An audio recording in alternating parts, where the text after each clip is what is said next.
Perfect. So good morning, everyone. Good morning, members online and the members joining. We are running a few minutes late because of the delay with the keynote. So without any further delay, let's get started. And it so happens I'm also the first speaker, so I'm very happy to get started with my presentation. And in today's presentation, I'll be speaking on the sensory feedback transradial amputees in a body-powered prosthetics. Looking for the clicker. So this is the team that that put this abstract together: Michael Laywood, Catherine Gordon-Grant, and myself. Will also be the session chair.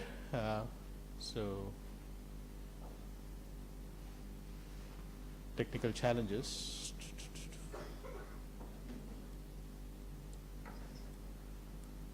Do you mind just moving? Okay. The clicker seems not working. Okay, now it's working. Okay. The global amputation market is massive, and as we know, the industry share is approximately 2.3 billion. This is just for the upper limb amputation.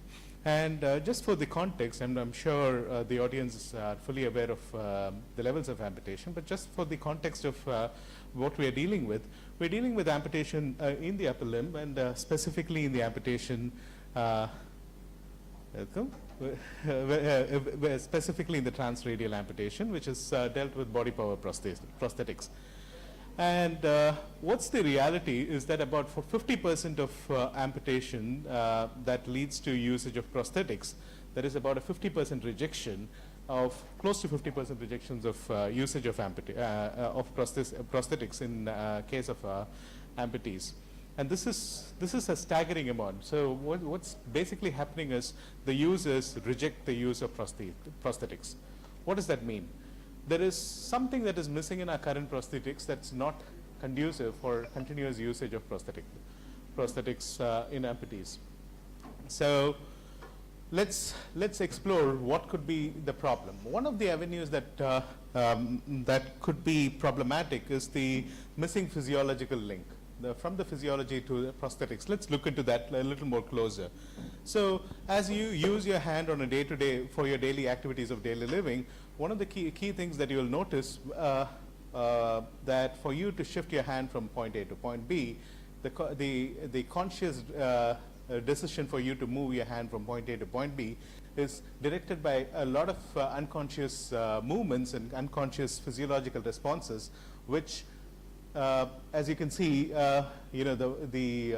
the length change in your hand, which results in the movement, is caused by the muscle spindle trigger that is further led by the nerve trigger that goes out to your brain to trigger for you to move from point A to point B. But if you are amputee, you're basically losing all these physiological responses, and you are still intending to use the prosthetics for the activities of daily living, but that doesn't necessarily necessitate the preparation that you have for using for prosthetics. What does that mean? So in your mind, if you're going to be lifting up a bottle from point A to point B, you're prepared to move that from point A to point B because your physiological circuit, the closed loop circuit, activates. Whereas in a usage of a prosthetic limb, that closed loop, it tends to become an open loop.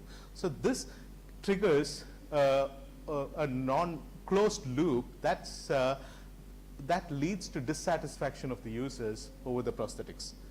So we created a feedback system, and one of the key feedback that we have realized in the whole process of interacting with objects is how you touch and feel the object is one key parameter that is influencing how we respond to the stimuli as well as respond to the environment.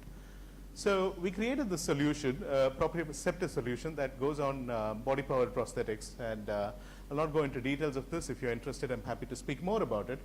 So the goal was to decrease the rejection rate of prosthetics in the people with residual, with artificial limbs.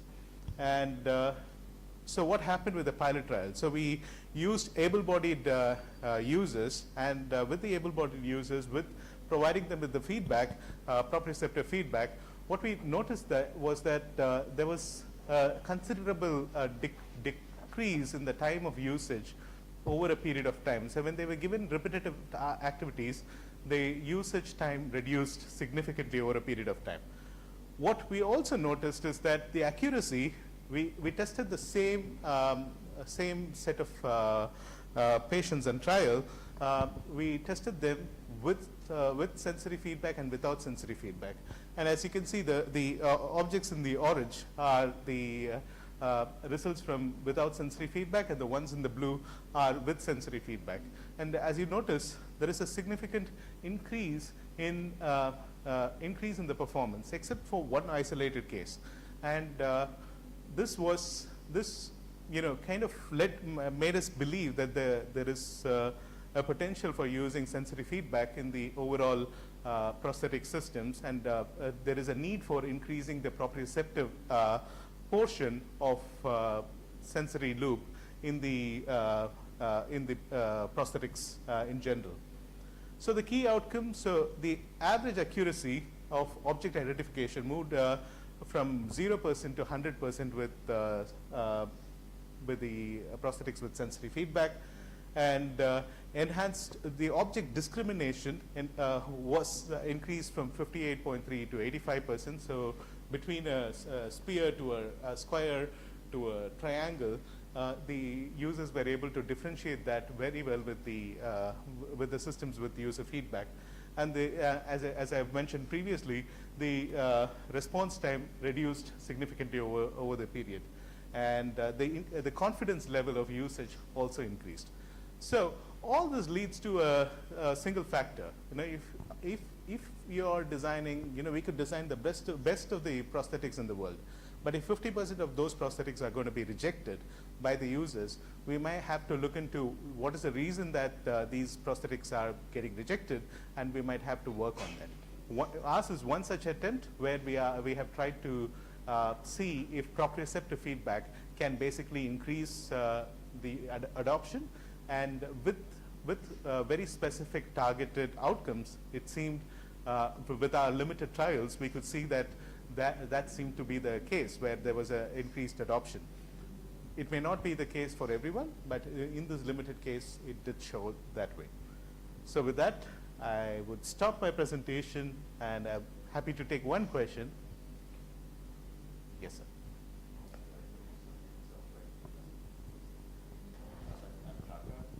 Yeah, please.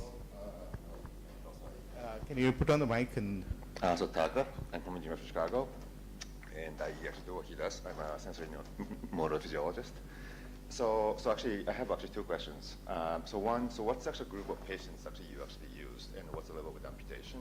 And if you have an actual grading system, what they have. And then two, so I'm curious about the actual design of the way that they get the feedback. Okay. So the trial participants were able-bodied subjects. So they were not amputees, because before we could try it on amputees, we wanted to test it on healthy subjects. Okay. So what we did was we gave able-bodied participants, fully healthy subjects, into using body-powered prosthetics on top of their hands. I see. And to answer the second question, the feedback that they received was audiovisual and tactical feedback. So haptic feedback was given to trigger them every time when they came into contact, and the intensity of the haptics increased as the resistance increased on the object. So one of the things that we noticed in our initial pilot trial was that when we gave like this is a very good example. If we gave this to a prosthetic user and we asked them to use it, because of the lack of the feedback that they're getting from the object, the resistance, the ability of the body to sense the resistance, they ended up crushing the object more often than not. So this avoided them from using like sensitive objects. Like this is not this is a perfect example, because if a prosthetic user holds a water bottle like this, they would end up crushing because they don't have that resistance feedback. So we used a combination of sensors. Mostly it was flex sensors to get the initial feedback, and then so we tried quite a variety of sensors. Like mostly it was resistive sensors that did the job for us. But to narrow down to the resistive sensors, we ended up using we ended up narrowing other sensors as well. So it was our initial attempt to see how the able-bodied people respond to devices like this. But the intention was to move this further into other like potential prosthetic uses as well. And again, specifically, this was for a body-powered prosthetics, right? So this because close to about 70% of prosthetics or continuous prosthetic users use body-powered prosthetics. So we wanted to target specifically that niche of the market. Thank you. Thank you. As I'm chairing the session, I need to rush. I'll stop the questions there, and then I'll move to Professor Rabbani's presentation. And for the members who have joined Design a little late, and manufacture. just a brief announcement. So if you have any questions, please introduce yourself. When put up your hand, you'll have you'll have time for questions, and then you introduce yourself before you ask questions. It will be. I'm not sure if there is any other speaker for this session in the room. Okay, so you will have a lot of time in the front at the end of the session. So thank you. So we can actually hold back questions until we come to the in-person speaker. Thank you. Professor Siddiqui Rabbani Of healthcare good devices old friend from, in University low of and Dhaka. medium income countries, necessity, challenges, and way out. Hello, I am Khandakar Siddiqui Rabbani from Bangladesh. I am an honorary professor after retirement and the founding chairperson of the Department of Biomedical Physics and Technology of the University of Dhaka, Bangladesh. And I also founded a company, Bybit Limited, where nobody takes any profit and there are no owners. And recently I have been made a member of the WHO Advisory Committee on Medical Devices. Why do we need clinical engineering? To ensure that improved healthcare services are provided to patients by clinical practitioners through the use of appropriate medical devices. Now, if we look into the global scenario on the use of medical devices, we can see that X-ray and ECG, which are vital for healthcare, were invented more than 100 years back.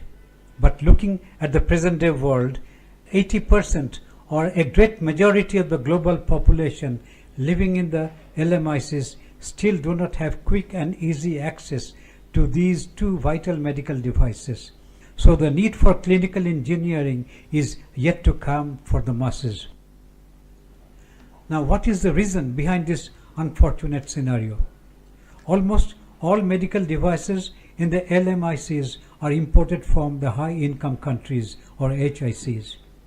Because of extreme global economic disparity, modern medical devices are not affordable in the LMICs, particularly for hospitals or clinics outside large cities and towns where majority of the population lives.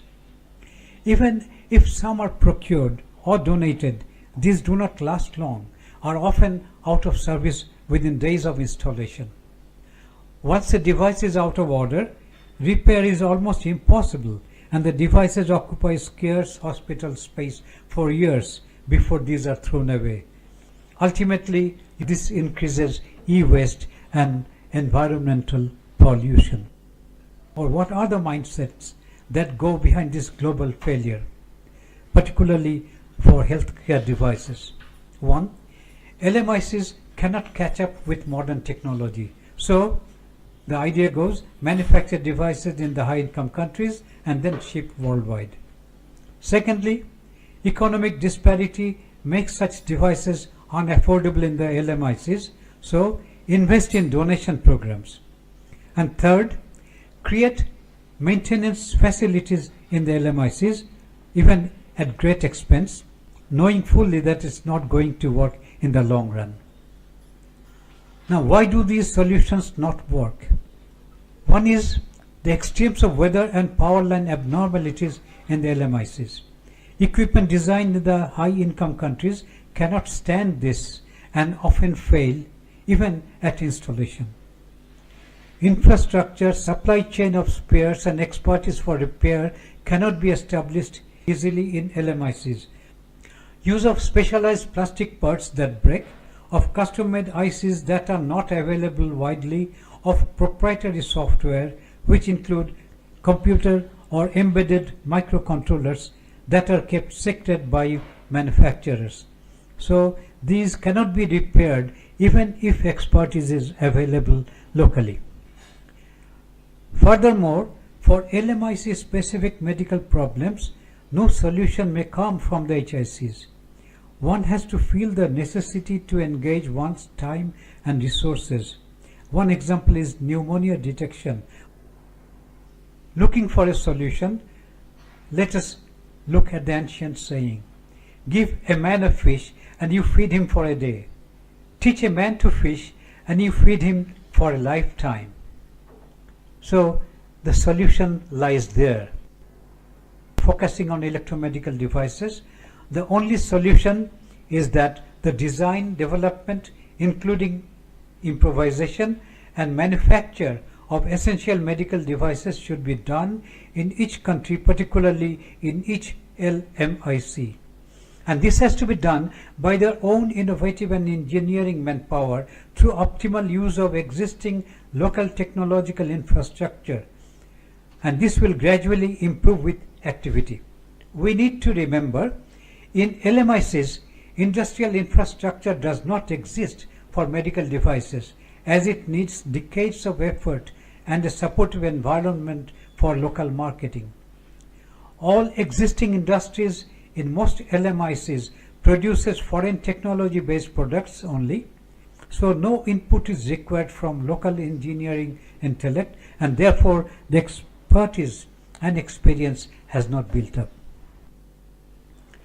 And again, solution focusing on the electromedical devices, I would like to say that this has to be initiated by university-educated innovators who understand the science and technology of the target product.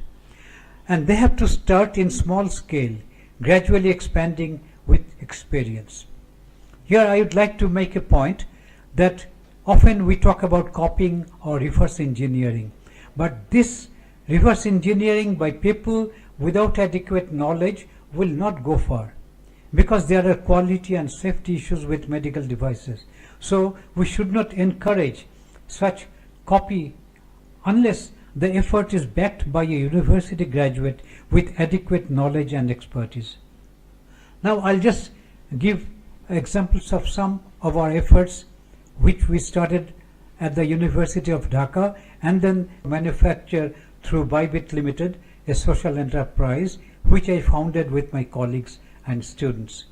Some of the devices that stand out are shown here. The first one was a computerized EMG and nerve conduction equipment which we made in 1988 with help from Sheffield, and this gradually went up to other improvement devices, also to scientific discoveries. And we also made simple devices that are useful for public, like iontophoresis equipment for excessive sweating, muscular nerve stimulator, and for telemedicine we made ECG stethoscope and lungs ventilation monitor. And particularly for the last, we used one of our innovations named focused impedance method, which has been acclaimed internationally, and I wrote chapters in several books. And our efforts for new areas of research and research equipment also encompasses something like this: pain relief using pulse electromagnetic field, which people can use at home, and a device based on electrical impedance to monitor gastric emptying in critical care units of hospitals, and then a computerized dynamic pedograph which gives foot pressure scan using which shoe insoles can be made. This is particularly useful for diabetic patients. And COVID recently inspired our research in the direction of disinfection.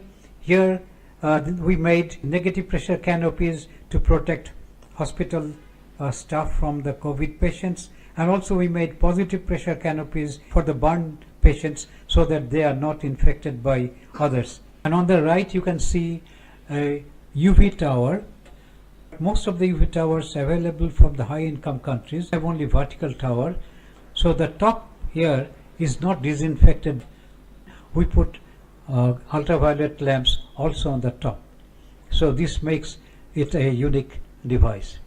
Mentioning the challenges in LMICs for placement in the market, a new product has to go through the steps of industrial design, clinical trial, improvement based on feedback, trial marketing, and then it may go for full-fledged marketing.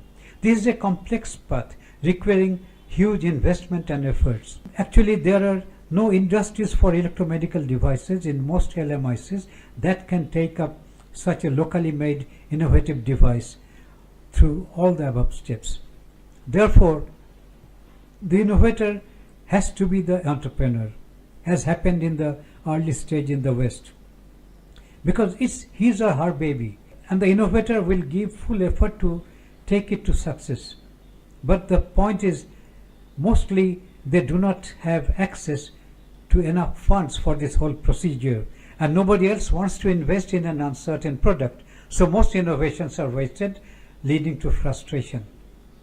And besides, regulatory policies in the LMICs, they are borrowed from the advanced countries, and these pose obstacles because high income countries have industrial infrastructure and experience of using R&D based products for a few centuries, but LMICs do not have this background. So what are the way outs?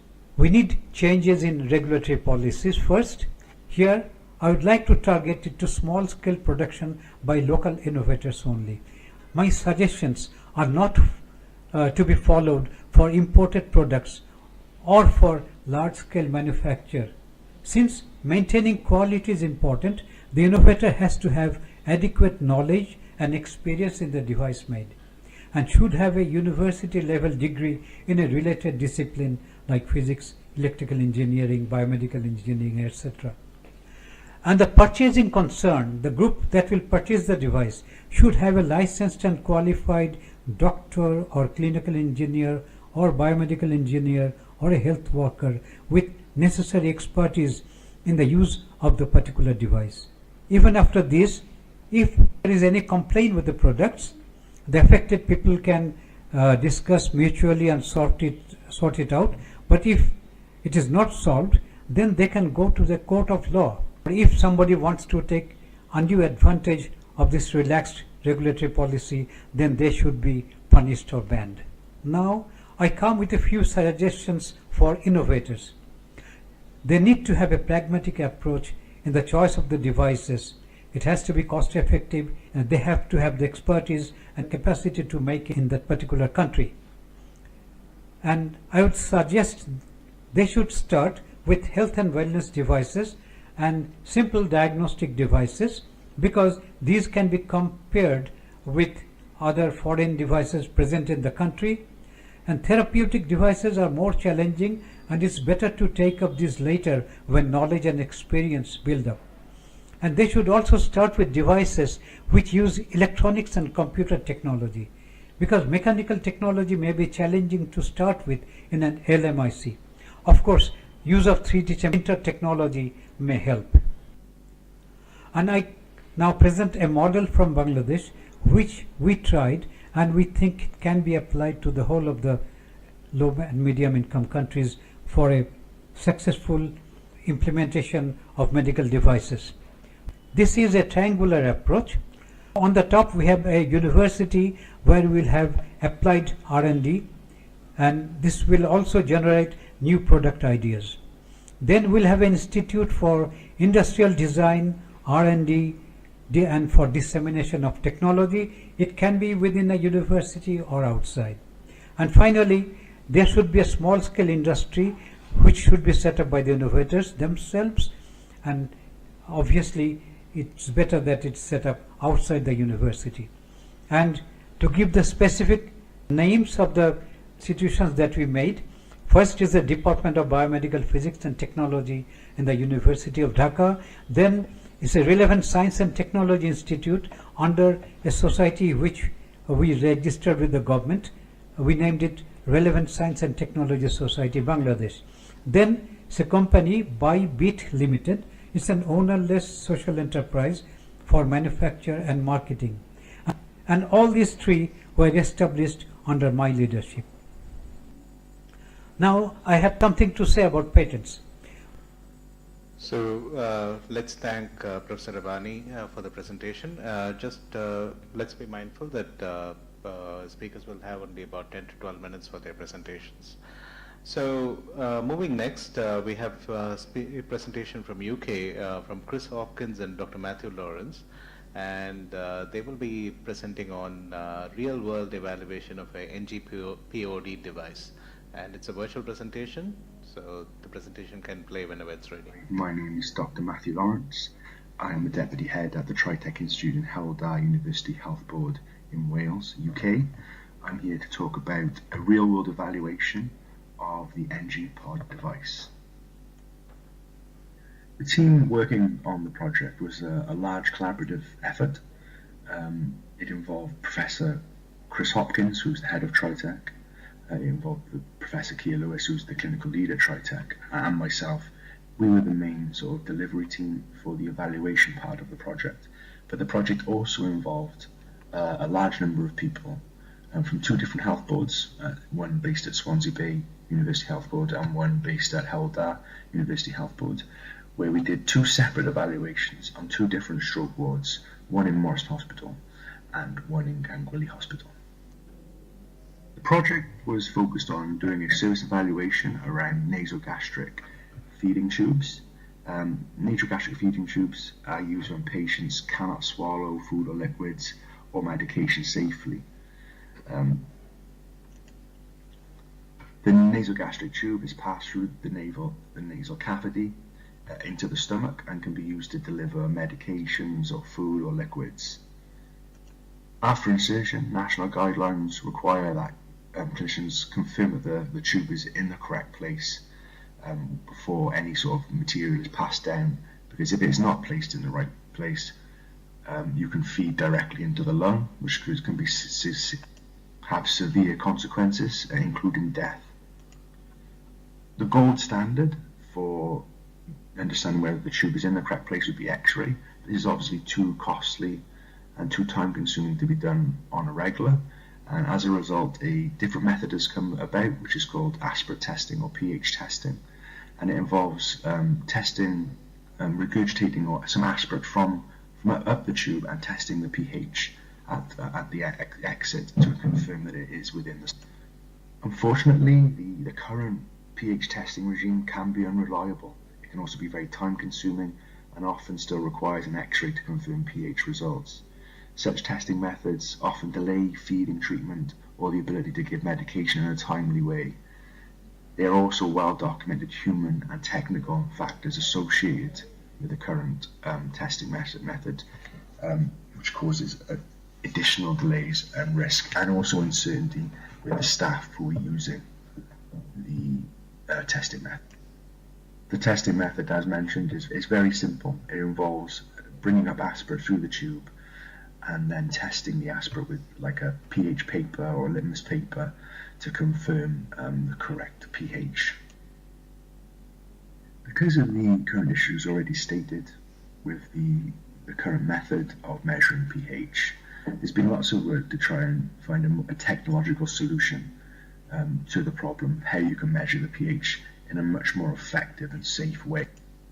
As a result, one company called NG-POD Global has developed a technological solution which involves passing a sensor down the tube directly into the tip, into the stomach, and which the sensor can then be attached to a device which can be pressed and can then test and give a confirmation of whether there is a acidic environment at the tip of the tube, confirming correct placement of the device has gone through clinical trials and is completely CE marked and ready for use in the clinical environment.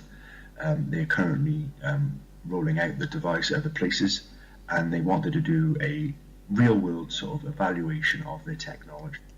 As a result, Tritech were commissioned to carry out 2 real-world clinical evaluations on the management of nasogastric feeding tubes at 2 stroke wards, one in Morris Hospital, Swansea Bay, and one in Gankwilly Hospital, Hywel Dda. The evaluations would be for over a 5-month period, and they would be used to assess the NG-Pod device ability to measure pH to verify the correct placement of nasogastric tubes in patients in a real-world setting instead of a controlled clinical research study. The evaluation primarily looked at the implementation, the usability, whether the staff liked the device, whether they got used to it, and what were their perspectives of using the device in a real-world setting, and also the clinical impact of the device on the wards. The 2 wards had slightly different uses of the device and different setups within their own procedures. However, they both used the device as first line with the standard pH paper method as a backup or secondary line treatment. Results of the study showed that we had 21 patients actually were given a nasogastric tube on the stroke ward at Morris Hospital, and only 8 on the stroke ward at Gankwilly Hospital, giving a total of 29 patients. Data was collected on the use of NG-Pod, including pH test results, X-ray results, and delays to feeding / medication. Staff were engaged through interviews and surveys during the evaluation and towards the end, and some of the quotes used by staff for reflections can be seen here. Some of these quotes really highlight the effectiveness of the device, with people saying it had prevented X-rays, the device was a lot less invasive, and was quite simple to use if you had the correct treatment. They also seem to think that it was quite quick to use, and also that given a proper training regimen, it wouldn't take a lot to keep the skills up for using it. However, the staff did identify a number of barriers, particularly around the implementation and changing people's mindset. It was clear from the evaluation that at both sites there's a deep ingrained culture around nasogastric feeding tubes and quite a lot of fear and unease, particularly around using something new. It was clear that a lot of support was needed in bringing people on board so they felt safe and they felt capable to use the new device, and that when starting out it can be quite confusing with a device with lots of steps and lots of new things to learn. However, as mentioned, once you're in the habit of using it, most staff said it was fairly easy. The data also showed that it was quite successful in reducing some delays to feeding and reduction in X-rays, or at least it had the potential to deliver those things. There were issues with the evaluation, with some staff still opting to use the pH paper despite the NG-Pod being first line. It was also noted that with agency staff, it was quite difficult to maintain the training and to keep a detailed record of when people were using the device and how to train them and how to observe them and how to keep people using the device over time, particularly in the Gankwilly Hospital where we didn't have as many patients as expected. We split the evaluation into 3 key areas which we thought would help us understand the successes and failures of the technology in greater detail. This included the actual evaluation of the technology, an actual evaluation of the infrastructure around it, the implementation and management of the technology, and finally the experiences of the people or the staff using the device. Interestingly, when looking at the technology side of things, we found that the technology worked well. It was accurate, it didn't provide many errors or any major errors, and when used appropriately, it was safe and effective. That being said, we did find a number of issues where if people weren't trained correctly, there could be instances where the technology was used properly, and this could end up with negative results when you could have had greens, and could potentially lead to delays because of that. We also found that probably the main barrier to the success of this type of technology is around the infrastructure. We found issues with infrastructure and barriers with infrastructure at both sites. This primarily was because of a lack of time for people to be trained and to have their skills kept up on the device. We also found there were difficulties in finding key people to talk to who would run the device and manage the device within the department, and potentially, if this was to be rolled out wider, something more formal would be needed across the health board to ensure the device is being used correctly and appropriately at all times. We also found some issues with on some wards where they had lots of different tubes, which would, each of the tubes being different lengths, would require different sensors, meaning you had a number of different types of sensors on a ward, which could be quite confusing. And we found that a better system of managing that element needed to be done, or you stick to one tube per ward. We found the staff feedback around the device was predominantly positive. However, they still advocated for the pH strips to remain as a backup or alternative method. The main recurring barriers were the perceived lack of understanding and a need for more training and experience in using the device. Conclusion: NG-POD was found to be effective when using the device for its intended purpose and using it as the manufacturer specified conditions. It takes as long as a standard Ashbrook test, but it has potential to reduce X-rays in a real-world setting. The evaluation indicated that despite the effectiveness of the technology, some structures and support was needed around the implementation of the device. This includes leadership and ownership of the device within the hospital and development of a competency-based training program within the health boards that includes education in its use and mode of operation. If you do have any further questions or would like to learn more about the evaluation of the NG-POD device, you can contact me, Dr. Matthew Lawrence, or Professor Chris Hopkins at the TriTech Institute of the Hull-Dare University Health Board. Equally, that full evaluation report is available on our website at tritech.nhs. That was a fantastic presentation by Chris Hopkins and Dr. Matthew Lawrence on real-world evaluation of a NG-POD device. Moving next, we have a presentation from Iceland, abstract number 278 from Paolo Garigulo. They're going to be speaking about 3D printing in healthcare, 25 years of development in Iceland. Very interesting presentation. Hello everyone, my name is Paolo, I'm from Iceland, and I will present our story of 25 years of 3D printing in healthcare. And especially underline the fact that this started as a development project between a clinical engineering department at University Hospital Landspitali. Today this is a service that is integrated into a large activities that is led by the Institute of Biomedical Neural Engineering, and we cover different areas of research and development, but always with in mind clinical application and use in clinic. So our projects are all very much concrete and with good connections with clinicians. But today I'm gonna tell you about our 3D printing service and where are we moving forwards with this technology, this process. A process that has been around for decades, so it's not new as such, but I think in Iceland we've been among the first to integrate the request as a clinical service. Indeed, today the surgeons can order 3D print files just as any other service inside the hospital, like a blood sample or like any medical image request. They just check on 3D print application, describe a little bit the process, and then the request comes to us, to my office, and then my office has access to the health portal and download the image.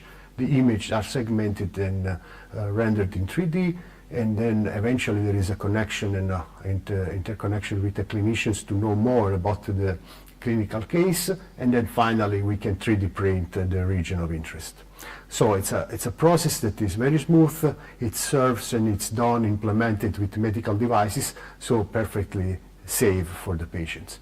We've been doing during the years many hundred cases, most of them reducing clinical time, surgical time in the operation theaters. In every case, the surgeon felt more secure, more confident during the operation, and in some cases we also have a life-saving results based on the use of 3D printing.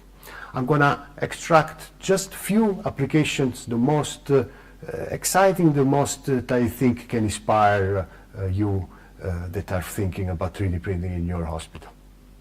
So here, for example, we have a severe maxillofacial traumas, and the reconstruction of the jaw and the maxilla was made using the bone, the fibula bone of the patients. So fibula bone that is extracted from the patients, segmented in parts and adapted to the maxilla.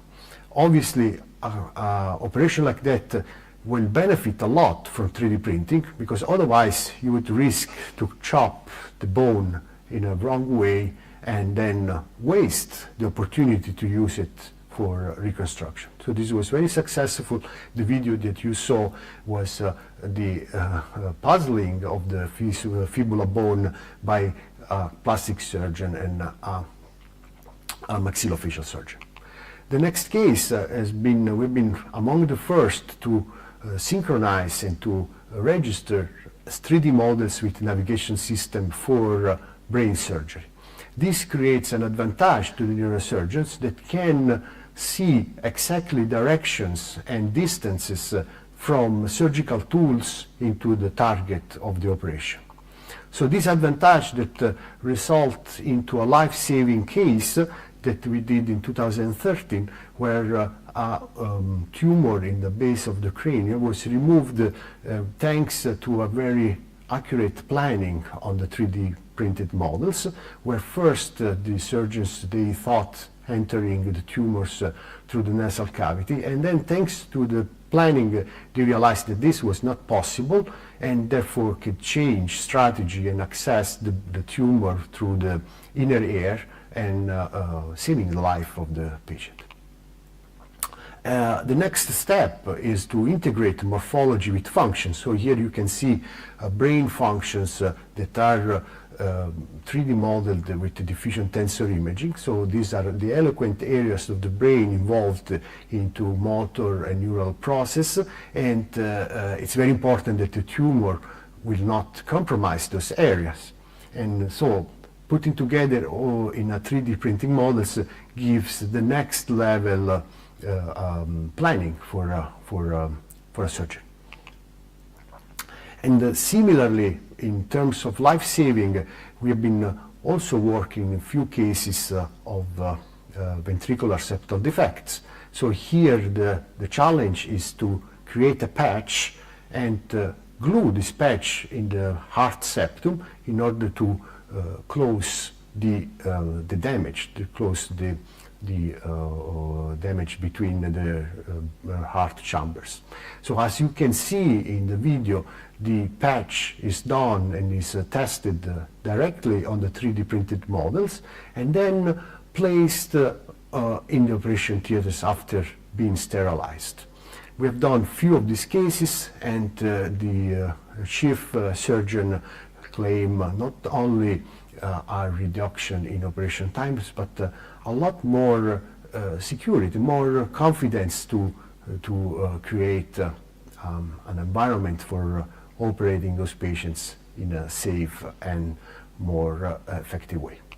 And with the current technology, with the use of digital anatomy printing technology, we are able to produce 3D printed models a lot more sophisticated, more resolute, but most important, mimicking the mechanical properties of organ tissues in a very, very precise way. And this opened a number of opportunities, a number of applications, like, for instance, we've been printing knee cartilage in the frame of a large European project. But this created an advantage, because while studying the new therapies for knee cartilage care, then you can test the effect of certain stress and mechanical conditions on simulated benchmarks that are printed in 3D print technology with the digital anatomy printing, and can mimic very well the behavior of a real cartilage. So this is a very promising benchmark for the next generation clinical solution. And similar, we've been studying, for instance, the effect of a pathology between an organ.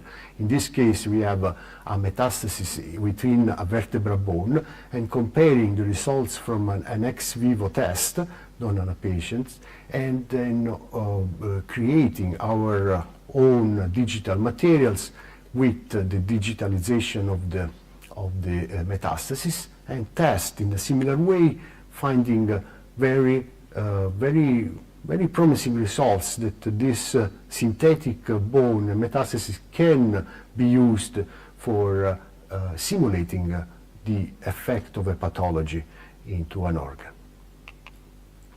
But still moving forward, we have been and we are very much into education, so trying to move our experience in surgical planning into a virtual anatomy atlas. So all the cases that we have been doing during the years in 3D printed, we are moving those into virtual reality platforms in order to offer medical students and nurses the possibility to study the anatomy in a real novel way. Not only in virtual reality, but also in augmented reality. That creates also a further advantage, the advantage of matching together real and virtual, like you can see in the video.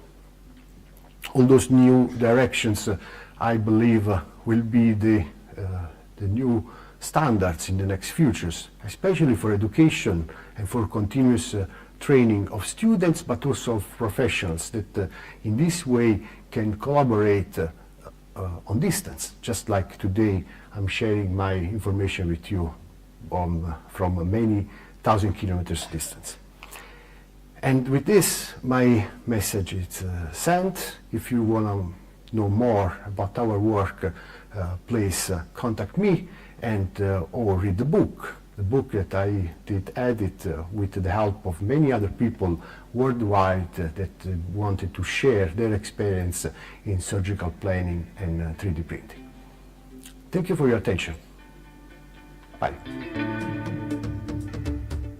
That was an excellent presentation by Dr. Paolo Carigiolo. I wish he was here. I had a lot of questions. Excellent presentation.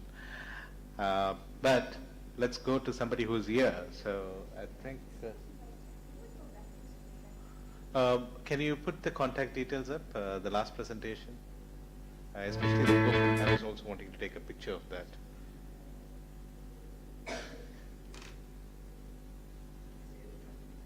Just the last few seconds. There's, yeah.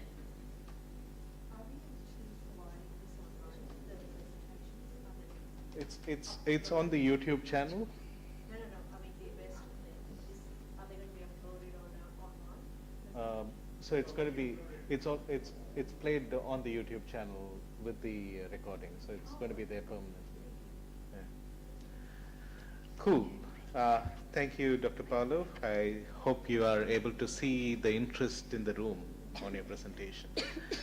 Okay, so now let's move to Ghana. The interesting thing about this particular session is we have 8 presentations, and all the 8 presenters are from 8 different countries.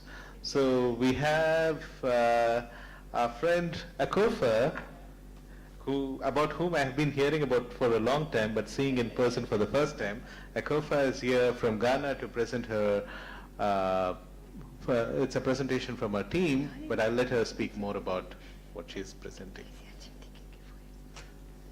Yeah.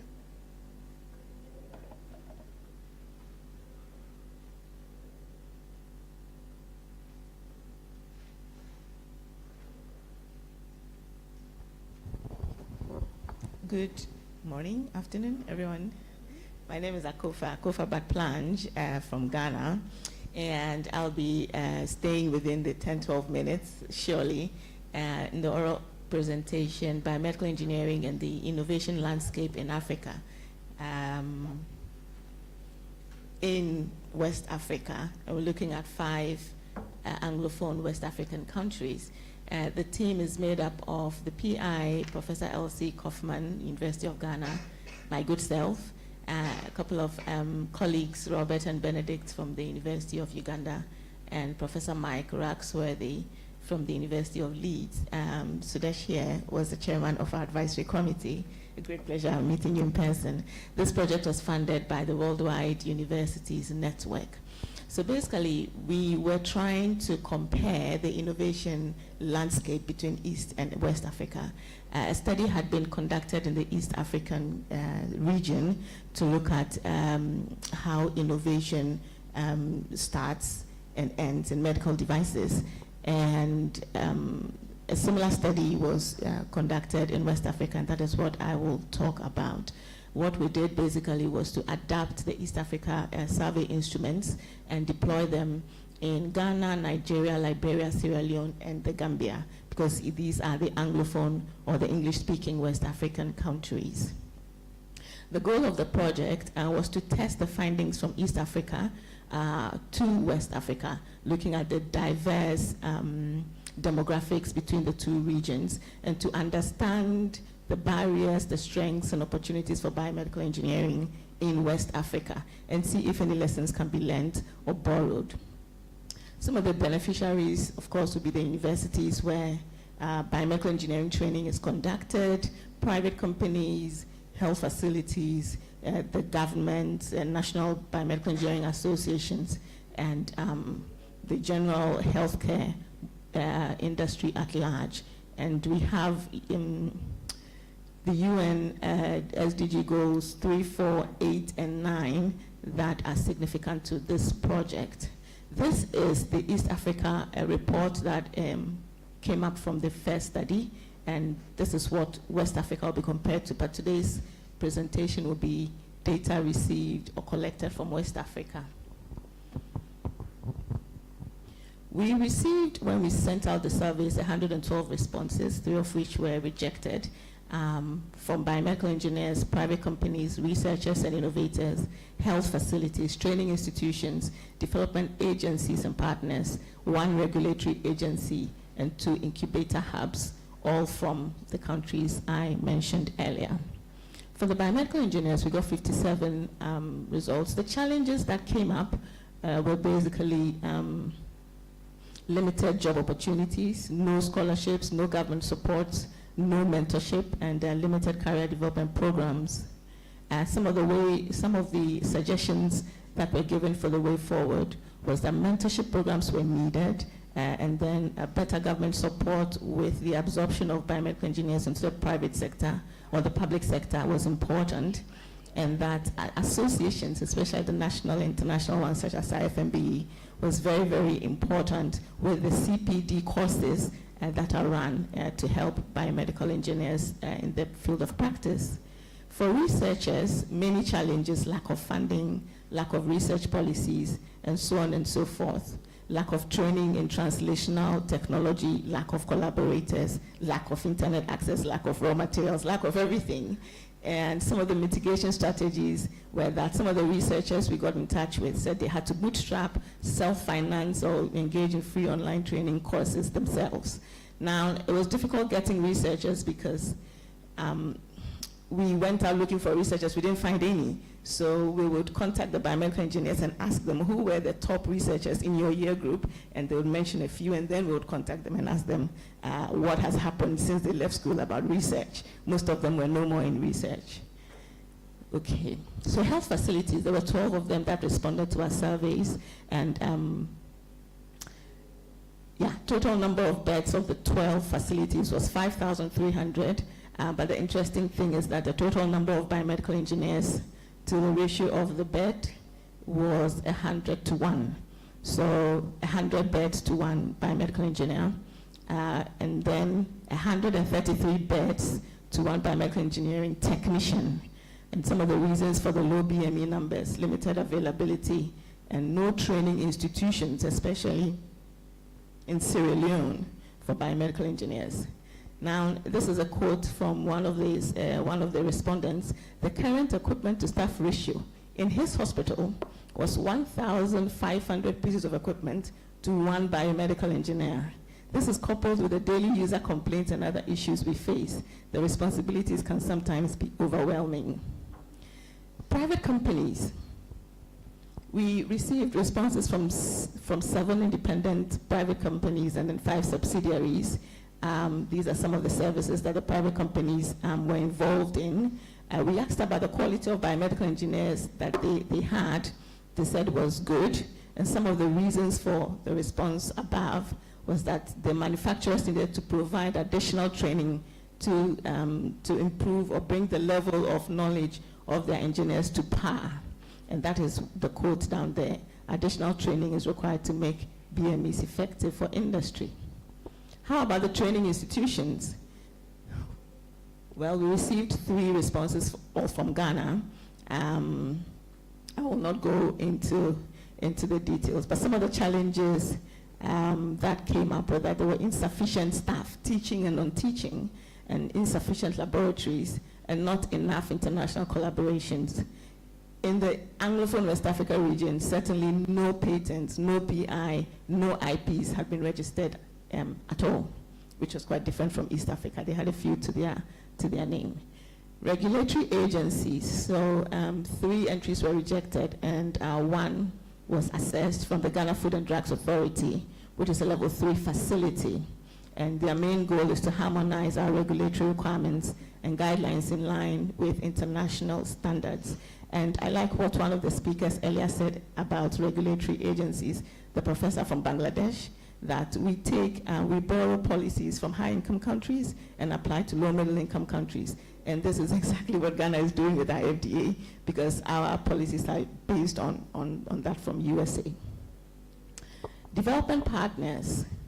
We got responses from GIZ, MedTech Chambers, Partners in Health, and Medical Research Council, all between 2 and 15 years in operation in the countries that they're working in. Some of the challenges, they mentioned high import taxes on medical technology, again, regulatory issues, lack of reimbursement of modern medical technology costs, and so on and so forth. But they are saying, despite the challenges, there's a keen interest of governments in biomedical engineering discipline. That is what they have identified. We also sent surveys to incubator hubs, and we received from RISE 360 and Impact Hub responses. And the gap that they identified is that there was a lack of communication between clinicians and engineers. And then there was a disconnect between industry and academia. Some of the strategies they suggested was to set up design studios to support BME tertiary training and curriculum redevelopment, and do hackathons and design competitions. And this is something that RISE 360 itself is doing already. And they are saying that by creating a thriving innovation ecosystem where people can collaborate across organizations, cultures, and generations, the Impact Hub and RISE 360 believe that we can solve some of the grand challenges of our time. So in summary, the data revealed that the discipline is still male-dominated in that part of the continent, and that all groups considered their conditions to be suboptimal for effective innovation. Training institutions highlighted the lack of teaching facilities and insufficient teaching staff as challenges, Researchers and innovators cited lack of funding, lack of collaborators, and lack of mentors as challenges. Most professional engineers work in clinical settings and identify a paucity of career development programs as a significant challenge. 50% of respondents from the professional BME group belong to a professional association and expressed that the association had had a very positive impact on their career paths. So in conclusion, biomedical engineering is still in its nascent stages in Anglophone West Africa. Medical device innovation landscape is not well developed at all. That's why I enjoyed, again, the professor from Bangladesh's presentation. There has to be a multi-stakeholder engagement to chart a sustainable way forward peculiar to the users and the engineers in the region. Professional BME associations appear to have a vital connecting role in bringing about improvements in the sector. And there should be ways of learning best practices from regional blocks, such as East Africa, South Africa, North Africa, Francophone West Africa, and so on, to improve the situation. I'd like to end with a quote from the Ghana Presidential Advisor on Health. He says that the role of the biomedical engineer is very vital, especially in health infrastructure, acquisition and maintenance of medical equipment, and the overall sustenance of the technology, without which a health facility cannot function. Thank you very much for your attention. You cannot hand over the mic yet because you're going to have a lot of questions after that wonderful presentation, Akofa. So please introduce yourself. Put on the mic and jump. That was fantastic. Thank you. My name is Carol. I'm from Australia, and I've got so many questions. And especially the presentation before that as well. I think I might ask with a comment. In Australia, and I come from Canberra, where it's the centre of all the embassies and everything else, and every Australian hospital and healthcare system, or we have clinicians from different who are born in different countries, and often when we go through the change in technology, for example, if we replace our patient monitors or infusion pump, the first thing will be a director of ICU who happened to be from India, or director of pediatric who happened to be from Ghana, will come and say, what are we doing with the rest of the stuff that's coming out? And I always, over 25 years in this profession, I always had that dilemma. If the equipment is not suitable for us, how can it be suitable? And I had we have our neighbors in Pacific Islands, like Fiji, Papua New Guinea, and all those places. We have a lot of that interest there as well. One of the things that we try to do locally is we sift through. It takes a lot of time, as you know. The decommissioning part of the technology is not a priority for the organizations. They just want to know things are working. But we try and invest as much energy we can to, I know it's long-winded, but I'm getting to the point in a minute, that we try to sift through our devices to make sure the functioning ones, they are, tested. We make sure that all the connections and everything else there. But then they disappear. And I just want to know whether the countries or wherever they're going, the embassies that come in, we get a great thank you card and they send us, over Christmas, a basket or something. But I just don't know whether that's helping or not helping. And I had a story from one of our Papua New Guinea colleagues in one of our Australian conferences. And he said to me, somebody in Japan sent them this massive sterilizing unit. And the first day they turned it on, it came up with an error. And it was actually the instruction, it said refer to instruction manual. They got the instruction manual, it was all in Japanese. And they were upset because now this massive thing is in their access way and they can't use that space. So this topic is really close to my heart because we have that sort of emotional connection and there is that balancing act, and I just don't know whether we're helping or hindering. And whether, I had 3 more questions, but I'll leave it at that first. I'm happy to answer that. There's a term in Ghana, I don't know about the other West African countries, called equipment graveyards. And these graveyards are usually a whole heap of these types of equipment, donated equipment, which is a major topic in the medical device space. The WHO has the guidelines, don't they? And every country is supposed to adapt those guidelines to suit theirs. And I know Ghana has one, but whether it is followed or not is another problem. The issue with donations is that the well-meaning intention of the donors doesn't appear to match with the need of the recipients. So if there's a way that the donor can communicate with the recipient on what they have available for donation, and whether the recipient is available or willing to start with to receive those technologies, then we can start talking. The next level then will have to do with the technicalities. Unfortunately, at that communication level, the first level, the biomedical engineers are not involved, the clinical engineers are not involved. So accessories, technical consumables, manuals, decommissioning comments, nothing of these sorts are added to the package. And so these equipment come in and they are, they fill the equipment graveyard. And so we can start off by making sure there's a smoother communication between the donor and the recipient, because these are expensive. And some of these are sometimes very high-end, capital-intensive pieces of equipment that were working a week ago in a hospital somewhere. How come it's not working in this other hospital? The other thing too are the power requirements, right? If we are receiving donations from countries whose power requirements are different from the recipient countries, then these mismatches have to be smoothened out right at the top before these equipment are shipped across. And donations, I actually did a small research for my master's on this topic. And I asked respondents in a regional hospital in Ghana whether they thought donated equipments were a nuisance. They said, no, we need them because they fill a certain gap.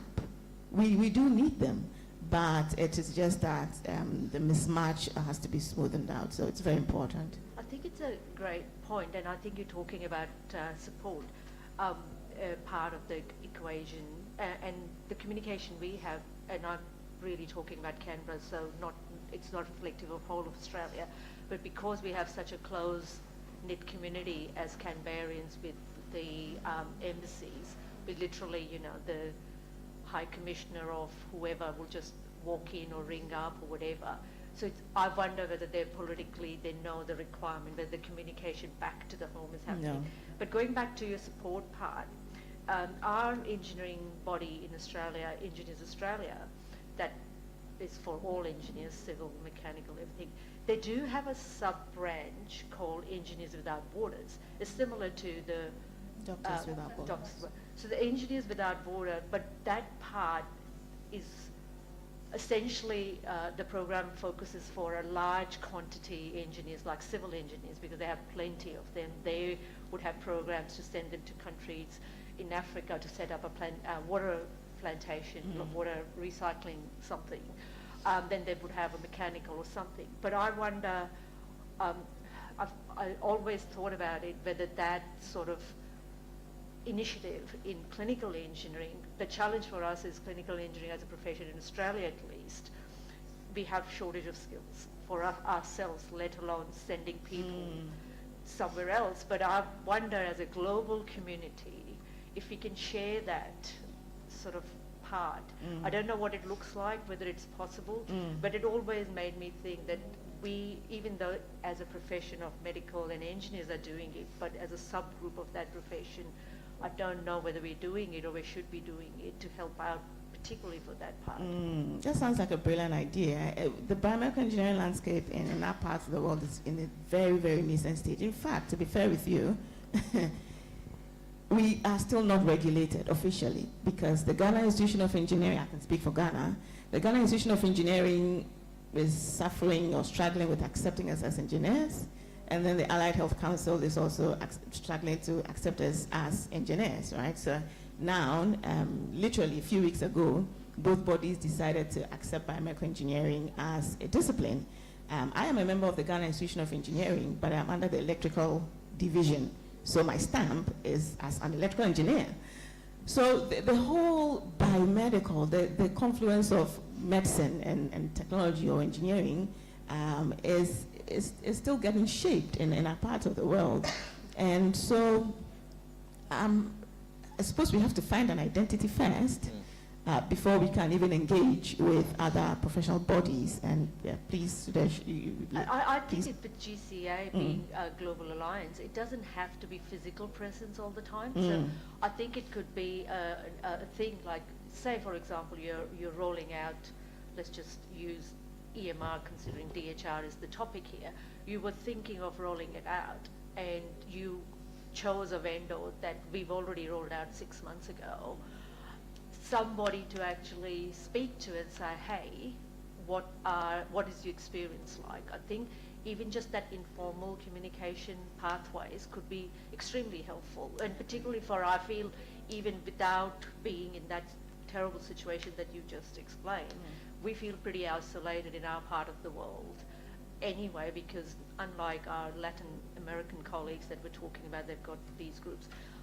The only other thing, last question, you mentioned about those survey that you were doing. Did you actually also, I'm not sure whether I've understood some of it, did you also engage with the non-for-profit organization, you know, the people who are sort of setting up clinics, or, you know,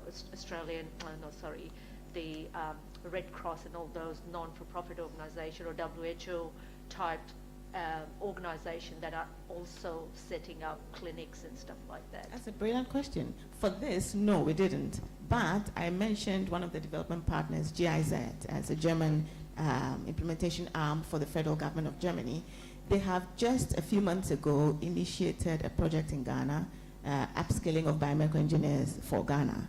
And they are attempting to bring together all the stakeholders in academia, in industry, not-for-profit organizations. We had meetings with UNICEF, with WHO, and so on and so forth. It was when we found out that they actually had technologists as part of their teams who would advise them on medical technology procurement, especially during COVID. So for this project, no, we didn't. But there's a project that GIZ is running in Ghana that is looking at that. And to be honest, these development agencies are becoming very aware of the role of the biomedical engineer in the entire scope of provision of quality healthcare. And I think that is something to be lauded. Yeah. Thank you too for your questions. Thank you, Kofa. That was fantastic. I have a lot of questions as well, but for the benefit of time, I'm just going to move to the next presentation. We will sure call you back for more questions. Thank you, Kofa. So our next presenter is from Colombia, Paula Andrea et al., and their presentation is on evaluation and implementation of an on-site 3D laboratory to support planification and development of high complex surgical services. Over to Paula's virtual presentation.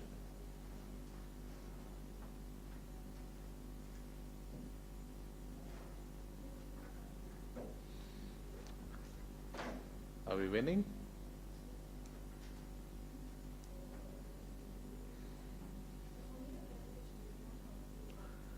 All right, in that case, I suggest we move on. The next presenter or presentation is from Fred Hosea from Ecuador.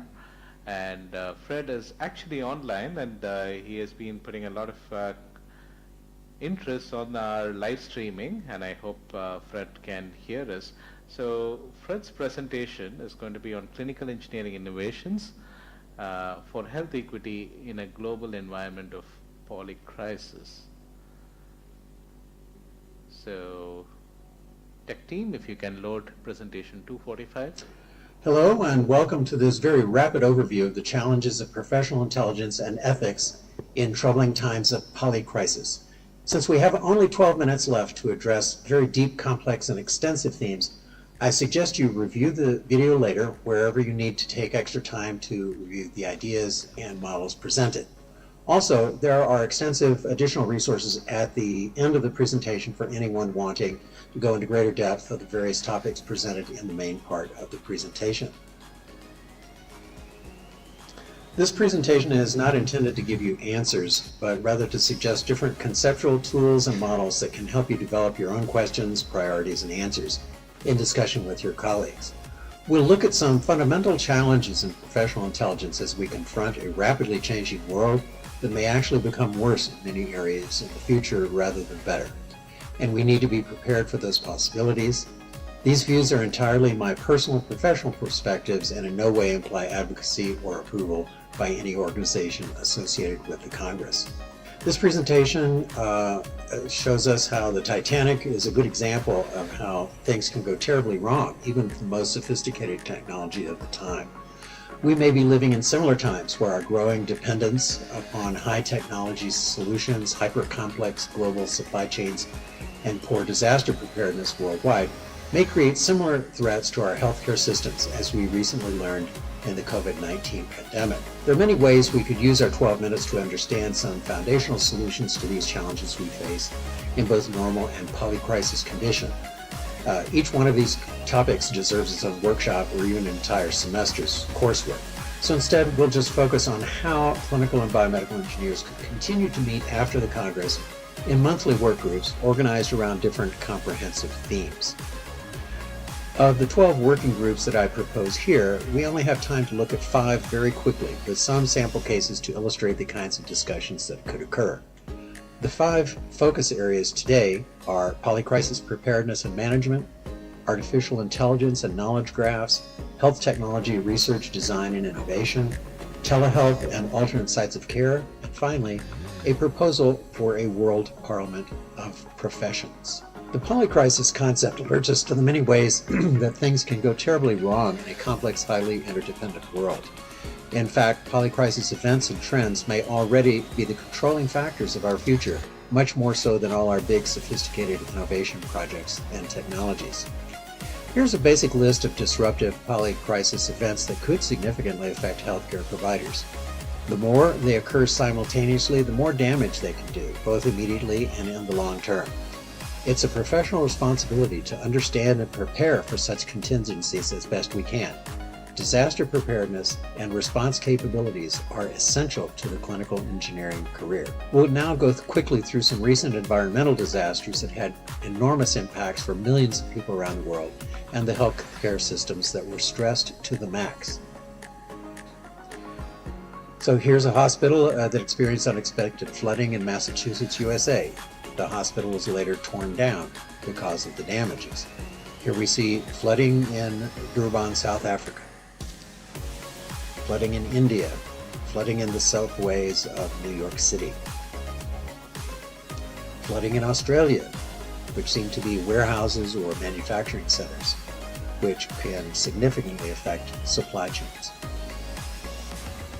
Here we have flooding in the Philippines, and not only floods, but unusual instances of fires in Europe, in Hawaii, Canada, California, and many other places around the world. We see war displacements and mass immigrations of large populations from their normal homes to other destinations that are not prepared to receive them. We have the landscape of terrorism. Over 108 million people worldwide are forcibly displaced by various factors. Drug trafficking and human trafficking, it also creates large amounts of health problems. And we have war damage to hospitals, and here's an example of a physician having to do surgery by the light of cell phones because they have electricity. So this is something where there are actually, this is a list of at least 100 factors of polycrisis events that can significantly affect healthcare systems either individually or in interacting with each other. This is one of the challenges we face of polycrisis, that we can have multiple disasters interacting with each other and complicating our ability to respond. So we will now quickly explore some possible tools for intervention. Here's something called the Situation Awareness Software. This was developed in Silicon Valley and enables us to preload data about schools, hospitals, stadiums, warehouses, fire stations, police stations, etc., which need to be coordinated to manage relief efforts and possible evacuation of hospitals, to set up alternate sites of care, and track real-time location of ambulances, fire trucks, police cars, and dispatching of emergency teams. Here, we urgently need new data science capabilities to manage the complex and dynamic relationships between clinical and business functions over time. Graph knowledge base applications can provide highly standardized real-time search capabilities that can integrate data from diverse sources and enable more sophisticated collaboration between clinical engineers, clinicians, innovators, and planners. Here we have the idea of a global health innovation registry. Eventually, the Semantic Web Data Platform will support the creation of a global health innovation registry to involve multiple stakeholders around the world, from hospitals, governments, academia, professions, and industry, to share critical information and innovation data for the design and testing of next-generation technologies. We need to form continental networks of innovation centers to make more efficient use of national centers of expertise. Countries with advanced expertise and experience in a particular healthcare domain would be a consulting center to other countries in the network. Brazil, for example, has highly developed telehealth and telemedicine capabilities and university networks that could consult to other countries in the continental network to help them develop their systems. Each country could develop their own consulting specialties and share their expertise with other countries needing help. This way, no single country or hospital has to bear the impossible heavy burden of innovating in all areas all at the same time. Also, the network could support the creation of multinational purchasing cooperatives to use volume purchases to lower prices across the continent and negotiate lower service contract prices. These continental centers could be organized in each World Health region of the 6 World Health regions in 11 hubs, as illustrated in the slide. We need to think about innovation not only in traditional terms of hospital telehealth services, but also in terms of the positive role that social and cultural factors can play in promoting healthy lifestyles, diets, mental health, sports, family life, positive senses of community belonging. Promoting health through these preventive means can be much more economical than spending money later on medicines, appointments, lab tests, surgeries, and chronic disease care. This model of virtual mHealth technology enables self-care as a growing dimension of health promotion outside the hospital. It illustrates the many factors that need to be engineered into coherence to ensure cooperation of all stakeholders and data systems in the solution. Finally, and most radically, we need to consider the establishment of a world parliament of professions to complement existing global institutions that are proving themselves increasingly incapable of providing basic security, health, education, and sustainable development foundations for the people of the planet. This is, of course, an enormously controversial proposal that would require sustained efforts in the coming years among professional leaders of many disciplines and associations. The growing eruption of polycrisis events around the world has only highlighted the need for new and better ways to organize our collective professional expertise into more cooperative, multidisciplinary forums of discourse and global policy development to get past the narrow, fragmentary, self-interested confrontations that currently paralyze our ability to act in the global common interest. So thank you for your attention so far. We can now move into questions and perhaps answers with our remaining time. I remind you that there are additional slides following this one that provide a lot of additional context and detail that you may find of interest. Thank you, Fred. That was a great presentation. I'm not sure if you're able to see the link that I have shared on the live streaming, and if you are able to, please connect on Zoom and we'll be able to take the questions. But while we are figuring out how to connect to you, let's move to the next presenter. That's Antonio Miguel Cruz from Canada, who's going to be presenting on validation of a new device for distal upper extremity rehabilitation. It's a feasibility randomized controlled trial results. So play it when it's ready. Thank you. Hello, welcome everybody to my presentation. My name is Antonio Miguel Cruz. I will be presenting the study validation of a new device for distal upper extremity rehabilitation, a feasibility randomized control study. Distal upper extremity impairments impact everyday functioning and reduce the quality of life of those people who suffer this medical condition. The FEP-SIMS device was manufactured by Karma Machining and Manufacturing Ltd. In Edmonton, Canada, and was developed for distal upper extremity rehabilitation. In the moment that Karma Machine developed that device, the effects on hand therapy for upper extremity impairment outcome was unknown. That's why we developed a study aiming to assess the feasibility of conducting a definitive trial to investigate the effectiveness of adding this new device, the FEP-SIMS, for hand therapy. As a secondary objective, we wanted to explore the clinical effectiveness of adding this device to the standard care.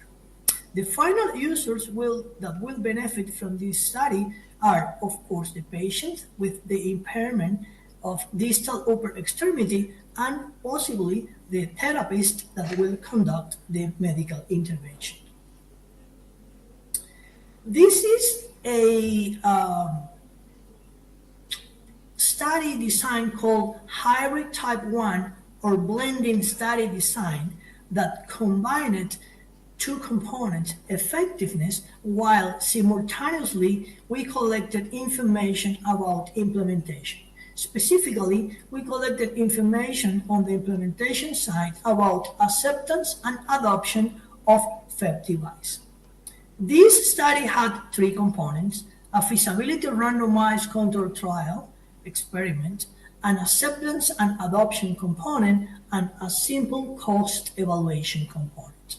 As a clinical partners, we had Royal Alexandra Hospital and Glen Rose Rehabilitation Hospitals. Both hospitals are located in the city of Edmonton, the province of Alberta, Canada.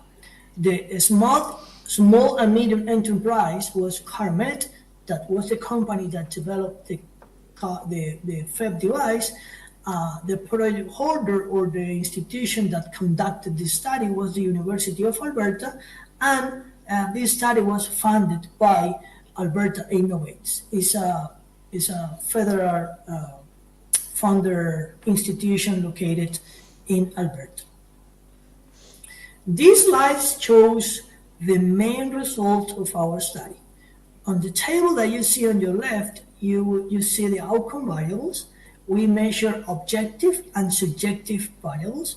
In the objective variable side, we measure active and passive range of motion. We measure grip strength, three-finger grip, key grip, and pull pinch. On the subjective side, we applied a questionnaire that measure pain, function, and the total of the scale of the participants.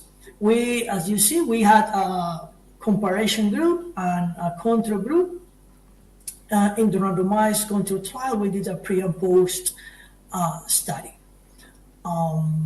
Basically, what we found was that the change of the outcome variables were in the desired direction in 63.2% of the cases, which is 12 variables of 19. There were statistical significant differences between groups in 10.5% of the outcome variables, which is 2 variables of 19, which were specifically the passive grip flexion and the grip strength. The FEPS was effective in improving the most important variable to make discharge decision by therapists, which is the grip strength variable. In conclusion, the study demonstrated that the FEP device was effective as it improved the most important variable to make discharge decision by therapists. The FEP device was widely accepted by therapists on the usability component. They found that the device was a useful tool with a versatile number of features that allows the therapist to conduct a variety of measurements and grading systems.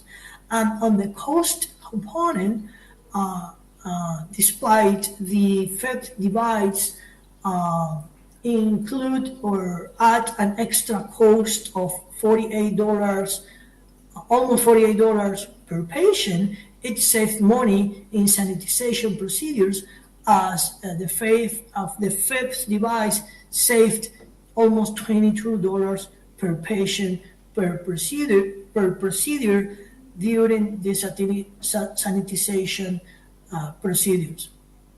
We have two papers published.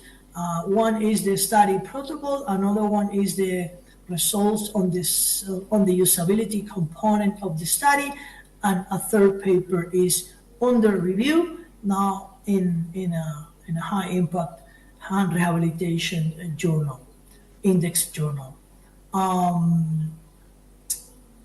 Well, this is all from my presentation. I am an associate professor at the Department of Occupational Therapy at the University of Alberta in Canada. I am the director of the Product Evaluation and Application Research or peer lab. And we have in our lab 3 research themes. We conduct adoption and acceptance and usability studies. We also conduct validation and implementation studies on medical devices and in rehabilitation technology. And we have a small component on design, development, and data analytics for healthcare applications. Thank you very much. This is my presentation. If you have any question, please don't hesitate to send me an email. Thank you. Thank you. That was a fantastic randomized controlled trial presentation. And anyone else who's interested in learning more, please feel free to contact the authors. Looks like it's a session filled with OTs. The first presentation was from a OT, and the last one is also from a OT. I'm not going to, we started about half an hour late, and we are finishing about 5 minutes early. And I feel bad about it because I've been very strict on time. And Raisa knows that I'm very strict on time. But that being said, I think we should actually use this session for more discussions. So what I'm going to do is I'm just going to open this floor, and I'm going to pass the mic around.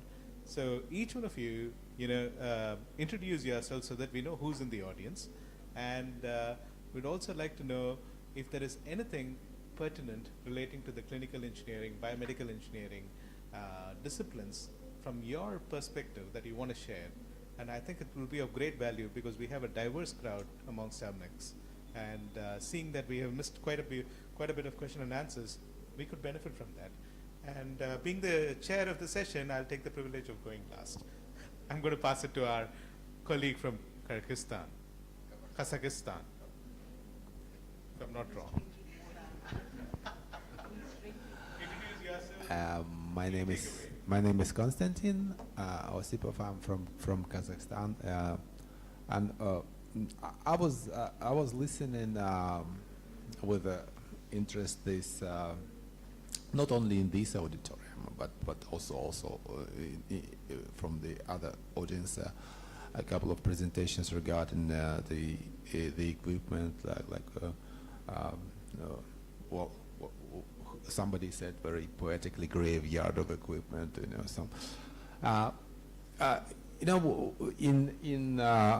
in our countries this problem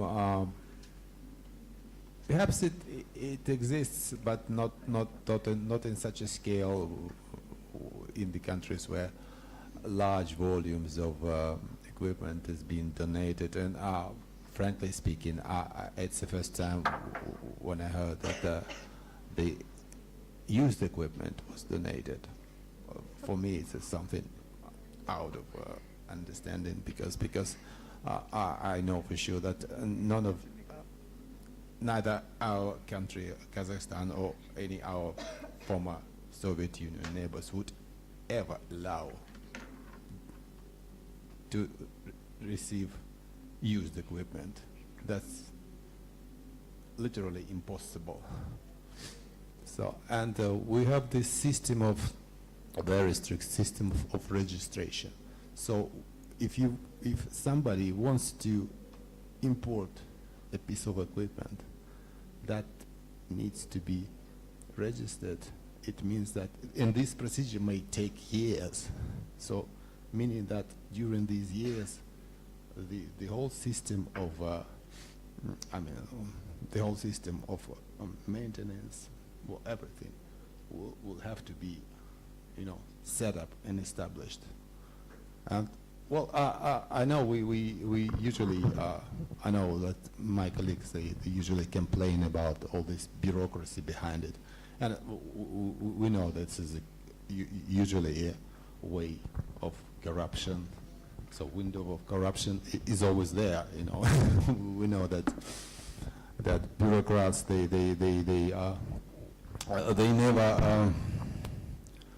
never miss this opportunity just to get a kickback, from either pharmaceutical or medical equipment company. But I see it as a good way of dealing with equipment.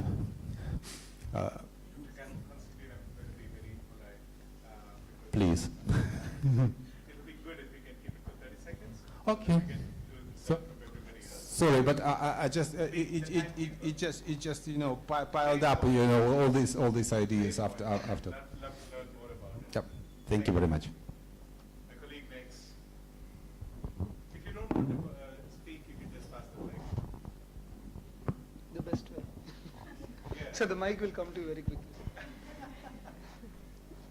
So please introduce yourself, your key takeaways, and your message from your perspective, whichever country you're coming from. You can share from that. Okay, I arrived no more than 2 minutes ago, but Thank you. okay. Bye. Good morning. I'm Karen Munoz. I'm biomedical engineering from Colombia.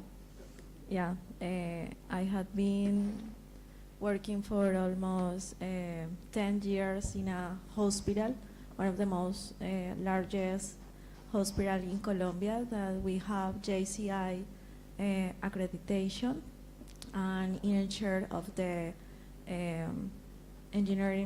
clinical engineering department in the hospital. We have a team for more or less 28 engineers, biomedical engineers, and we are in charge of the assessment, startup, maintains,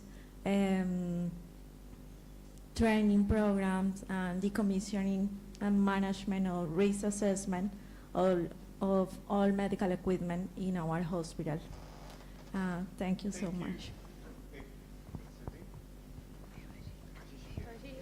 Do you have a microphone? Yeah, I know. Good evening, sir. My name is Devashish Deshmukh, and I am from India. I am pursuing my biomedical engineering, and I am in 4th year.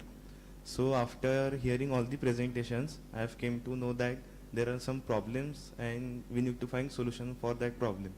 So as an engineer, I would like to take suggestion from all the person, that what should I be doing to help the healthcare industry to grow and give humanity a better healthcare. Fantastic, Devashish. If it was inspirational in any ways, thank you. I'm very pleased to hear that. Thank you. So, the next one. Good afternoon, everyone. I'm Samida Almare from Nagpur, Maharashtra, India. I'm pursuing biomedical engineering final year.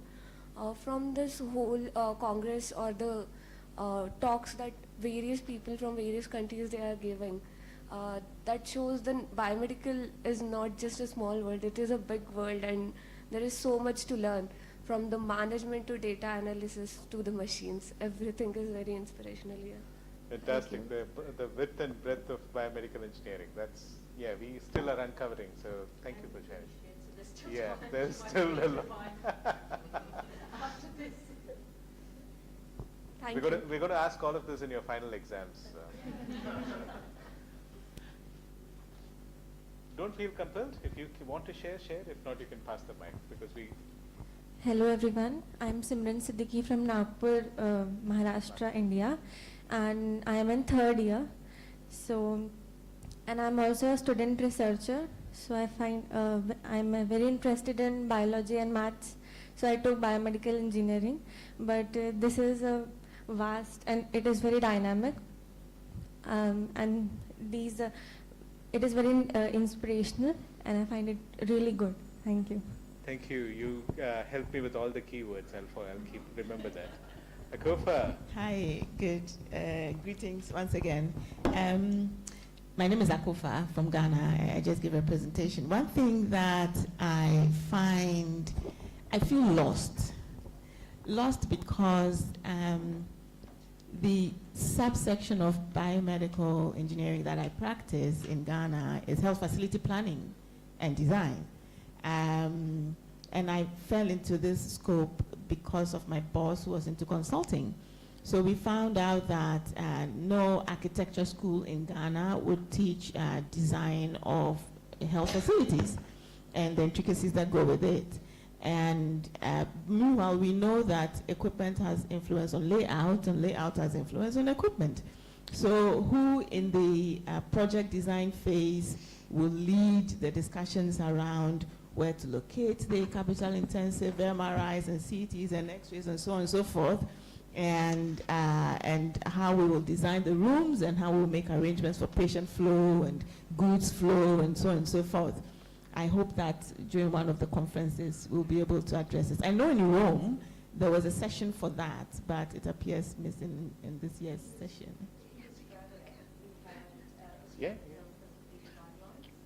And that actually goes into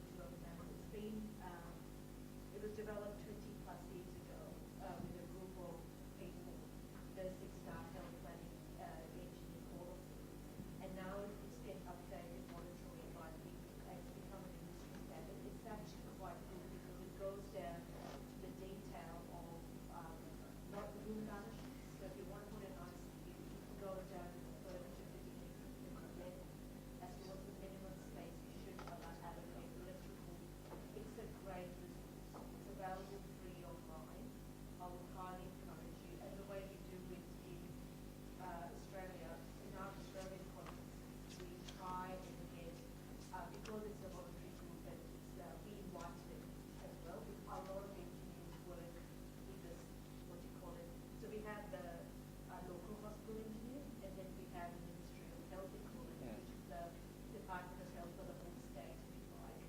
In that department, because they are the ones who are centrally funding the facilities, they have engineers specifically recruited to join those teams. It's something that is, you're right, not taught in our biomedical engineering courses, but by virtue of being involved in those discussions, and particularly in Australia, they're doing like infrastructure on steroids, if you like. Yeah. So much of Yeah. it. That it's just learning on the go.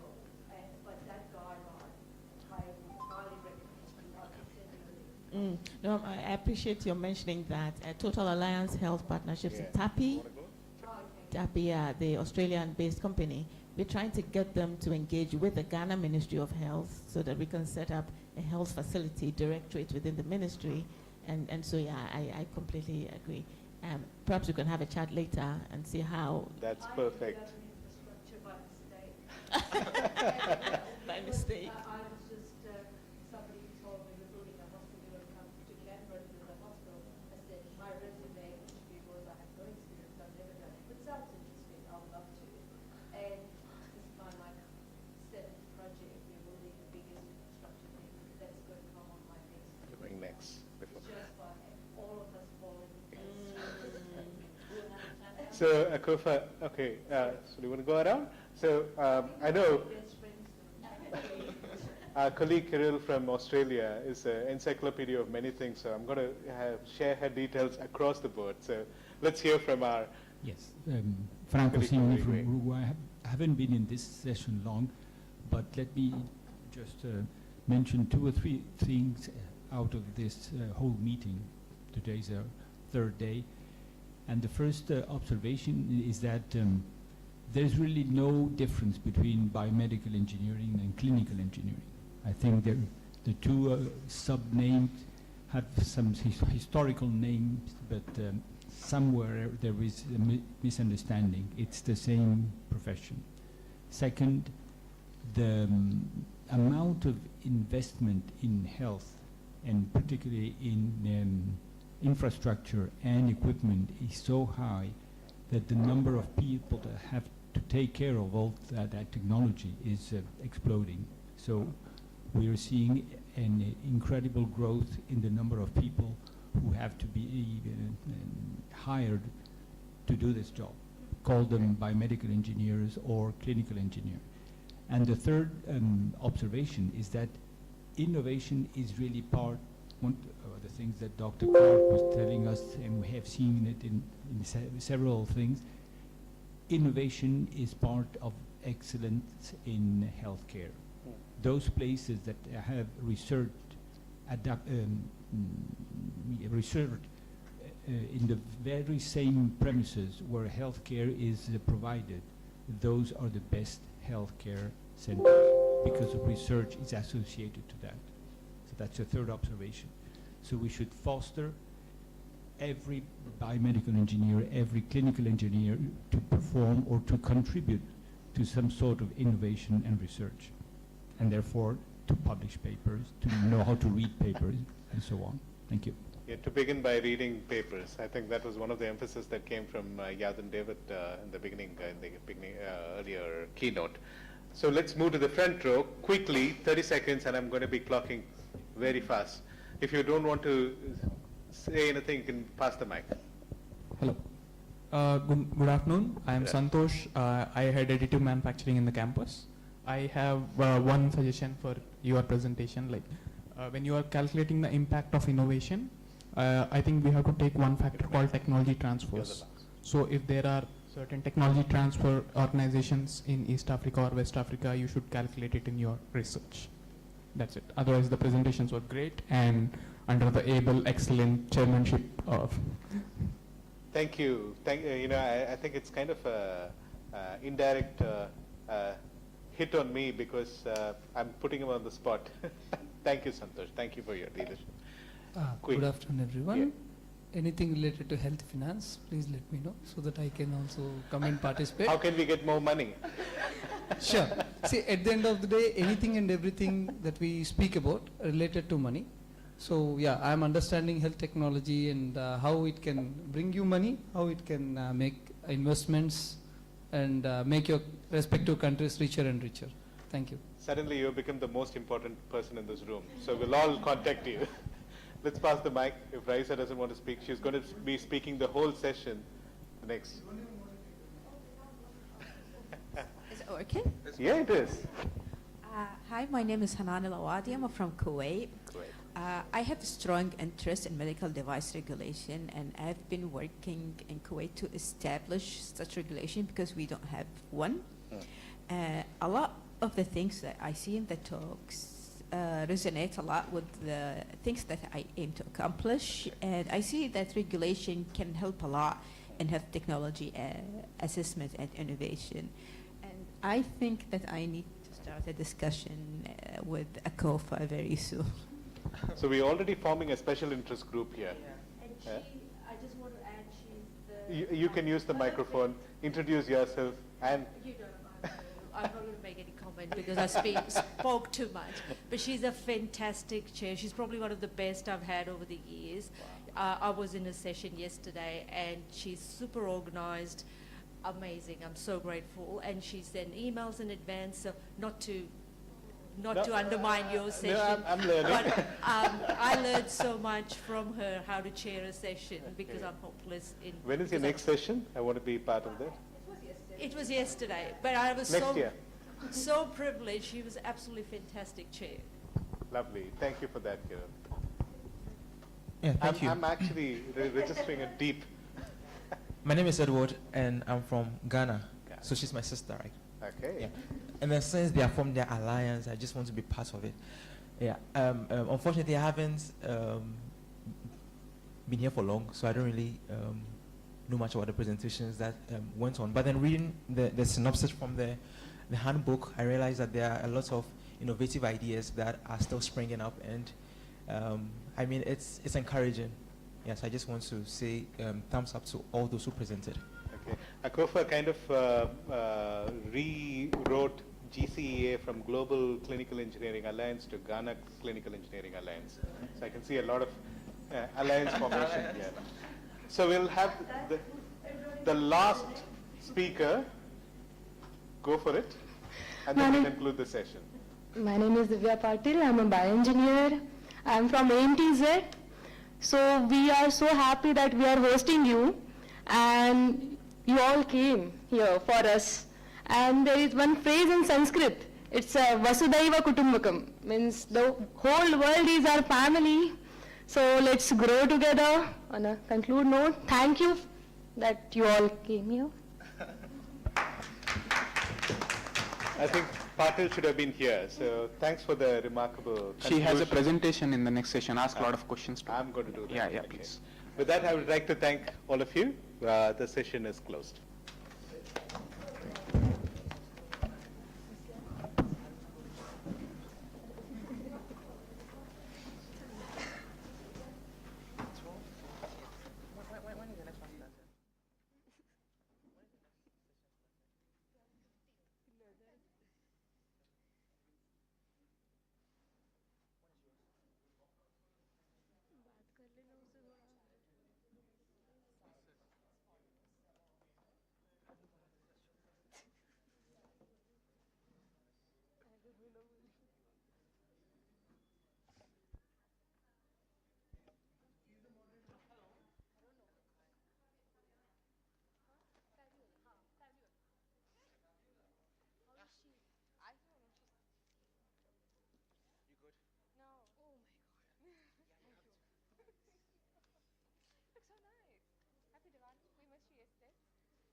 Hello.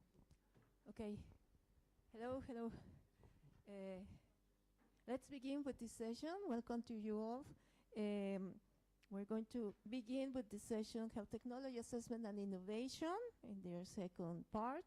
I am Fabiola Martinez, and I'm going to begin the presentation with the work, Resource Allocation of Medical Devices Strategies for Breast Cancer Screening. So may I have my presentation, please? Okay. Well, this work is a result of a series of studies that we have been doing together with the economic department at my university, and especially in the health economics devoted to medical technology. So in this presentation, I will show you some approaches that we are beginning to do in order to solve a very important problem. In this case is breast cancer in the modality of screening, right? But it can be applied to many other health issues that can arise. The next, please. Okay, some facts. 11.7% of new cancer cases globally are from the breast, and 28% of new cases in women and breast cancer occurs in Mexico. So this is a huge problem in health in Mexico, as long as we know that it is also a huge problem globally. It's important to detect the first symptoms of breast cancer so we can have strategies for diagnosis, treatment, and follow-up. And this is another problem. We may detect the breast cancer, but we may not have enough resources to either give continuity to the treatment and to derive the strategy that fits better or fits best to the different profiles of women that have breast cancer around my country. As you know, mammography is a technique that can be used as a screening of diagnostic. In this case, we are going to apply the analysis for the screening category. And as Lobby and other code says, that mammography applied under the skin of screening has the potential to reduce the risk of death from breast cancer by about 40% in women from 50 to 69 years old, and this is huge, right? So this is an example of how timely way of take action may make a big difference between this important health problem. Next, please. Mammography as a screening strategy for treating breast cancer has a lot of barriers and challenges, and this is the one that I detected in Mexico, but I'm sure that it will be shared by many other countries. For example, there are difficulties in the access to the facilities where the mammographers machines are located, mostly because those machines are on big hospitals in big cities, and most of the problems on breast cancer are located in small towns or small cities that are far away from the big important hospitals. So access is a challenge. There is not enough infrastructure to deal with all the demands that population need in mammography screening. Yes, in this case we can detect a specific profile, women between 49 to 69 years old, more or less. There are a debate regarding this topic, but we have a profile, and we may identify the number of women that need this resource. But even though we know how big is the problem, we don't have enough infrastructure. The treatment is limited mostly to the economic factor.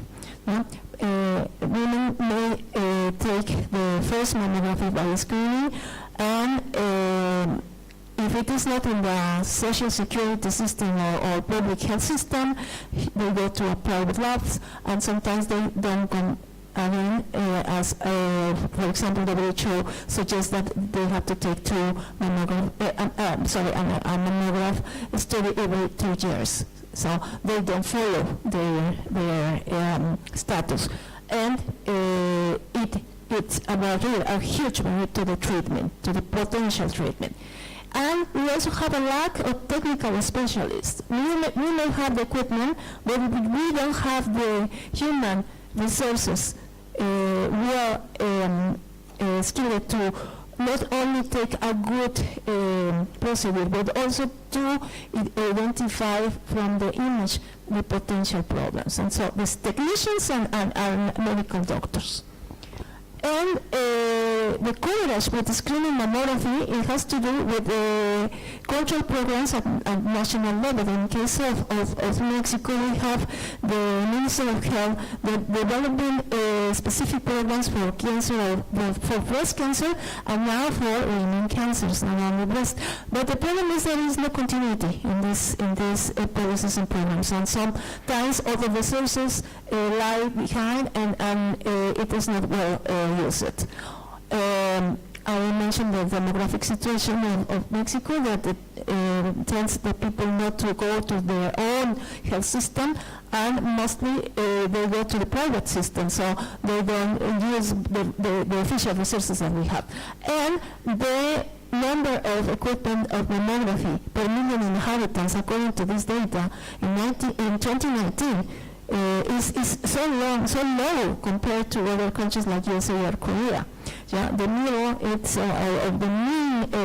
number is about 30-35. So we have very below the mean number. So this is the complete problem. This is the complete framework of the problem of screening mammography. Next.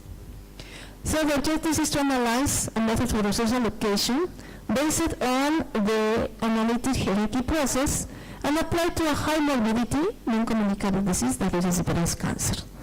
The objective is provide the information to the decision makers from a contextualized analysis that is focused on target population. Yeah?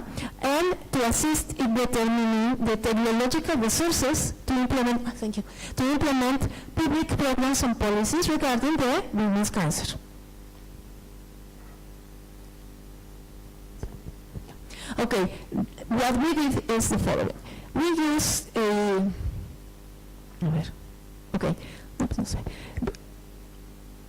we used the different aspects around the medical devices, like critical in diagnostics and treatment, the availability and allocation, and the resource constraint settings, to using the methodology, the hierarchy methodology, and defining socioeconomic, demographic demand, and infrastructure factors that was applied to specifically in Mexico, especially in the states that are with the lowest economic and social advancement regarding the other states from Mexico. And with this methodology, we identify the number of mammography machines that had to be settled in these states. So the states to be analyzed is Guerrero, Oaxaca, and Chiapas. They are the poorest states in Mexico, and they have also an important female population of this profile. And all the factors that we use to apply the methodology are classified into target population, epidemiological indicators, and infrastructure, and are listed in this graphic. Mostly are related to indication of mammograms, the outcomes, because we may have the statistics related to the people who made to a mammography and the results of this study, and morbidity and mortality data. Also we included the profile of the population, of the status population, and some other aspects that completed the analysis. So the model that we use is based on the resource allocation principles, which the equation is this one. We have a weighted outcome that comes from an unweighted input, a series of adjustments of different categories. So with this equation, we adapted to our problem, and we proposed this one. Here it is, this one, and we decided to name it the average weighted states covered mammography capacity of the advertisement, and these three aspects are related to the categories that we selected in the previous and measured in the previous slide. So the model approach to determine the output took two different ways. The first one is to use this equation, but only to add the three categories, and the other is, instead of adding, we multiply them. So the results are the following. Here are the categories, and this is the weight factors for each of these categories in the three states. With this data, we calculated these numbers that corresponds to the weighted for each of these specific factors that are going to be included into the equation, and with these results, we obtained these ones. So. For Chiapas, for example, for the first approach, it happened that we need over 1,000 mammography machines to fulfill the needs of the target population. In Guerrero and Oaxaca, they happened more or less the same amount of equipment. But being realistic, these numbers won't help anybody, because if I go to the Minister of Health and I say I need 1,000 mammography machines to Oaxaca, Guerrero, Chiapas, they will say, okay, how much is going to cost me? So in the other case, in the other approach, the numbers reduce drastically. Yeah? And these three numbers that are here are the previous results that we did in an exercise in order to identify from 2017 to 2020. This data is taken from 2023. I forgot to say that the numbers of the data that we use is time dependent. So from 2017, before the pandemic, we needed 33 in Chiapas, and 2023, with the second method, we need 48. So with this data, we may have more elements to convince my Minister of Health, of the decision maker, to do something about it. So with these results, also detected external factors that affects these numbers. The most importantly, and we have mentioned it in other sessions, is the quality of the data. Because I used the data of the national, open data of the national health system that may not be reliable, may not be complete. Regarding the equipment, they only see the number of mammographers machine, but they don't say if it is working or if it is not. No? So the data is important, and beyond the numbers, this would be the highest value that these studies can provide. So I can say to the Minister of Health to say, okay, you need better data, so I can help you with that. The population's dynamic. People tend to go to the closest health services, not to the health services that is related to the place of birth, and it changes the data. And the coverage guarantee. Yeah? The equipment has specific guarantees that I'm sure that most of the equipment that we found in this analysis is out of the guarantee. So this is another factor. So with this kind of analysis, our hope is to help the decision makers with evidence, not only in this case to the number of equipments that are needed, but the quality of information and the importance of having together the research, we share the data and to discuss the results in order to have better solutions for health. Thank you very much. Okay, our next presentation is from Sudan. Badria Ibrahim, Isa Idris, and Mohammed Yugut Ismail. And the number of the paper is Design and Mobile Applications for Maintenance of Hemodialysis Machines using Flutter Framework. Is the author here? No? Do we have the record?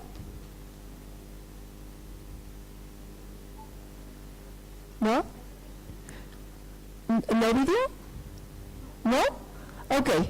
Okay. No, we may check the presentation so we can see what our college did. So, please. Okay, but the team is Dr. Mohammed Jagud and his our college. Next. Oh, perdón. Okay, well, you know that a machine, hemodialysis machine is an important medical device to help people with chronic kidney disease. Yes, and it is said this is an artificial kidney to perform this dialysis process. So it depends too much on the good functionality. The patient depends on the good functionality of the equipment. So any malfunction must be fixed immediately. And offered by us, by biomedical engineers. So the role of the biomeds is important, and they had sufficient experience to train. But in machines, in hemodialysis machines, malfunctions occur for several reasons. Maybe mechanical, electrical, misuse, of course. Also, I would include the quality of water and the facilities where the machines are located. So, in some cases, problems may occur almost daily. No? And well, in Sudan, the author says that the number of biomedical engineers in Khartoum was more than 100 working in the dialysis center, yeah? And according to the official data. And with a variety of experience, because the method of fixing, diagnosing, and identifying errors may differ between the different facilities. They have training workshops, but are not sufficient. They have service manuals that may be abundant of information, but it's difficult to read or difficult to manage. So the question is, if we could make an encyclopedia or an app or something that contains the recurring problems and malfunctions that may occur as a result of improper use and are not mentioned in the old manuals. That this is the most important information that we may need. No? So the goals of the project is design a mobile application that contains the common errors and malfunctions of these machines in the hope to reduce the cost of maintenance and the errors, no? And to benefit other biomedical engineers in the country, and especially the young ones. So they show the flow diagram of the app, where they begin by creating a question, collect the data. The data will be the errors that the people have found, and what do they do with them, the analysis. Using an editor and a filter plugin, and build an architecture, a framework architecture, and then develop the code. So they are a feedback. They have a test code, and finally they launch the app. Okay, they will be HD service. So the results is this app in the dialysis service that they have to categories, whether system unit and the machine itself. And then they show some screenshots of how this app is working.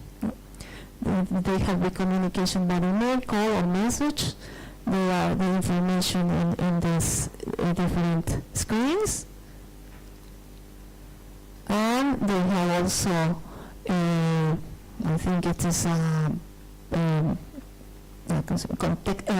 interactive screen that they can find the email and all the options that they have with the tests, the self-tests and the solution. It's quite direct, no? So using this app is to increase the experience of the engineers and know the correct solution instead of calling colleges and work on the solution themselves. And it can be a guide. It can be used as a repository of the manuals, of the service manuals. So they reduce the 5 steps in maintenance, again, according to the authors. It may help with diagnose malfunctions, and they may help as a platform for shared experience between senior engineers and junior engineers. That is interesting. And it may be updated to add new errors and detected by different ways, for example, in mail. And in the near future, this mobile application will increase and this app will be the initial gate of designing other apps for medical instrumentation. So it can be replied. And this will be the contact of the authors. So this is the work of your colleagues from Sudan. Okay? So let's move to the third presentation from Italy. Greta Puleo, Greta Bortonoso, Umberto Mocco, Roberta Perez, and Paola Colombo. They show contrast and case mammography in the early diagnosis and screening of breast cancer. Oh, nice.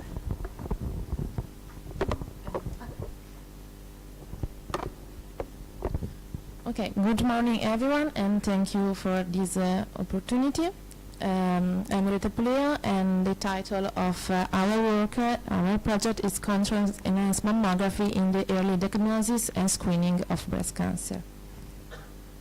This is an HTA evaluation for which we have adopted a multidisciplinary approach. So in the figure, you can see the different teams involved. So medical physicists and clinicians from public and private hospital in Lombardy region, and an HTA team, which I'm part of, and it's a technical group supporting the HTA regional program, and is made up of different professional figures such as 3 clinical engineer, 1 pharmacist, and 1 management engineer. Okay. As I've already said, health technology assessment is a multidisciplinary evaluation process that uses explicit method to determine the value of health technology at different points in its life cycle. So on the left below, we can see the unit HTA core model, which is a methodological framework for sharing and production HTA information. And it consists in different dimensions of value, such as health problem or safety, clinical effectiveness, ethical analysis, legal aspect, etc. Instead, on the right, we can see criteria defined, adapted from by Lombardy region, and refer to the dimension necessary to identify the value of the technology. In yellow, we can see the criteria were examined in this project, and in white, those we didn't examine, we didn't use, either because of lack of information or because they are not relevant, for example, criteria 4. Okay, but what were the goals of the project? There were main 3 goals. The first one is to demonstrate the validity of an innovative diagnostic tool the mammography with contrast for early diagnosis and screening for breast cancer compared to MRI. The second was demonstrate the economic sustainability of the innovative technology for the regional health system. And the last is propose an appropriate regional and reimbursement fee to ensure the introduction of the technology into clinical practice, because it's not currently provided. No fare is currently provided in the Italian price list. Before going into detail, let's first define PICO, where P is population, I is intervention, so the mammography with contrast, C is the comparator, so breast MRI with contrast agent, and O is the outcome, so in this case, for this technology, the diagnostic performance. Okay, let's have a look in more detail. The first dimension we analyze is problem relevance, and from the estimated incidence of report of Italian Society for Medical Oncology, we can see that breast cancer is the most common malignant neoplasm in the female Italian population. The incidence, which is the new diagnosis cases in the reference population in Italy, was 55,700 in 2022. The survival rate, which is the number of cancer survivors at 5 years from diagnosis, was 88%, and the mortality, so the number of deaths occurring due to cancer, was 12,500 in 2021. Every year in Lombardy region, 10,646 breast MRI with contrast agent are done, and recently in 2022, the European Society of Breast Imaging recommends MRI screening in women with extremely dense breast, who represent 10% of women in Lombardy region involved in the screening program. Women from 49 to 75 years old. In the coming year, the needs of this type of screening could go, and an estimated number of MRI could be, based on this data, 53,227. Okay. Then we focus on the second dimension, the technology solution relevance. And we compare the innovation the intervention, CEM with the comparator MRI. So we focus on different parameters such as contrast, acquisition, subtraction, examination time, interpretation time, exposure to radiation, and contraindication. For example, we can see that the contrast is different because it's iodine for CEM and gadolinium for MRI. Or the examination time, for example, is 15 minutes for CEM, and is half the time of MRI, because MRI produces a lot of images, so 100 images against maybe 8 images for some. So the interpretation time is lower, is 1-2 minutes for SEM and 10 minutes for MRI. And however, the CEM does involve some exposure, unlike MRI, does involve some exposure to radiation. Then we can see that there are different contraindications for this technology. For example, for MRI, there is the incompatible devices, body weight, or claustrophobia. Okay, in terms of safety, the main risk are radiation exposure and the risk associated with intravenous injection of contrast agent. So firstly, SEM, unlike MRI, involves exposure to ionizing radiation. Secondly, the risk of serious adverse reaction to ionized contrast agent use in SEM remains small and acceptable, but is much higher than the risk related to MRI contrast agent use. Globally, CEM is well tolerated by patients. About dimension 4, a recent meta-analysis based on 60 studies and about 10,000 patients estimated a sensitivity of 95% and a specificity of 81% for SEM, performance comparable to that for MRI. There is also a lower false positive rate for SEM. Turning to dimension 5, so the financial and economic aspect, to the standard mammography cost must be added the cost of the contrast agent, which is about 20 euro per patient. The cost of consumable, which is 10 euro per patient, and the cost of device software upgrade, which is 40,000 here. I didn't say, sorry, that the cost of injector is including in the cost of consumable. So despite this additional cost, CEM compared to MRI still has lower acquisition, installation and maintenance cost. About organizational aspect, CEM has a shorter waiting time. This because in our region there is a better availability of this device, so this could ensure a better equity for the patient.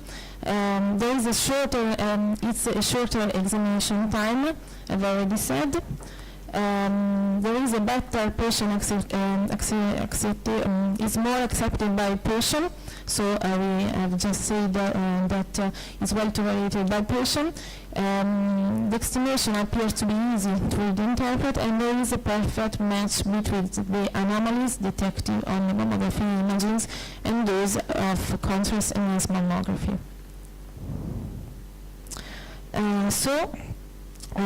Given all these advantages, what did we do? We put forward the following proposals, so the inclusion of unilateral and bilateral mammography with contrast agent in the healthcare price list. These, on one end, maybe will save money for regional health system because MRI costs more. On the other hand, the use of the CMI for recognized indication would allow the decrease of the performance provided with MRI, which is now subjected to long waiting lists. Just to know, this proposal last week was approved in Lombardy region. Thank you.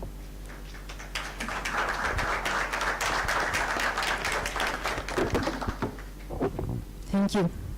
Okay, let's move to the next paper from South Africa.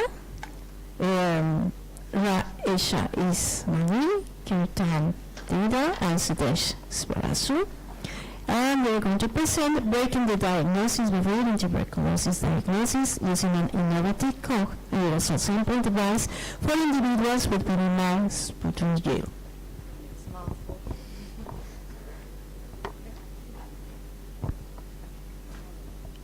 Good afternoon, everyone. Hello to esteemed guests, colleagues, and scientists. Thanks for the honor of presenting a little bit of our work here today. So today I'll be talking about breaking the diagnostic barrier in tuberculosis, using tuberculosis diagnosis using an innovative cough aerosol sampling device for individuals with minimum sputum yield. So let me introduce you to our team. Well, my name is Raisa Ismail. I'm a master's candidate at the University of Cape Town and a biomedical engineering research center. One of my supervisors is Professor Kirtan Dida. He is the director at the Center for Lung Infection and Immunity at the University of Cape Town and a pulmonologist. Our other collaborator is also a certified pulmonologist at the Center for Lung Infection and Immunity And my second supervisor is Professor Suresh Sabarasu, the Director of the Biomedical Engineering Research Center at UCT. And we are coming to you from the sunny slopes of UCT at the base of Table Mountain. So let me start off with a summary of what I'm going to talk about. Essentially, TB is the second largest infectious disease killer after COVID-19. It's a worldwide problem, and to tackle this, diagnosis and treatment is key because there is treatment available, so we need to just figure out who we need to treat. So substantial amounts of people are actually unable to be diagnosed because of insufficient or inadequate sampling or sampling methods. So this research is focused on the development and design of a device for mass TB screening in low-income, in low-resource settings, or LMICs. So essentially, it's an endeavor to address the lack of sampling equipment for sputum-scarce individuals, identifying infectious individuals by cough can aid in targeted community testing as well, and I'll explain this a bit more later. So let's start with the disease state fundamentals of TB, which I'm sure most people already know. But it's caused by bacterial infection by Mycobacterium tuberculosis. It's a rod-shaped bacteria. And symptoms include chronic coughing, chest pain, and loss of appetite. And immunocompromised individuals are at risk, and this is especially important for places where there are high incidences of HIV, like South Africa, for instance. And transmission is by aerosol droplets. You can see in the diagram on the screen of transmission is by sneezing, coughing, singing, talking, any of that type of thing. Diagnosis is by culture and sputum smear microscopy. Essentially, you culture, and that would be the gold standard for diagnosing if you have TB or not. However, what many people don't know is that 15% of people are actually unable to produce the sputum required for this diagnosis. So you might ask, well, how big of a problem is 15% really? Well, this is a graph by the World Health Organization showing that there were 8 high-burden countries in the world with TB, for TB, and this means that 86% of all cases of TB were in these high-burden countries. Interestingly enough, you'll notice that South Africa and India are some of the biggest are experiencing the biggest problems in this regard. And worldwide in 2022, there were 10.6 million infections of TB worldwide. This resulted in 1.5 million fatalities.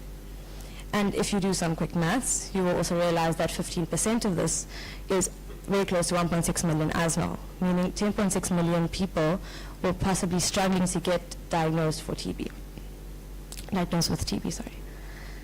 So how are we tackling this?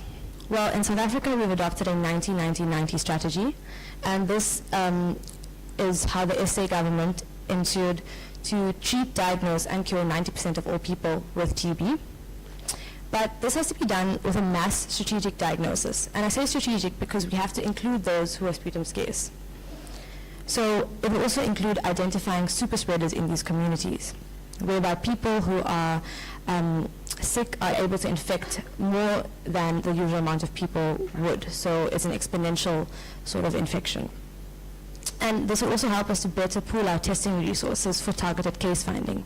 If we find someone who's able to transmit the disease by coughing very easily and they have a high yield by coughing, it also means we know who to test next.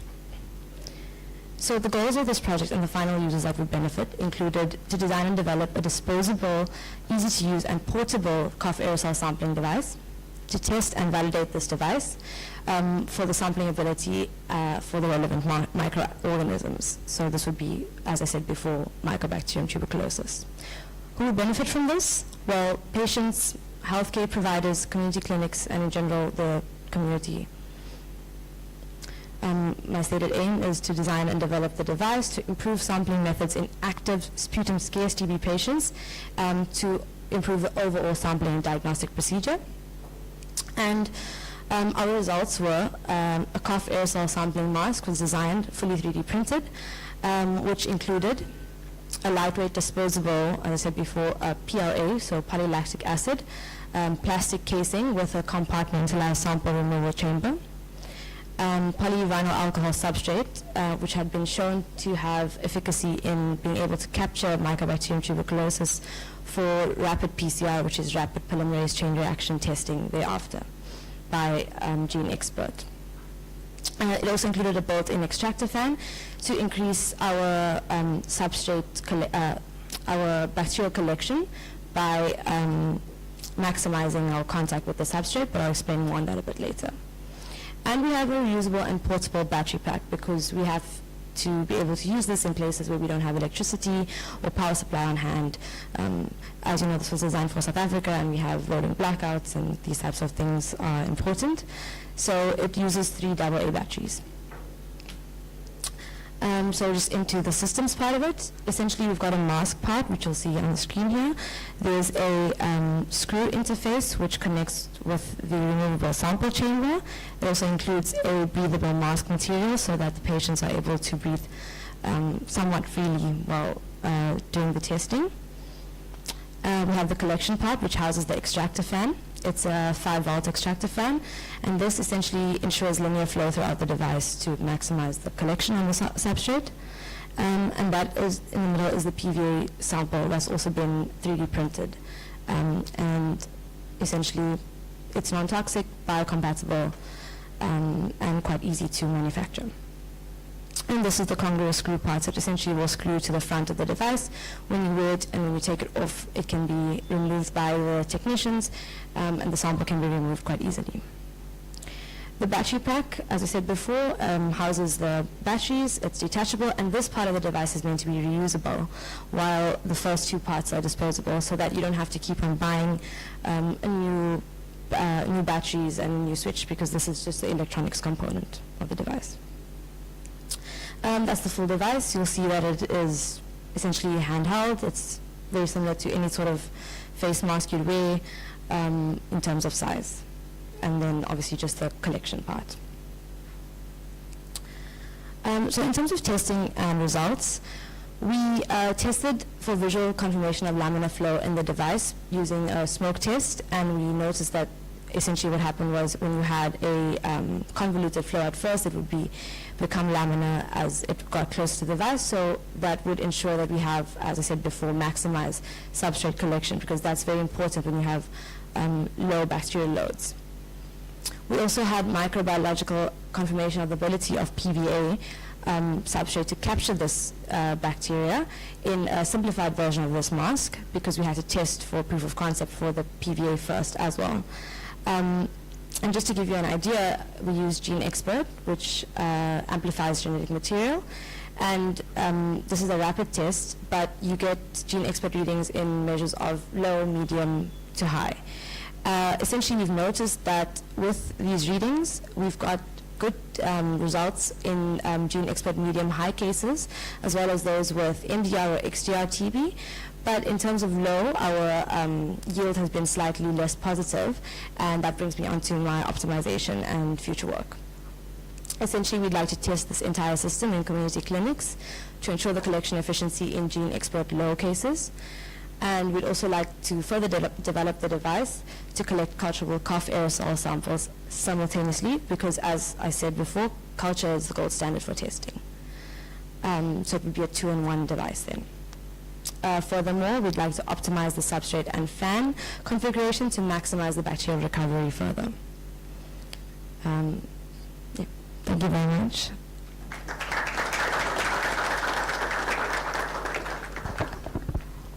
Thank you. Thank you so much. Okay, next paper is from China, and I would like to know if we have any presentation or video or something. Video? Excellent. Okay, well, the next paper is from Zheng Jinpan, Jin Su, and Jin Jifeng. And it is called Clinical Effect Analysis of Different Absorbable Anesthetic Material Usage in Laparoscopic Resection of Lung Cancer, a propensity score matching with prospective real-world study. So let's watch the video.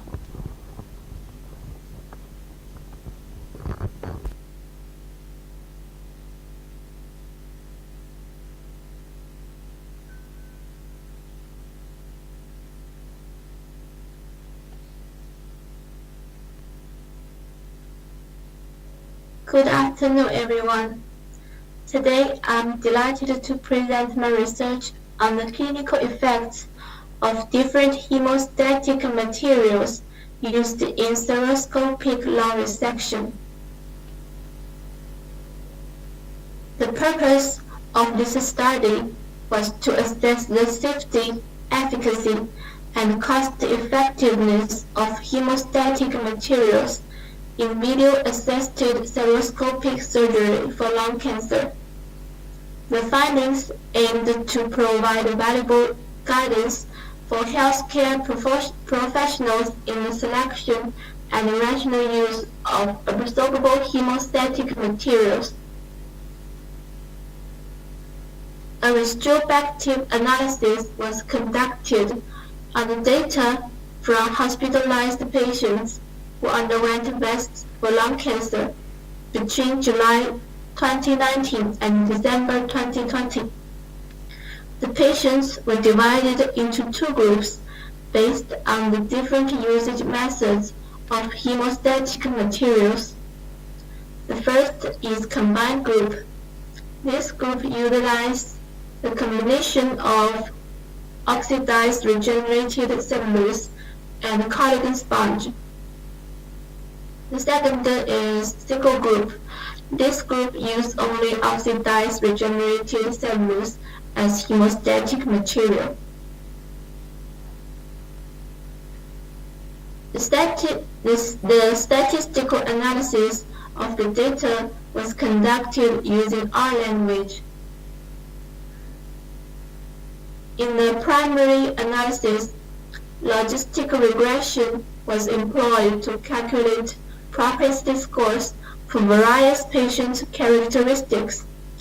To balance these confounding factors, the robust propensity score inverse probability weighting method was utilized. In addition to the primary analysis, a sensitivity analysis was performed. Multiple imputation was applied to handle missing data. After imputation, propensity score matching was conducted using the nearest neighbor method for 5 imputed datasets. For binary outcome variables, an adjusted Poisson regression analysis was carried out, and for continuous outcome variables, independent sample t-test and independent sample Mann-Whitney U-test were employed to compare the means and medians between the two groups. In the results, a total of 904 patients were included in the primary analysis, with 466 patients in the combined group and 438 patients in the single group. To ensure the comparability of the two groups and control for potential confounding factors, robust propensity score inverse probability weighting was applied. In addition, in the sensitivity analysis, a larger sample size of 1,277 patients was included. These patients underwent propensity score matching after multiple imputation was performed. The purpose of the sensitivity analysis was to further validate the findings. As you can see, after weighting, the standardized mean differences of all confounding factors were well below 0.1, which means these two groups are comparable. In the results, as the picture implied, the data analysis results revealed significant differences between the two groups. Compared to the combined group, the single group demonstrated a decreased rate of hemostatic drug usage. The relative risk was 0.68. And the median hospital stay was found to be increased. The The median difference in hospital stay was 1 day. This indicates that patients in a single group had a slightly longer hospital stay on average. And compared to the combined group, the mean cost of hemostatic materials decreased. The mean total hospitalization cost, the mean cost of other consumables, and the median medication cost were found to be significantly decreased in a single group. These findings suggest that the single usage of ORC is associated with potential cost savings.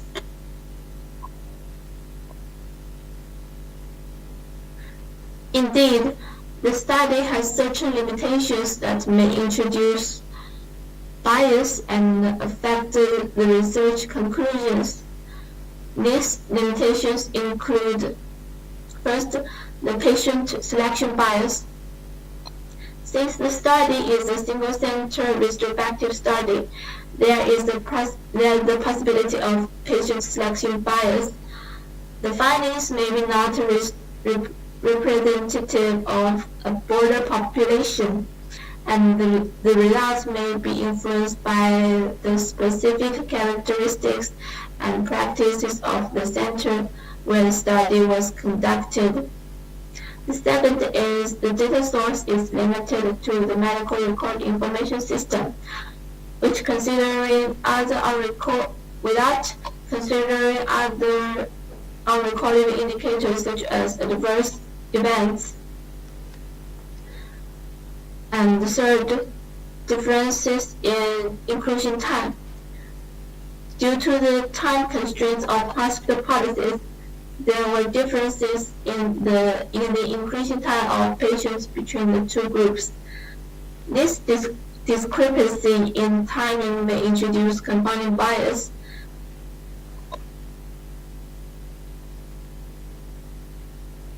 The sensitivity results showed insufficient robustness in surgical time and abnormal white blood cell rate, highlights the need for cautious interpretation of these specific findings. Also, however, some studies have suggested the ORC has weak acidity and carries a risk of increasing the probability of tissue inflammation. But currently, there is insufficient evidence on this. It's requiring further research, such as some RCT research.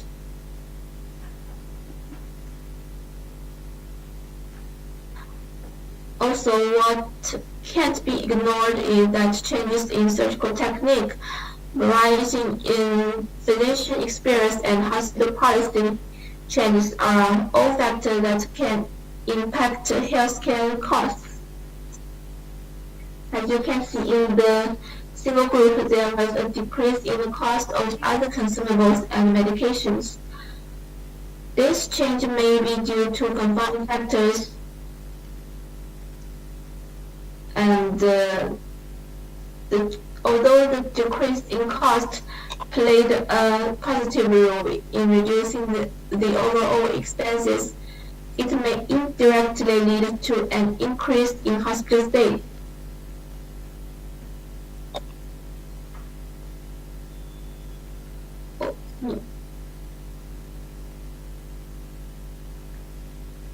After all the data analysis and discussion, it comes to the conclusion. Although the use of ORC may potentially increase hospital stay and the rate of abnormal white blood cell count, it is important to note that this result can be influenced by other unmeasured factors. Further research is necessary to validate these findings. In summary, using only ORC in seroscopic radical surgery for lung cancer may be a more cost-effective choice. That's all of my presentation. Thank you for your attention.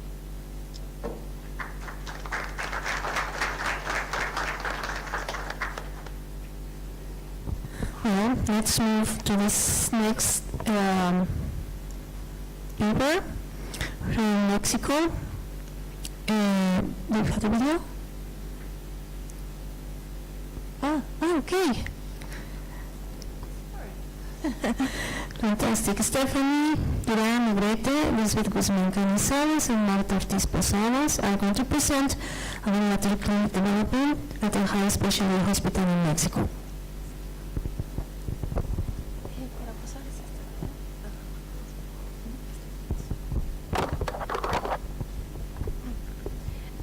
Hi everyone, I'm here to present my project, Bariatric Clinic Development, a high specialty hospital in Mexico.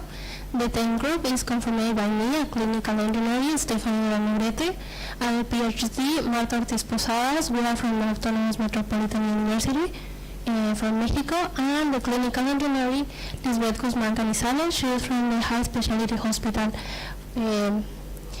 of Ixtapaluca in Mexico State. For the introduction of this presentation, I want to tell about the obesity in Mexico. The obesity affects more than 75% of adults and 35.6% of child population, and about 34% of obese people are morbidly obese. The morbidly obese is the most highest degree of obesity. And about the hospital, is a high specialty hospital in regional of Ixtapaluca. It's located in the Mexico State. We can see on the map highlighted in red the Mexico State, and this hospital have 455 hospital beds, 20 surgical specialties, 21 surgical specialties, and the geographical region of influence is the east of the Mexican Republic.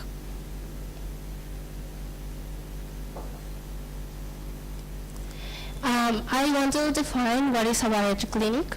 A bariatric clinic is a medical unit specialty to provide a comprehensive treatment for the access of managed patients who have morbidly obese through not surgical interventions, and the general goal of this project is to find a technical and operational criteria to implement a bariatric clinic and provide comprehensive care to obesity population of the hospital in the geographical region of the influence.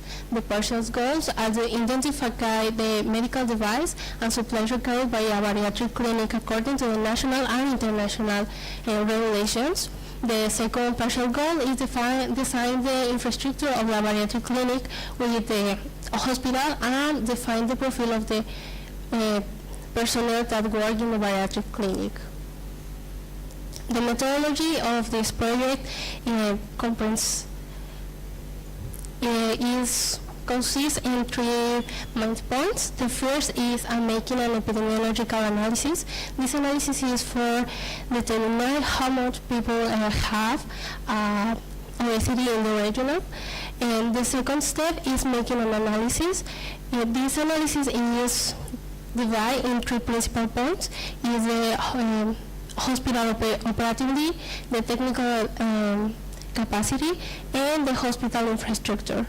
For each one of these, we define the strengths, the opportunities, the weakness, and the threats. And the third step is making analysis of the external and internal factors. According to all the factors we detect in the analysis of the strengths, opportunities, weakness, and threats. The results for the first step we found in 2021 in the state of Mexico, there were 50,079 new cases of obesity in the regional, and we found there is no specialty clinic to treat obesity in the geographical zone, and we found in 3,073 patients where diagnosis will represent a 7.91% of the total patients seen in the occupation of the hospital. In Mexico, the obesity is a public problem health, we can see this. And for the second step, we make an analysis of the strengths, opportunities, weakness, and threats, and we found the strength, the medical staff, we found the hospital have a bariatric patient care process, the availability of medical equipment, available furniture, and the clinical laboratory services are disponible in the hospital. In the weakness, we found the strength of trained paramedical staff, the deficit of specialty equipment and furniture deficit, and difficulty in patient mobilization, and door dimensions, elevator capacity, and access ramps. What is the most important strengths we detect in this part? We have a medical staff. We have a medical can provide care to patients with obesity. We have doctors. We can make this work, and the weakness more important we detect is the deficit of the specialty equipment. Why? Because if we don't have equipment to treat these patients, we cannot provide care for them. So for the treats of this work, we detect a financial resource, a socioeconomic situation of the region, a lack of an official medical standard or medical device for bariatric clinics, and the change in health policies and natural disasters, and allocation of federal resource. The most important treatment we detect for this project is the financial resource. I need to remember you the hospital is a public, so we depend of the government resources. If we don't have a financial resource, we cannot make any more project. So for the opportunities, we detect a high influx of obesity patients in the region.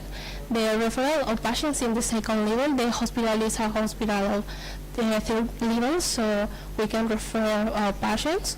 And to maintain the safety of these patients, it increases the technology capacity of the hospital and medical equipment in Mexican market, and the infrastructure expansion of the hospital and operative rooms. The opportunity most important we have is the high influence of obesity patients in the region. Remember, the hospital is a public health, so if we can provide care to the patients, is the most important for the hospital and for the country. The making matrices of the internal and external factors are the middle part of this work, because we can make a score for each one of the strengths, of the opportunities, of the key factors of the project. We can see in the disabled, we promote each one of the strengths, each one of the weakness.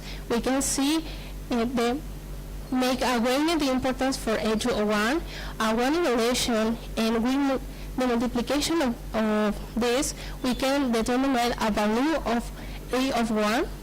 And the most important weakness importance is for the medical staff, because remember, if we have a doctor, we can provide this care to the patients. So have the 0.15 points, and the evaluation is 4 for this factor, and the medical care process have the same evaluation, and the weakness, the availability of the deficit of specialty equipment have the most important weighted importance, and we have a final value score for this matrix, and we have a 2.5 points for this. And what is the mean of this? For the methodology of these matrices, we can see the value scores were below 2.5. It is a characteristic for the projects that are weakness internal. We can see that these matrices have a 2.5 points. So the hospital have a weakness internally. We can to point attention for this weakness for making this project. For the second matrix, we can external factors. We can see the most important side for the opportunities of the high influx of patients in the region, the infrastructure expansion, and the increased technology capacity of the hospital. They have the same qualification and the weight importance, and have the same classification for each one. And for the treatments, the most important, one more time, is the economic situation, because if we don't have a resource, we can make in this project. And in this case, for the external factors, we can if the score is closer than 4 for the methodology of these matrices, we can benefit for the opportunities that the project can give us. So these matrices have a score for 3.4. 3.4 is represent the project can surprise the way the opportunities for the project. For the conclusion, we divide in 4 points important. For the first is the operativity. In the hospital, have the medical staff to provide the care to the patients with obesity. The second is the infrastructure. We can provide adaptability for the areas the hospital have, and we can provide the care to the patients with obesity. And about the technology, the surgical team, the hospitalization bed, the scale, and the equipment for the patient's transfer require specific characteristics for the bariatric patients, because the size, the weight are different than patients with less BMI. And about the matrices, they obtain in the if, LI, and F, indicate the hospital have a weak internal, and we can to benefit of this according to treatments. If they can help minimize the treatments. And the work to be done, we need to finally medical equipment guide to healthcare facilities to professional staff profile and the technical characteristics. We can make a clinical guide for and others hospitals can make and others bariatric clinics or other specialty clinics for everyone want to make specialty clinics. That is all for my part. This is the contact of the Dr. Marta Ortiz Posadas if you want more information about this project. Thank you so much.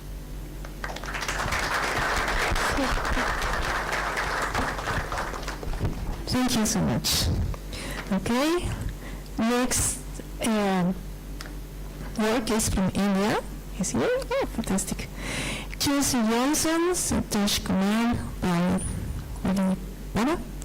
and Divya Patil, an investigative study into the morphological, physical, and biocompatibility properties of medical grade ICEHTMC rules for orthopedic implants.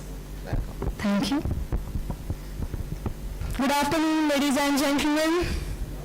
Namaste. Welcome to AMTZ. So, I think now you all are familiar with AMTZ family, our workspace, our work culture. So, we are indigenizing the medical technology and devices. So, the story starts from here. So, one of the representatives of Indian orthopedic implant manufacturers approached us to solve a puzzle. And this is the puzzle. The indigenization of ICEHTMC, ultra-high molecular weight polyethylene. So it's not just a research, it's a success story of a hard work.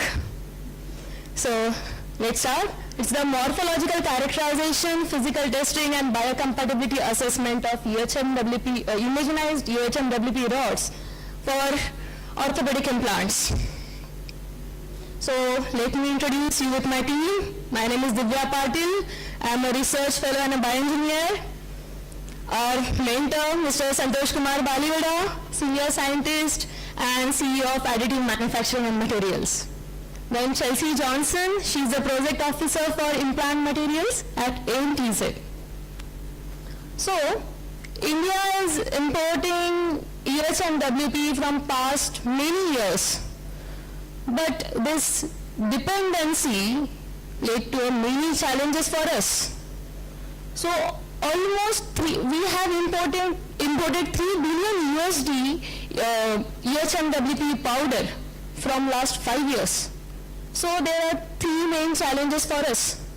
First is cost, second is quality, and third one is a quantity.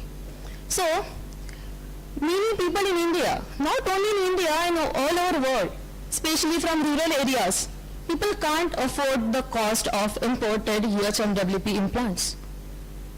And second one is quality. Who can afford?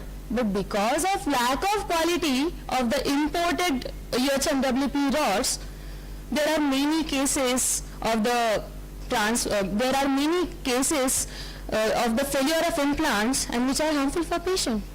And third one is a quantity, which if quality is there, you can afford the cost, but there is not there is not availability of product where it is essential. So we found a solution for that. So we indigenized the whole process of production of UHMWP from raw materials to the machinery in AMTZ, and we democratized this product here, and now we are serving the needs of all the orthopedicians in India, and we are so proud to say that, and we are exporting it to many countries. So what is UHMWP? It's ultra high molecular weight polyethylene, which is a thermoplastic orthopedic implant liner. So which is used for the medical applications in implant materials. So in this project we are exploring about the examination of its morphology, physical testing, and properties, compositions, and mainly about the biocompatibility of the living tissues. So the beauty of this project is we manufactured the raw material here. We tested the raw material here, means from raw material, packaging, sterilization, the whole pipeline we developed here. So we developed UHMWP raw material of UHMWP powder here, and we tested here at our own facility. When we did different characterization validations for it, Raman analysis, FTIR. So in Raman analysis, the size of each UHMWP granule is about 100 microns, and it is polyhedral in shape. 100 microns means it is almost equivalent to your hair strand. So it is that minute, and that was a big deal for us. Second is the FTIR, melting point analysis, BAC analysis for an unimplanted UHMWP. We did all these tests to achieve the standardized ISO standard, and finally we achieve it. So the goals of this project are the study aims to provide the comprehensive analysis of all the characteristic mechanical performances of the UHMWP along with its biocompatibility with living tissues. And if you are talking about benefits, so I addressed 3 problems at the starting, 3 challenges: cost, quality, and quantity. So AMTZ is the first facility in all over India who is producing the UHMWP powder and rods. So we achieved the ISO 13487 certification also. About the cost, our indigenized UHMWP rods are 40% lesser than the market price. And about the quantity, so we are producing 3,000 rods per month and 30,000 rods per year. So these are some examples of it. See, it's the indigenized UHMWP powder. Yeah. Can I add a sentence? Yes, sir. Yeah. This is something that we encounter in our economies in many parts of the world. The import used to come from 2 companies in the world. There are only 2 companies in the world that make this rod for all implant manufacturers globally. Let us disclose what we did. We imported samples. We subjected those samples to the test. We found what they are made of, what 6 bar or 5 bar of pressure they can withstand. We created the analytical pathways which was reflective of that sample. Then we scouted for materials which is close enough, and we failed. And we failed miserably. It took 8 months for us, I think 16 or 17 facilities to trace a raw material which could be close enough. We found one raw material which had nothing to do with medical. It was an aerospace material. It was being used for the flaps of engines and being produced only for aerospace industry. Since we realized that their material sample is very close to the sample that we are importing, we asked them, would you change your materials characteristics to be it medical compatible? And they said no. I'm saying all this because this is what you guys encounter every day in your life. No, can't be done. We won't deal with it, and so on and so forth. And our job is to make all of them say yes. And when we asked them and they said no, we told them, please come to us and let's meet and see if you like it. They came here, and after half a day of visit, they said, okay, maybe, but we don't know how to do it. Then DDR, Chelsea, and I think 16 people around Santosh, his team, they worked with a private company to transform their material, which had everything except 2 characteristics. One, their material was not designed to be holding 6 bars of pressure that is required by FDA in the implant rod. And 2, they had never tested biocompatibility with the blood, being an aeronautics material. So we subjected it to animal house trials. We have the animal house here, and we subjected them for more colloidal pressure to bond higher so that they can achieve 6 bar pressure. All that was done for the industry by our in-house team. And finally they got the material which was exactly the same as what we were importing.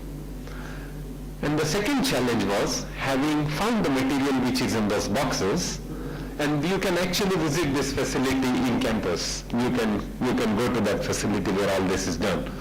That material has to become this rod, which is, if you can show the rod to everyone without hitting anyone. This is the rod. Just show it on, so that, and then you give it to her. Yeah, of course. So this rod cannot be made just from the powder. The powder has to be ram extruded, which means the powder has to become liquid. Once the powder becomes liquid, it has to be re-solidified with a harmonized shape of rod in various diameters, because our hips and knee are of various diameters. Nobody had the machinery to do it. So we went to China, found the machinery that was close enough, begged them again to change their machinery to suit us, brought it here, and used our engineers to build the second line. And therefore, this is a story of no, can't be done, should not be done, etc. And then we had the material which didn't belong to medical engineering. We had the material. We had the machinery which was not meant for medical. We transformed the whole process, gamma irradiated to make it sterile, animal trials to make it safe, took FDA clearance, and the cost at which we produce this today in the world, what we import, is about $600 per meter of length. What we produce is $128 for 1 meter of length. And this would be the raw material for implant manufacturers. And when we went to the implant manufacturers and said, will you take it? And they said no. We already have something which we think is safe. All your tests are good, but we don't want to take the risk. And then we had to call all the implant manufacturers of the country through a video call and tell the association that if anything goes wrong, we would take the risk. And 2, if you have loss of profit on this raw material vis-a-vis imported, we will reimburse 1 year of your loss. We didn't have the money to do so, actually. But we told them, because it would build their confidence. We had all the reports, we were sure, they were not sure. And then we got the association to agree. And now, there are 38 manufacturers of medical implants in India, and we are the only supplier of ICEHTMC to India in 17 countries in just 1.5 years, reducing the cost of implant by more than 60%. That's the whole story. Thank you, Divya. And he is the unseen hero behind the whole story. Chelsea, Gayatri, Nandini, and you who did it. So Jatinder, the implants are as strong as jet engines. That sounds good. We have 6-bar pressure implants, so when you go back, you will discover lots of lost pieces, lots of no's, lots of can't be done. Reach out to us, maybe through Tom, through Fabiola, through Elliot, many of us. Maybe we can find a collective solution for everyone. I would like to add one other value statement to your material here. You know, one of the most valuable implant materials now, of course, is titanium. Titanium's used in everything.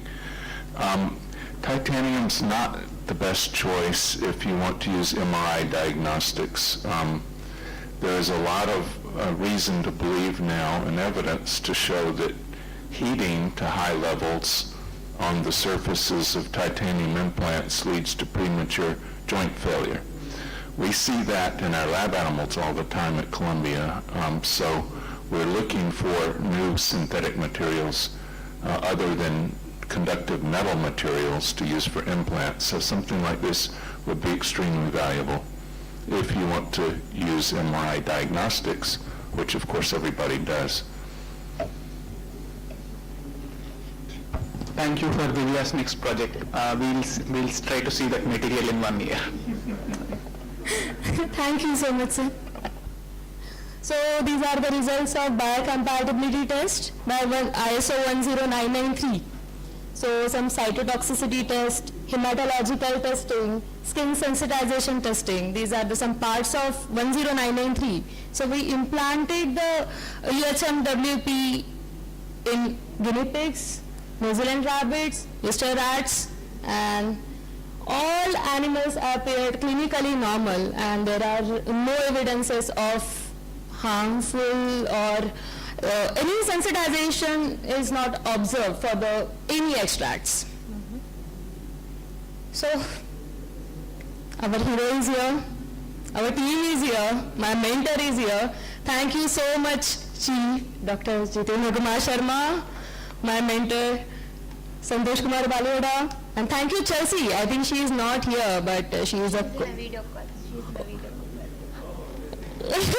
well, really thank you to you all guys that you came here. Thank you Chelsea ma'am for giving me this opportunity. Thank you. Thank you. Fantastic conversation. Thank you so much. Thank you so much. Okay, let's move to the next abstract from Peru. Do we have the video?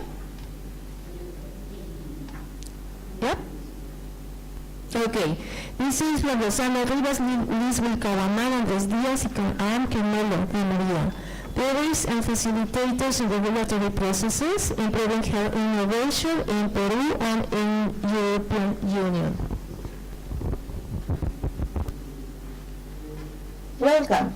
It's a pleasure to introduce the oral presentation of barriers and facilitators in regulatory processes, improving health innovation in Peru and European Union. Next.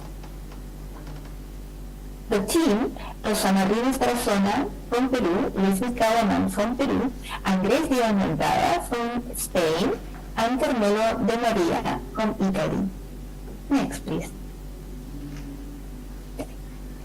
The regulatory processes for medical devices are so far a strategic and essential process to analyze, improve, and also to make a research about this is essential, not just for the healthcare outputs, but also for the accomplishment, to accomplish the right of the population to have safety and quality assurance.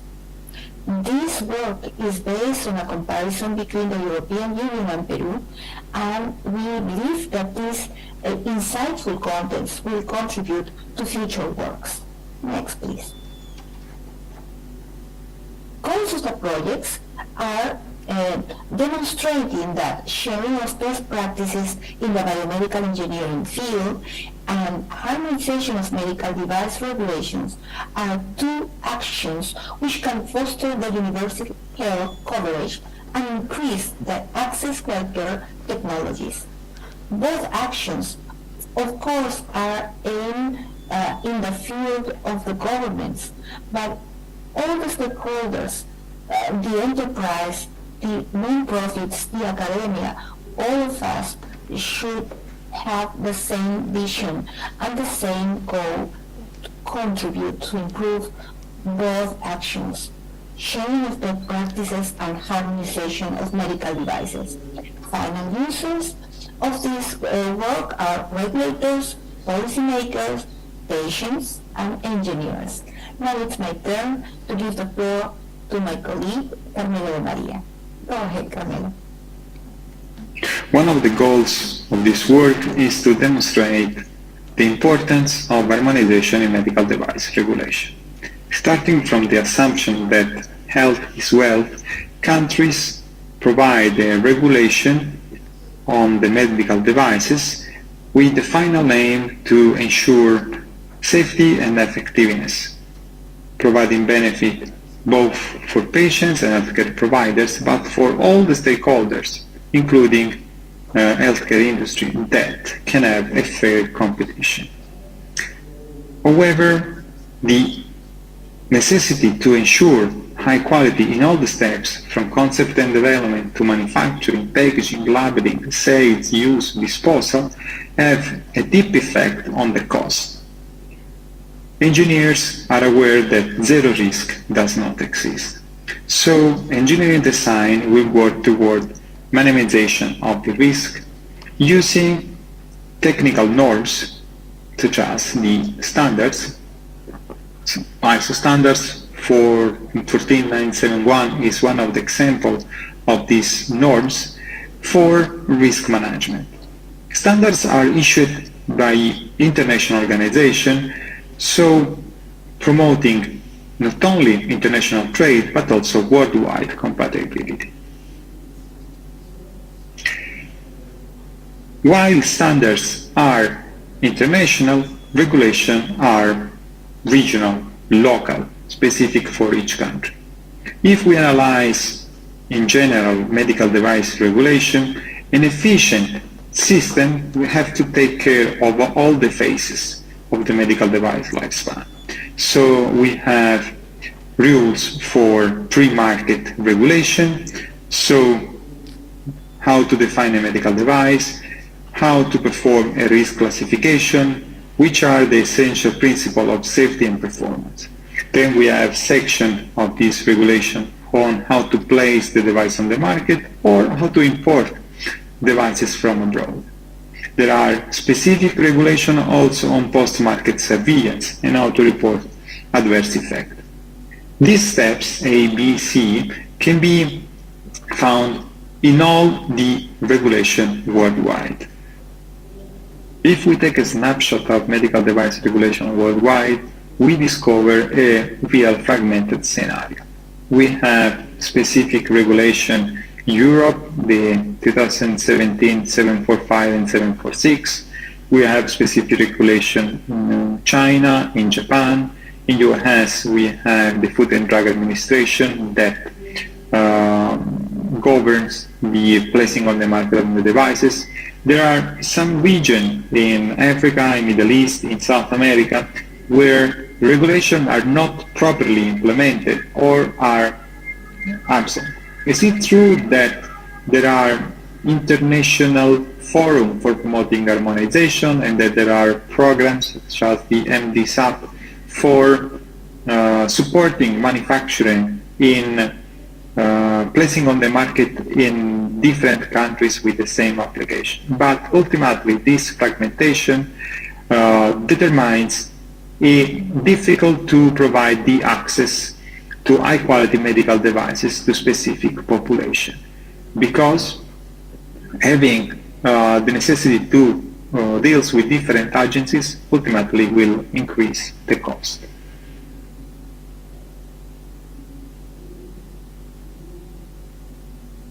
As Carmelo has shown, this approach, the approach of regulatory process, has a lot of meaningful for all the essential concerns of clinical engineering globally.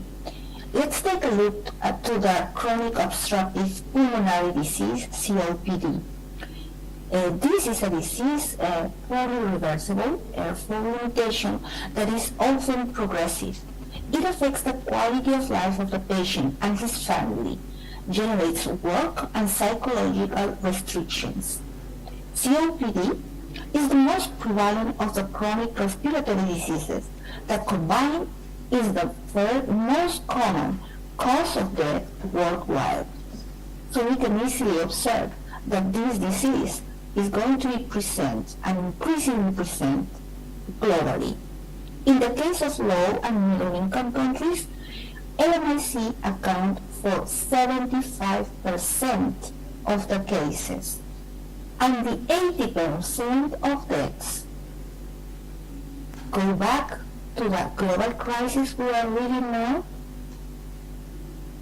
Take into account COPD for innovation, health innovation, for applied research, to improve outputs here, not just in low and middle income settings, but globally. It is pertinent and is going to be an attractive market increasingly. Next, please. For the exchange of discussion, we use the case of the mechanical ventilation device fabricated in Peru.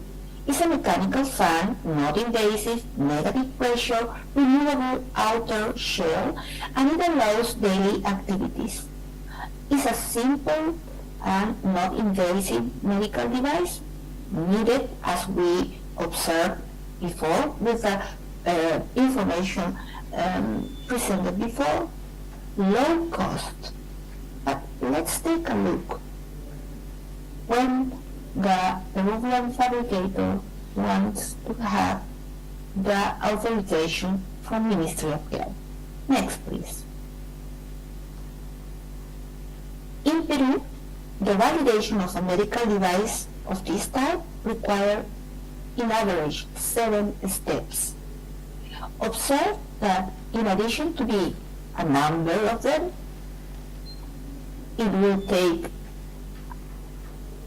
a relevant time because of the administrative processes, but also just 2 of these steps are focused on technological, health technology assessment, regulatory processes indeed. And one of them requires to be done out of the country. The other one is just focused on general requirements for basic safety and essential performance. So, despite our best motivation, our good willing, the decision of the government to make improvements in healthcare system in the country, when we talk about the fabrication of medical devices, we face directly lack of regulation, lack of a good set of steps to accomplish by the fabricator, and of course, lack of infrastructure and resources to do a health technology assessment adequate, properly to the medical device. Now, it's my pleasure to introduce you again to my colleague now from Italy, Andres Diaz Randala. Go ahead, Andres. After having understood the Peruvian context, let's see how this works in the European Union. Currently, we are working according to the Medical Device Regulation 745 from 2017. In this framework, the device, the negative pressure ventilator, would have different important features. It's not invasive because it does not penetrate inside the body through the surface of the body. It's an active therapeutic medical device used to support, modify, replace or restore biological functions. And it's also eventually long-term use, intended for continuous use for more than 30 days. Accordingly, following Rule 9 of Annex 8 from the regulation, negative pressure ventilators are Class 2B medical devices. So already quite risky medical devices, because only Class 3 medical devices would have a higher risk. However, according to the FDA in the United States, the device would be Class 2, which is also moderate risk. However, this brings us to the fact that different regulations in different countries, of course, they work according to the risk levels of the medical devices, but in some regulations you can find 3 levels, in some regulations you can find 4 levels, and this brings us again to the point of the harmonization requirements, which Carmelo was pointing out at the beginning when describing about the engineering design process of innovative medical technologies. So as to better have worldwide impacts, it's important to progress towards this harmonization. Let's see our efforts in this direction. In the European project UBORA, which was led by Professor Arti Aluwalia from the University of Pisa, we created the UBORA platform. It is an online infrastructure which can be seen as a sort of Wikipedia of medical devices. In this online infrastructure, healthcare professionals, patients can describe medical needs. At the same time, technology developers, engineers in general, can check these medical needs and try to provide solutions for them. Or they can also share their medical device projects. To promote harmonization, the platform has been developed according to the medical device regulation from the European Union and following the guidelines of ISO standard 13485 for quality promotion and for adequate documentation of the medical devices. So within this platform, technology developers can create their own technological projects, their own medical devices, and document them and share them for improved accessibility, for peer review, for impact promotion. Whenever a technology developer creates a new project within UBORA, a meta structure is arranged, and the meta structure is similar for all the projects. You have a section in which you specify the medical device. You have a section in which you go through the conceptual design. You have a section for the basic engineering, for documenting the design, the manufacturing procedures, the commercial products employed. Towards the creation of a technical dossier, a document with which you start the interaction with the notified bodies, which in turn can lead to CE marking and marketability of the device. In this case, the negative pressure ventilation system is developed and shared through the UBORA platform. The platform, at the very beginning, takes into account regulations and standards. And according to the medical device regulation from the European Union, the platform helps you to classify the medical device, following the corresponding annex from the medical device regulation, Annex 8. And according to the classification rules, with yes and no questions in a very straightforward way, you reach to this classification as Class 2B medical device. At the same time, the platform incorporates a tool for selecting internationally recognized, accepted standards depending on the features of the medical device. Standards for biocompatibility testing, standards for electrical or electromagnetical compatibility, standards for sterilization, depending on the actual features of the device, and following again yes and no questions, the platform brings you to interesting standards that the designers, the engineers can check during the development process. This is the kind of efforts we are trying to perform through this platform, through this initiative, which is now an association for training the biomedical engineers of the future. And these biomedical engineers of the future should be aware not only of the engineering design process of medical devices, but also of the relevance of this regulation harmonization. And through this and similar actions, we hope that in the future, medical devices across many different countries will be harmonized in the way that the whole development process is performed in a very similar fashion, following similar standards and progressing towards global impacts. That's our goal, and we hope that you can join us in this endeavor. With this, we finalize the presentation. Thanks, Rosanna, for counting with us for this nice project, and we hope that you can contact us. Thanks indeed for your attention. Best wishes. Well, I was informed that the paper from Sudan did send their video. So if you don't mind, we have time, the time for the paper for Sudan. So let's go to the video, and it will be the last paper to present in this session. Welcome, ladies and gentlemen. My name is Bibi Ibrahim. I am from Sudan.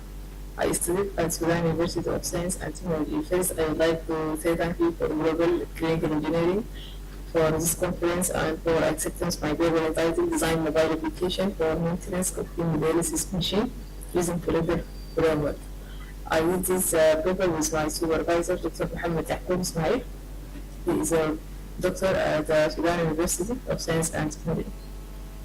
We know that hemodialysis machine is used as artificial kidney to perform dialysis process, and patients depend totally on it. Any malfunction should be fixed immediately by us, by medical engineers. Therefore, the role of biomedical engineers in the dialysis center are very important, and they should have sufficient experiences and work knowledge about how to deal with problems in machines. Malfunctions perhaps have many reasons to occur, mechanical and electrical, also by user issues. The most common problems are occur daily, and they are common. In Sudan, especially in my state, Khartoum state, the number of biomedical engineers working in the center more than 100 engineers, according to the last inventory of Ministry of Health, National Center for Kidney Diseases and Injury last year. Their experience and knowledge are varied. Also, their method of fixing problem and how to deal with it also vary according to their experiences. And training workshops are not sufficient, really, and to include all of them every time. And the cost during my period in Ministry of Health, dialysis department, we figured out that the cost of maintenance and spare part will increase according to the lack knowledge of engineers. Also, according to the insufficient workshop training and service manual are abundant of information about machines, and there are many types of machine, and the information will be a lot of information. Okay, and people get bored with story learning, and they look for quickly to fix their problem, and they do what they call colleagues here in my country, biomedical engineers, especially junior, call colleague for to know exactly what's the problem, or to make a small dialogue for the problem and how to fix it. Okay, a little of them just read or get their information from service manuals. And the question that was arising in our heads, if we could make a application or Wikipedia to contain all information or the most common problem about the dialysis machine to facilitate daily work for junior engineer specialists. Our application or our goal of this is design application to contain the common problem for hemodialysis machine to facilitate well and to reduce the error and cost of maintenance for the Ministry of Health. And the benefit for the application will be for biomedical engineers or hemodialysis center here in my country, in special, and to reduce the problem. And this will be good for junior engineers in their daily work. How we perform this application?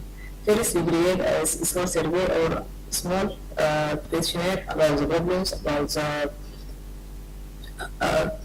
what's the most common problem for the machine that happen daily, and then we collect the errors and solution and analysis. And then we use editor and further plugin to start designing application. Then we build the better framework architecture, and then develop the draft code and save the errors that we collect already. And then test errors and last launch application and make it a name, make it the real application, make it a name and icon.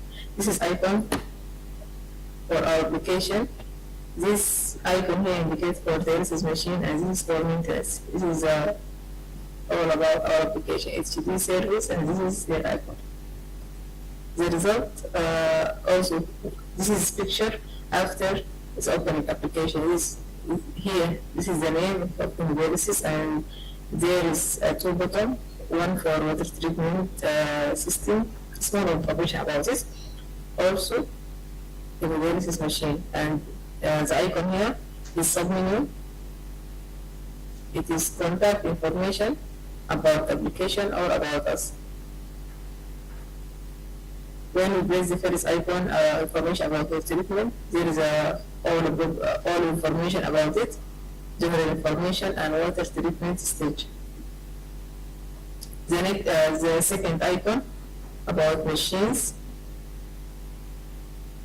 and they are four types here in Sudan: B-bound machine and gamble machine, resilience and negro.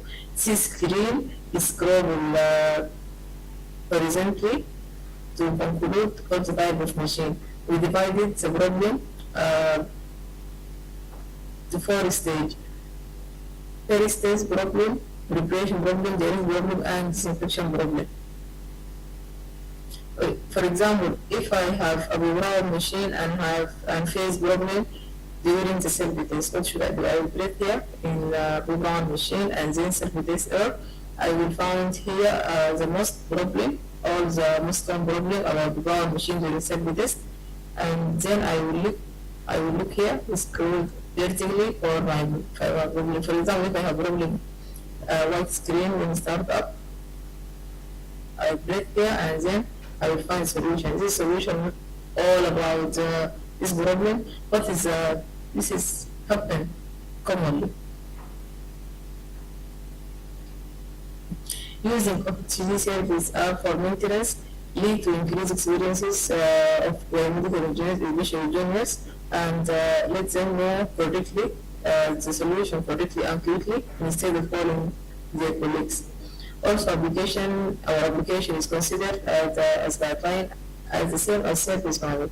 We can name it a small service model or summarized service model. So when using for long time, it will reduce fault stable maintenance, exactly to reduce the cost of spare part.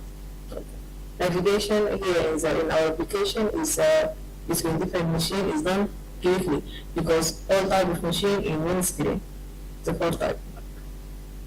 This is increase the time for searching for errors during the fourth type between them. The main point here, we did this application not to tell them about the errors and the solution, but we learned them about to share experiences between them, and this we call it continuous learning, and all engineers will share in this application for their information. The application will be updated every time errors will be added here by other engineers, and the benefit that makes them all them share in application. In near future, we know that we know the importance of using mobile application in healthcare, and nowadays mobile application and anyone has a smartphone, and using mobile application in our life will facilitate our life. So why not use it in healthcare? And our application, this service will be the initial gate for using application in medical instrumentation to facilitate the work for biomedical engineers and medical staff. This is just small information about, or a little information about our application. For more information, this is my emails and LinkedIn and my address.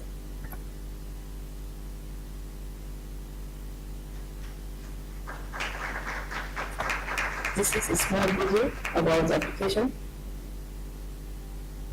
Well, with this, I think it is okay. With this presentation, we finish this track. Thank you very much. It was very interesting. And well, let's go to lunch.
Discuss also with my Kirtan Dida is like he's quite big in the whole TV scene.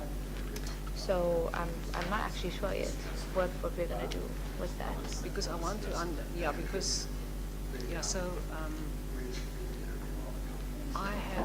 I've worked in TV for 2.5 years, and also I worked at Global Good, which is a non-profit, now it's a non-profit, that develop products for TV like diagnostics and different other things. And have you done any research? So I think your next step is that you need to find out how you will bring a product to market. what the... So I've done sort of the market research and what...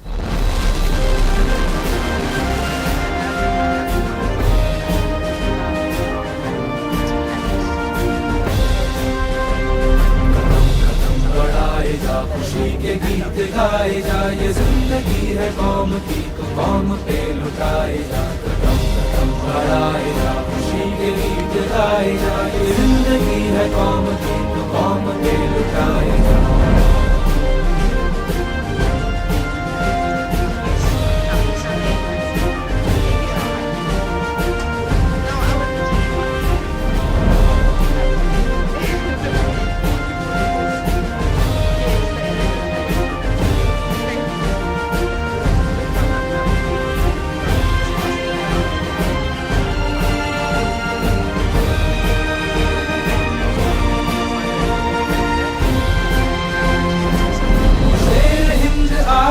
बढ़ने से तू कभी न डर उड़ा के दुश्मनों का सर तुझे वतन बढ़ाए तू शेर हिंद आगे बढ़ने से तू कभी न डर उड़ा के दुश्मनों का सर तुझे वतन बढ़ाए जा खुशी के गीत गाए जा ये जिंदगी है कौम की तू कौम पे लुटाए जा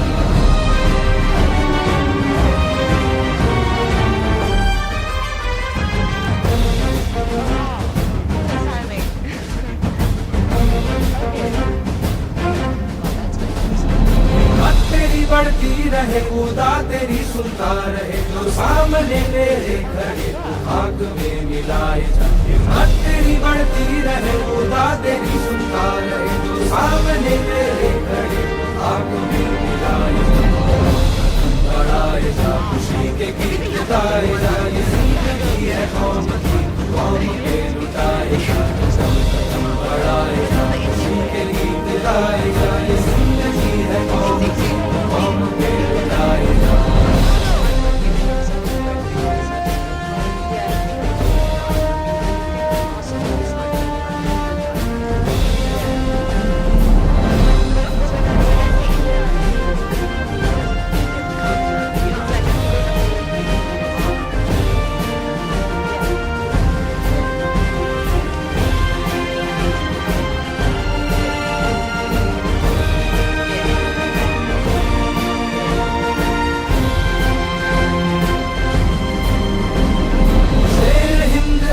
बढ़ने से तू कभी न डर उड़ा के दुश्मनों का सर तुझे वतन बढ़ाए तू शेर हिंद आगे बढ़ने से तू कभी न डर उड़ा के दुश्मनों का सर तुझे वतन बढ़ाए जा खुशी के गीत गाए जा ये जिंदगी है कौम की तू कौम पे लुटाए जा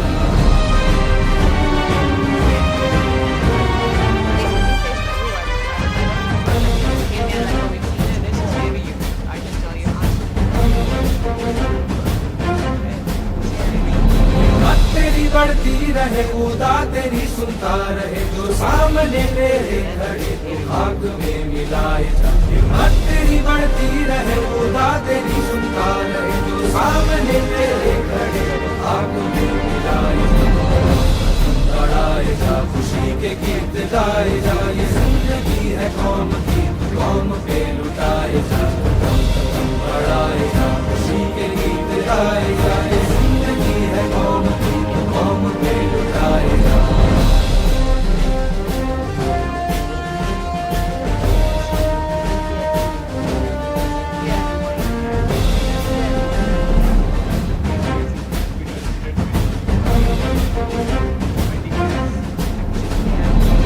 तेरी बढ़ती रहे खुदा तेरी सुनता रहे जो सामने तेरे खड़े तू आग में मिलाए जा हिम्मत तेरी बढ़ती रहे खुदा तेरी सुनता रहे जो सामने तेरे खड़े तू आग में मिलाए जा बढ़ाए जा खुशी के गीत गाए जा ये जिंदगी है कौम की कौम पे लुटाए जा बढ़ाए जा खुशी के गीत गाए जा ये जिंदगी है कौम की कौम पे लुटाए जा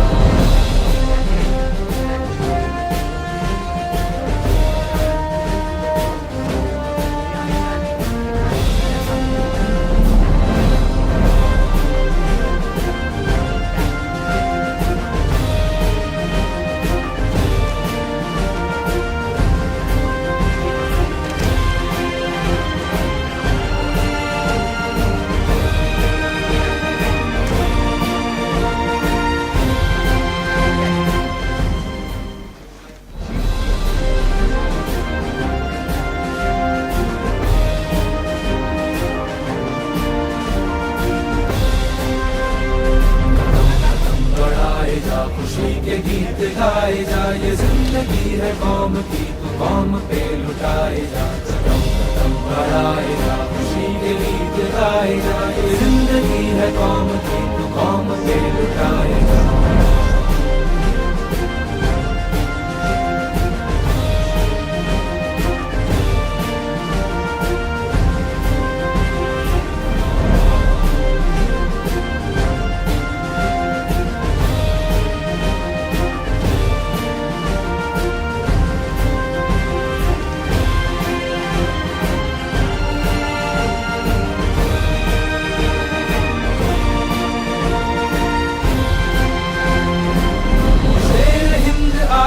बढ़ने से तू कभी न डर, उड़ा के दुश्मनों का सर तुझे वतन बढ़ाए जा। तू शेर हिंद आगे बढ़ने से तू कभी न डर, उड़ा के दुश्मनों का सर तुझे वतन बढ़ाए जा, वतन बढ़ाए जा, खुशी के गीत गाए जा। ये जिंदगी है कौम की तू कौम पे लुटाए जा।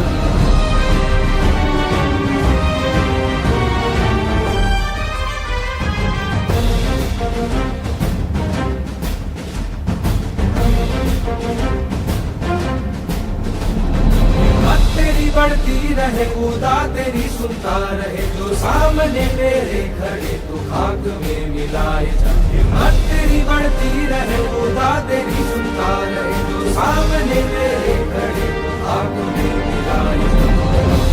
बढ़ाए जा, खुशी के गीत गाए जा। ये जिंदगी है कौम की तो कौम पे लुटाए जा, कदम कदम बढ़ाए जा, खुशी के गीत गाए जा। ये जिंदगी है कौम की तो कौम पे लुटाए जा।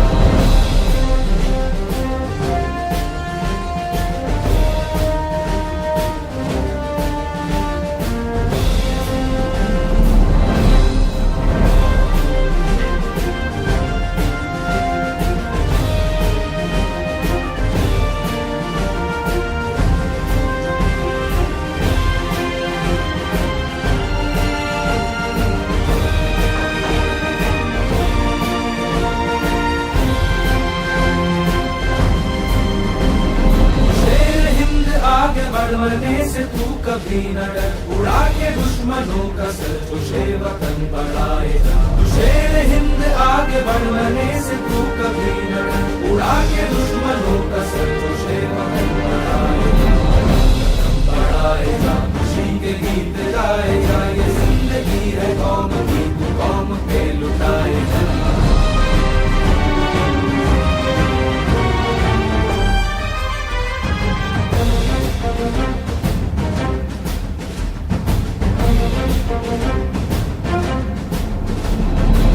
तेरी बढ़ती रहे खुदा तेरी सुनता रहे, जो सामने तेरे खड़े तो खाक में मिलाए जा। हिम्मत तेरी बढ़ती रहे खुदा तेरी सुनता रहे, जो सामने तेरे खड़े तो खाक में मिलाए जा।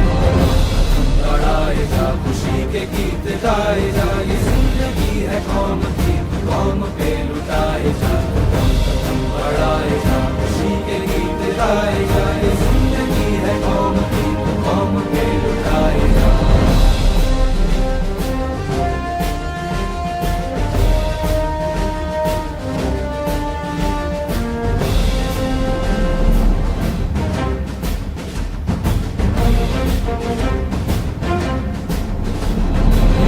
तेरी बढ़ती रहे खुदा तेरी सुनता रहे, जो सामने तेरे खड़े तो खाक में मिलाए जा। हिम्मत तेरी बढ़ती रहे खुदा तेरी सुनता रहे, जो सामने तेरे खड़े तो खाक में मिलाए जा। बढ़ाए जा, खुशी के गीत गाए जा। ये जिंदगी है कौम की तो कौम पे लुटाए जा, कदम कदम बढ़ाए जा, खुशी के गीत गाए जा। ये जिंदगी है कौम की तो कौम पे लुटाए जा।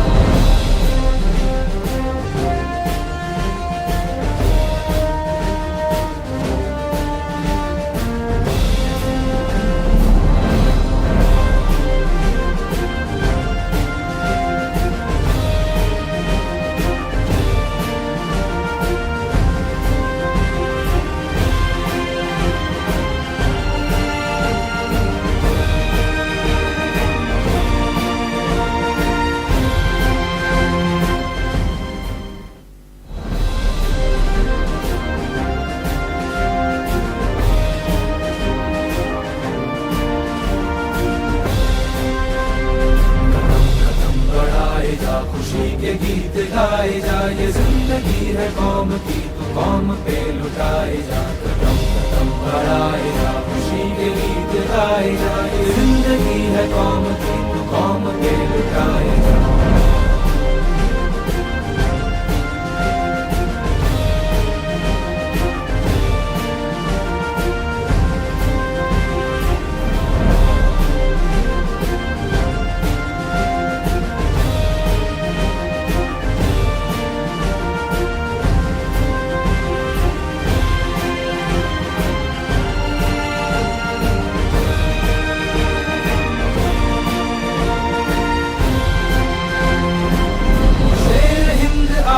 बढ़ने से तू कभी न डर, उड़ा के दुश्मनों का सर, तुझे वतन बढ़ाए जा, तू शेर हिंद आगे बढ़ने से तू कभी न डर, उड़ा के दुश्मनों का सर, तुझे वतन बढ़ाए जा, बढ़ाए जा, खुशी के गीत गाए जा, ये जिंदगी है कौम की, तू कौम पे लुटाए जा।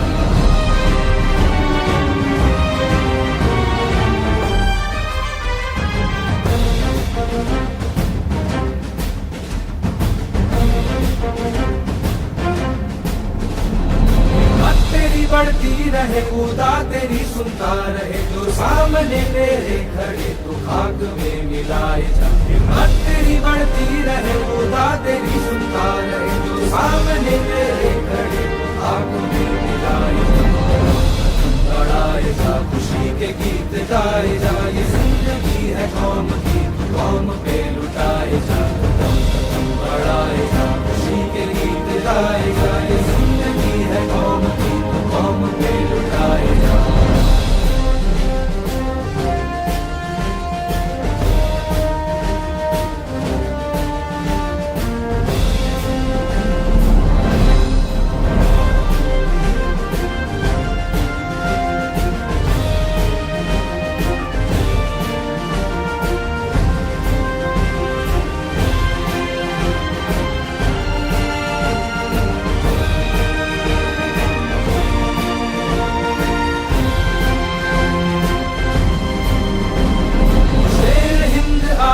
बढ़ने से तू कभी न डर, उड़ा के दुश्मनों का सर, तुझे वतन बढ़ाए जा, तू शेर हिंद आगे बढ़ने से तू कभी न डर, उड़ा के दुश्मनों का सर, तुझे वतन बढ़ाए जा, बढ़ाए जा, खुशी के गीत गाए जा, ये जिंदगी है कौम की, तू कौम पे लुटाए जा।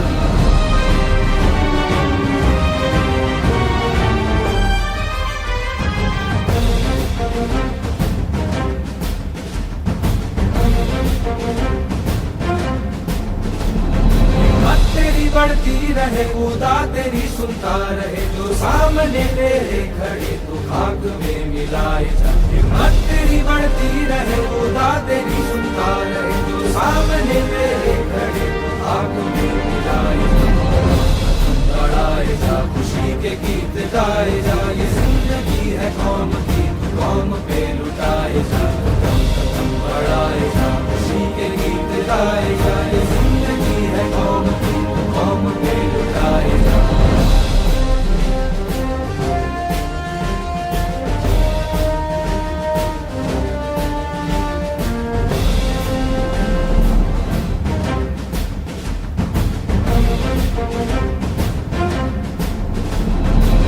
तेरी बढ़ती रहे खुदा तेरी सुनता रहे, जो सामने तेरे खड़े तो खाक में मिलाए जा, हिम्मत तेरी बढ़ती रहे खुदा तेरी सुनता रहे, जो सामने तेरे खड़े तो खाक में मिलाए जा, बढ़ाए जा, खुशी के गीत गाए जा, ये जिंदगी है कौम की, कौम पे लुटाए जा, बढ़ाए जा, खुशी के गीत गाए जा, ये जिंदगी है कौम की, कौम पे लुटाए जा।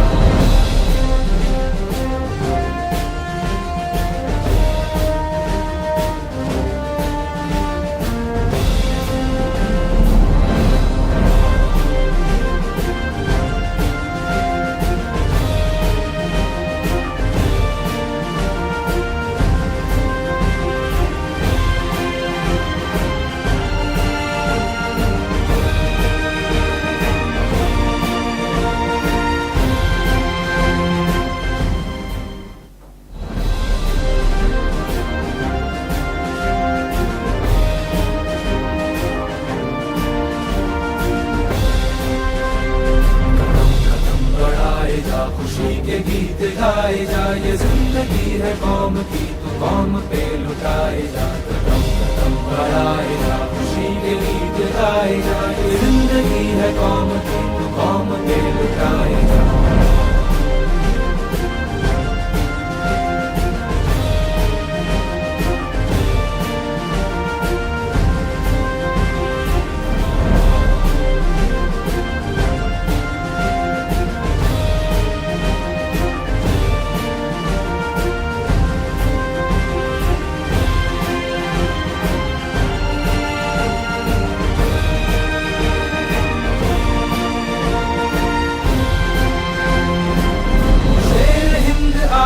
बढ़ने से तू कभी न डर, उड़ा के दुश्मनों का सर, तुझे वतन बढ़ाए जा, तू शेर हिंद आगे बढ़ने से तू कभी न डर, उड़ा के दुश्मनों का सर, तुझे वतन बढ़ाए जा, वतन बढ़ाए जा, खुशी के गीत गाए जा, ये जिंदगी है कौम की तू कौम पे लुटाए जा।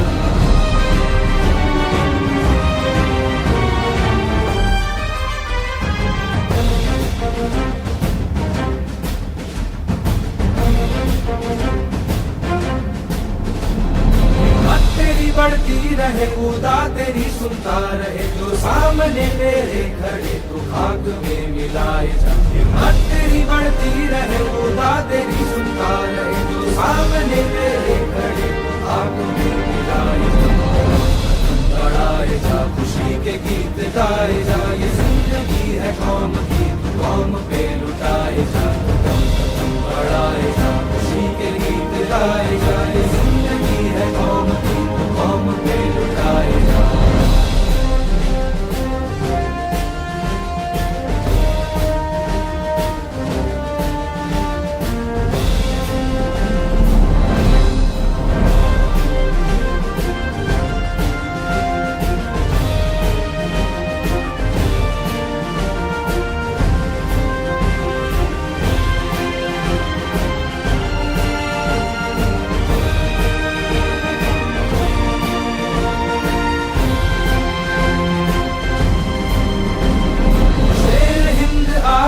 बढ़ने से तू कभी न डर, उड़ा के दुश्मनों का सर, तुझे वतन बढ़ाए जा, तू शेर हिंद आगे बढ़ने से तू कभी न डर, उड़ा के दुश्मनों का सर, तुझे वतन बढ़ाए जा, वतन बढ़ाए जा, खुशी के गीत गाए जा, ये जिंदगी है कौम की तू कौम पे लुटाए जा।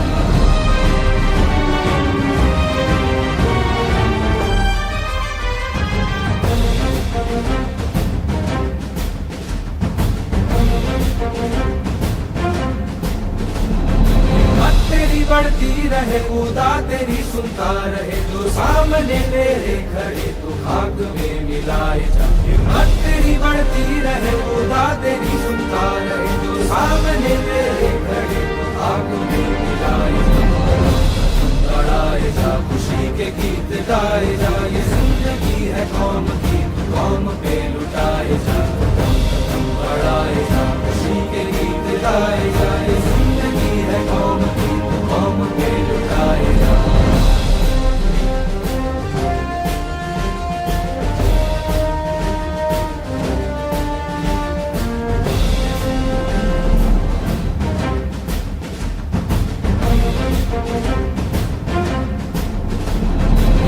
तेरी बढ़ती रहे खुदा तेरी सुनता रहे, जो सामने तेरे खड़े तो खाक में मिलाए जा, हिम्मत तेरी बढ़ती रहे खुदा तेरी सुनता रहे, जो सामने तेरे खड़े तो खाक में मिलाए जा, बढ़ाए जा, खुशी के गीत गाए जा, ये जिंदगी है कौम की तो कौम पे लुटाए जा, कदम कदम बढ़ाए जा, खुशी के गीत गाए जा, ये जिंदगी है कौम की तो कौम पे लुटाए जा।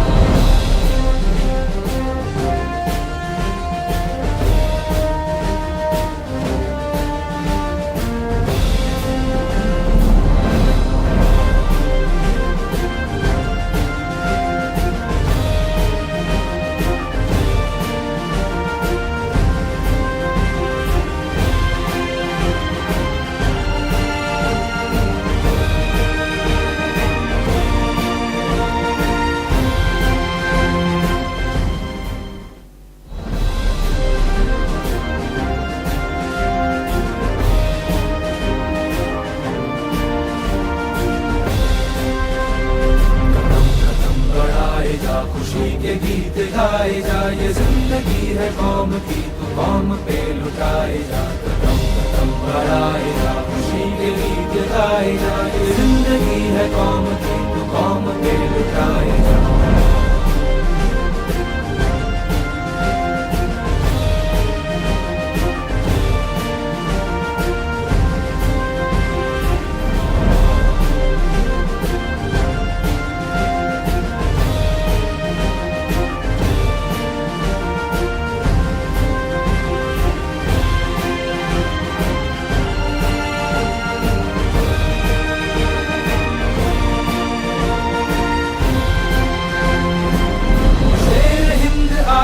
बढ़ने से तू कभी न डर, उड़ा के दुश्मनों का सर, तुझे वतन बढ़ाए जा, शेर हिंद आगे बढ़ने से तू कभी न डर, उड़ा के दुश्मनों का सर, तुझे वतन बढ़ाए जा, वतन बढ़ाए जा, खुशी के गीत गाए जा, ये जिंदगी है कौम की, तू कौम पे लुटाए जा।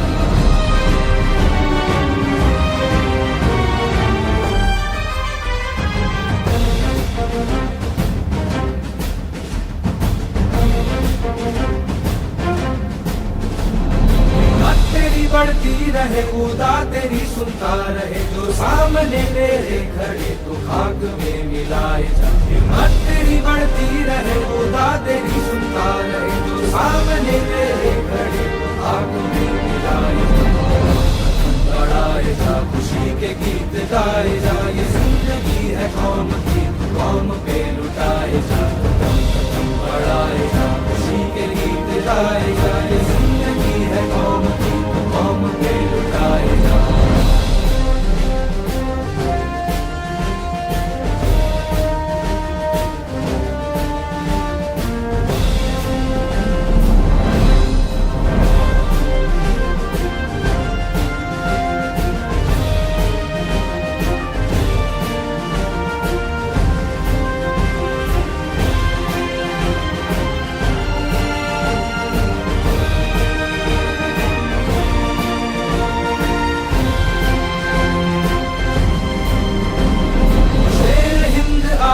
बढ़ने से तू कभी न डर, उड़ा के दुश्मनों का सर, तुझे वतन बढ़ाए जा, शेर हिंद आगे बढ़ने से तू कभी न डर, उड़ा के दुश्मनों का सर, तुझे वतन बढ़ाए जा, वतन बढ़ाए जा, खुशी के गीत गाए जा, ये जिंदगी है कौम की, तू कौम पे लुटाए जा।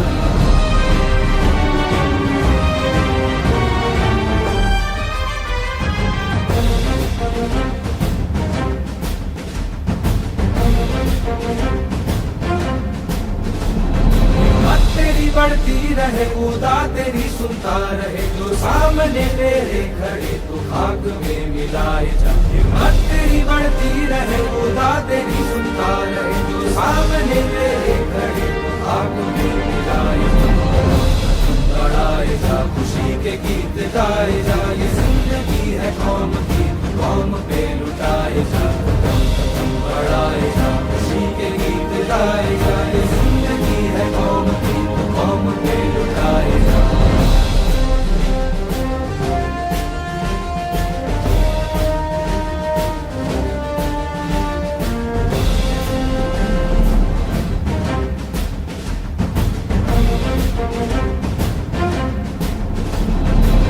तेरी बढ़ती रहे, खुदा तेरी सुनता रहे, जो सामने तेरे खड़े तो खाक में मिलाए जा, हिम्मत तेरी बढ़ती रहे, खुदा तेरी सुनता रहे, जो सामने तेरे खड़े तो खाक में मिलाए जा, बढ़ाए जा, खुशी के गीत गाए जा, ये जिंदगी है कौम की, कौम पे लुटाए जा, बढ़ाए जा, खुशी के गीत गाए जा, ये जिंदगी है कौम की, कौम पे लुटाए जा।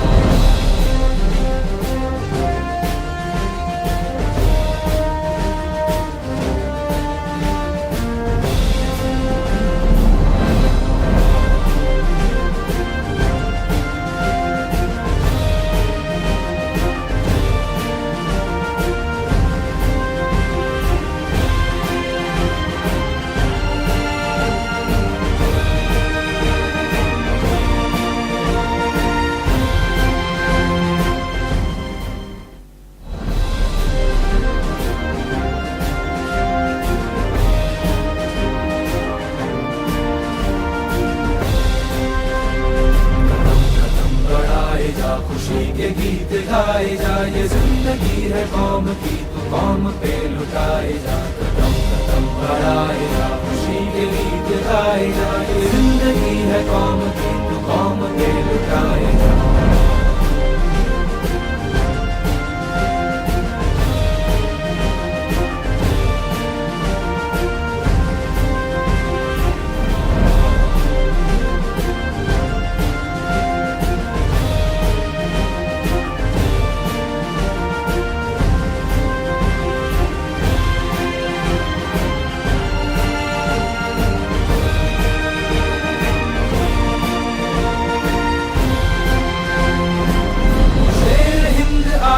बढ़ने से तू कभी न डर, उड़ा के दुश्मनों का सर, तुझे वतन बढ़ाए जा, तू शेर हिंद आगे बढ़ने से तू कभी न डर, उड़ा के दुश्मनों का सर, तुझे वतन बढ़ाए जा, वतन बढ़ाए जा, खुशी के गीत गाए जा, ये जिंदगी है कौम की तू कौम पे लुटाए जा।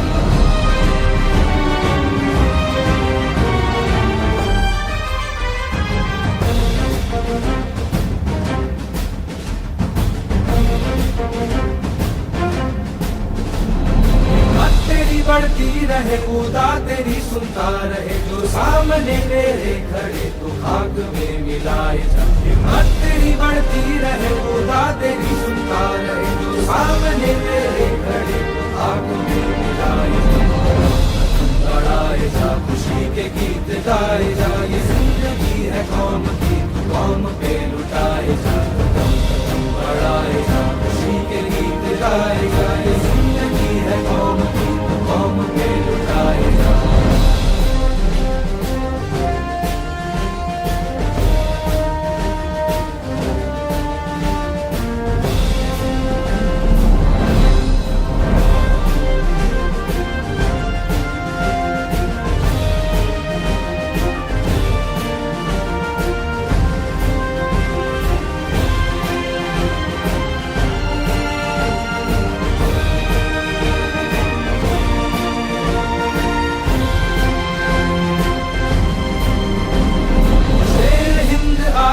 बढ़ने से तू कभी न डर, उड़ा के दुश्मनों का सर, तुझे वतन बढ़ाए जा, तू शेर हिंद आगे बढ़ने से तू कभी न डर, उड़ा के दुश्मनों का सर, तुझे वतन बढ़ाए जा, वतन बढ़ाए जा, खुशी के गीत गाए जा, ये जिंदगी है कौम की तू कौम पे लुटाए जा।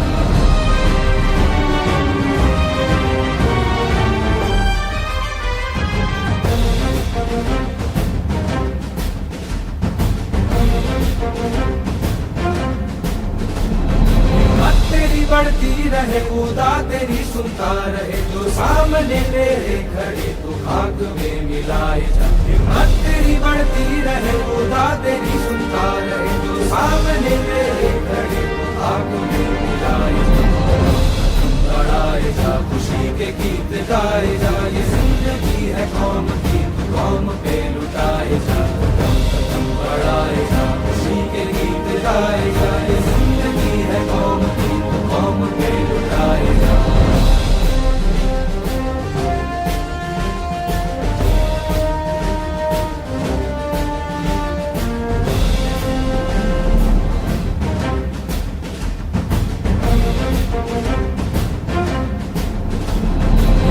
तेरी बढ़ती रहे खुदा तेरी सुनता रहे, जो सामने तेरे खड़े तो खाक में मिलाए जा, हिम्मत तेरी बढ़ती रहे खुदा तेरी सुनता रहे, जो सामने तेरे खड़े तो खाक में मिलाए जा, बढ़ाए जा, खुशी के गीत गाए जा, ये जिंदगी है कौम की कौम पे लुटाए जा, कदम कदम बढ़ाए जा, खुशी के गीत गाए जा, ये जिंदगी है कौम की कौम पे लुटाए जा।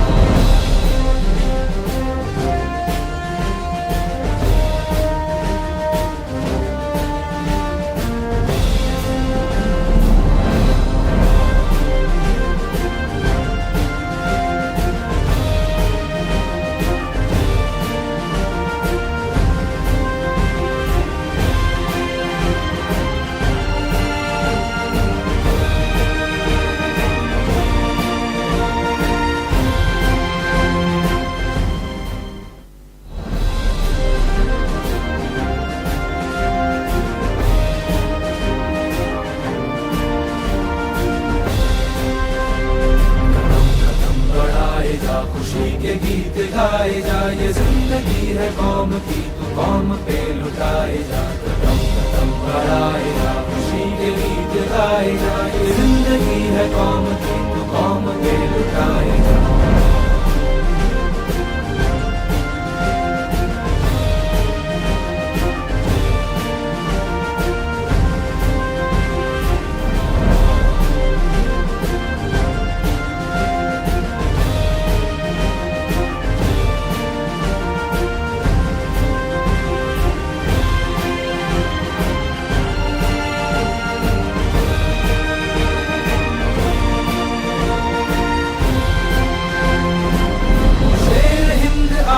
बढ़ने से तू कभी न डर, उड़ा के दुश्मनों का सर, तुझे वतन बढ़ाए जा, शेर हिंद आगे बढ़ने से तू कभी न डर, उड़ा के दुश्मनों का सर, तुझे वतन बढ़ाए जा, वतन बढ़ाए जा, खुशी के गीत गाए जा, ये जिंदगी है कौम की, तू कौम पे लुटाए जा।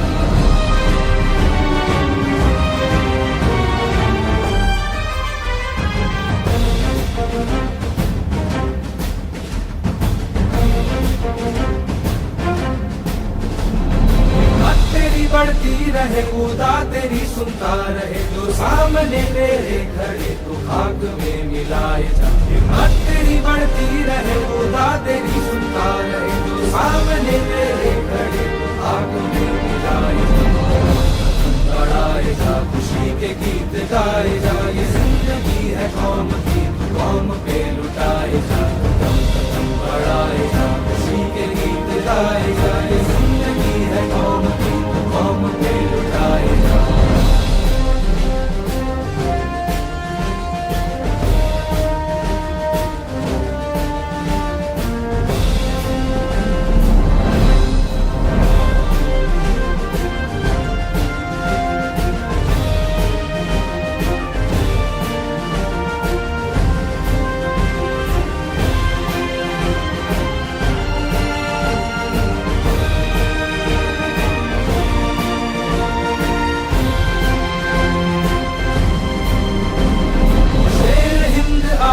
बढ़ने से तू कभी न डर, उड़ा के दुश्मनों का सर, तुझे वतन बढ़ाए जा, शेर हिंद आगे बढ़ने से तू कभी न डर, उड़ा के दुश्मनों का सर, तुझे वतन बढ़ाए जा, वतन बढ़ाए जा, खुशी के गीत गाए जा, ये जिंदगी है कौम की, तू कौम पे लुटाए जा।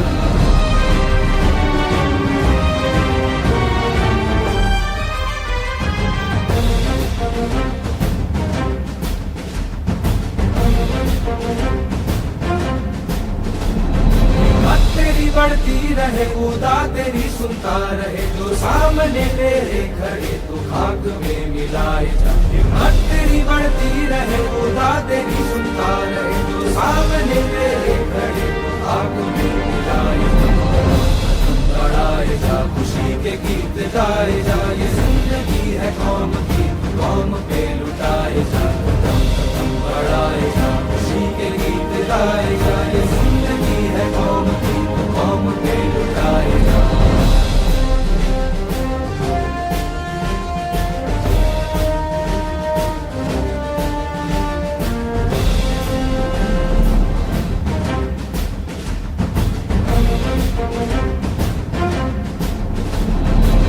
तेरी बढ़ती रहे, खुदा तेरी सुनता रहे, जो सामने तेरे खड़े तो खाक में मिलाए जा, हिम्मत तेरी बढ़ती रहे, खुदा तेरी सुनता रहे, जो सामने तेरे खड़े तो खाक में मिलाए जा, वतन बढ़ाए जा, खुशी के गीत गाए जा, ये जिंदगी है कौम की, कौम पे लुटाए जा, कदम कदम बढ़ाए जा, खुशी के गीत गाए जा, ये जिंदगी है कौम की, कौम पे लुटाए जा।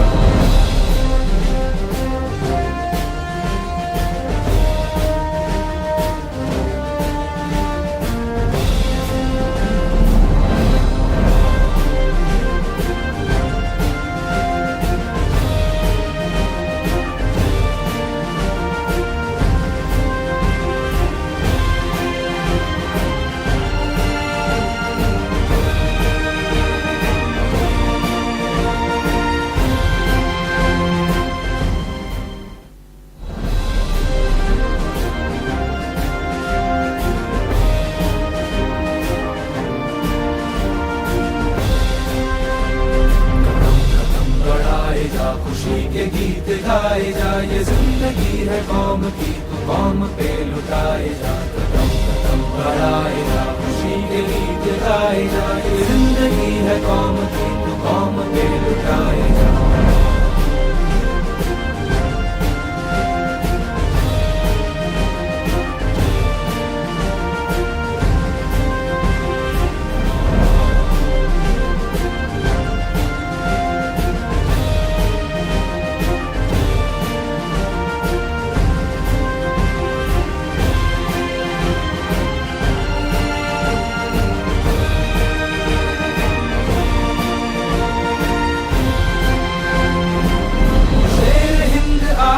बढ़ने से तू कभी न डर, उड़ा के दुश्मनों का सर, तुझे वतन बढ़ाए जा, शेर हिंद आगे बढ़ने से तू कभी न डर, उड़ा के दुश्मनों का सर, तुझे वतन बढ़ाए जा, बढ़ाए जा, खुशी के गीत गाए जा, ये जिंदगी है कौम की, तू कौम पे लुटाए जा।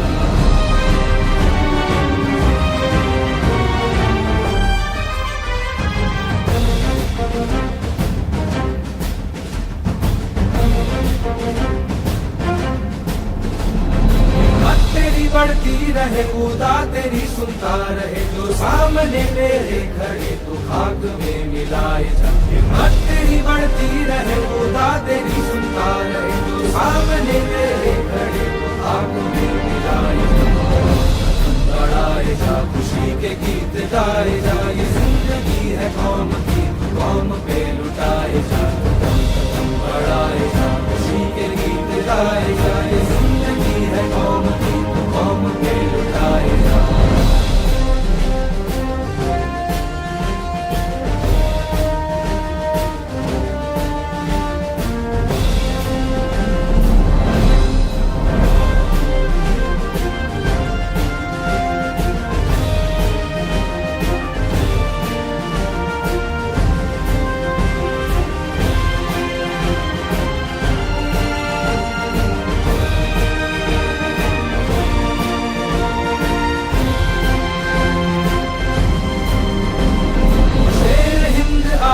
बढ़ने से तू कभी न डर, उड़ा के दुश्मनों का सर, तुझे वतन बढ़ाए जा, शेर हिंद आगे बढ़ने से तू कभी न डर, उड़ा के दुश्मनों का सर, तुझे वतन बढ़ाए जा, बढ़ाए जा, खुशी के गीत गाए जा, ये जिंदगी है कौम की, तू कौम पे लुटाए जा।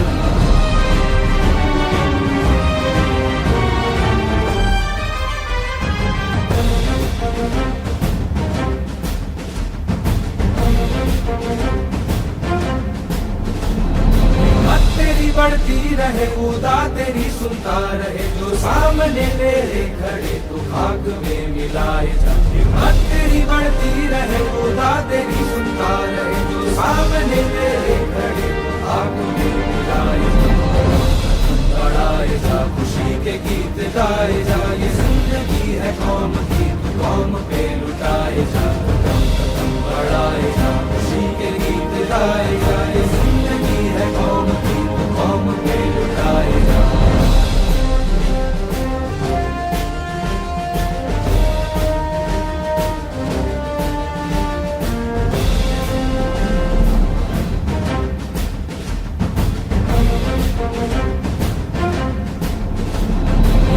तेरी बढ़ती रहे, खुदा तेरी सुनता रहे, जो सामने तेरे खड़े तो खाक में मिलाए जा, हिम्मत तेरी बढ़ती रहे, खुदा तेरी सुनता रहे, जो सामने तेरे खड़े तो खाक में मिलाए जा, बढ़ाए जा, खुशी के गीत गाए जा, ये जिंदगी है कौम की, कौम पे लुटाए जा, बढ़ाए जा, खुशी के गीत गाए जा, ये जिंदगी है कौम की, कौम पे लुटाए जा।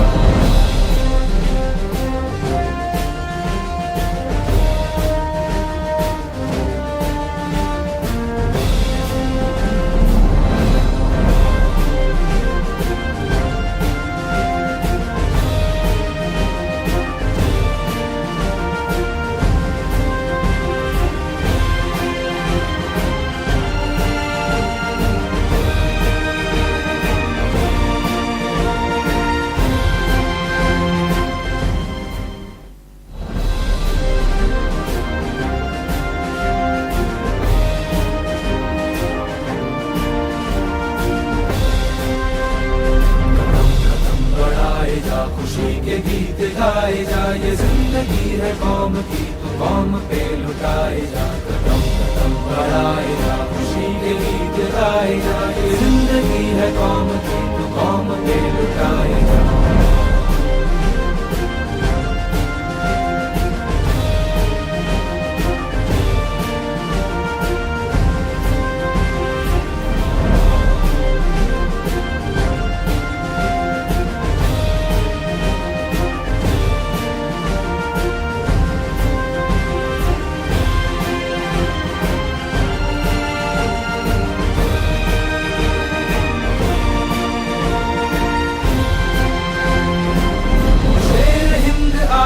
बढ़ने से तू कभी न डर, उड़ा के दुश्मनों का सर जो शेर वतन बढ़ाए जा, तू शेर हिंद आगे बढ़ने से तू कभी न डर, उड़ा के दुश्मनों का सर जो शेर वतन बढ़ाए जा, वतन बढ़ाए जा, खुशी के गीत गाए जा, ये जिंदगी है कौम की तू कौम पे लुटाए जा।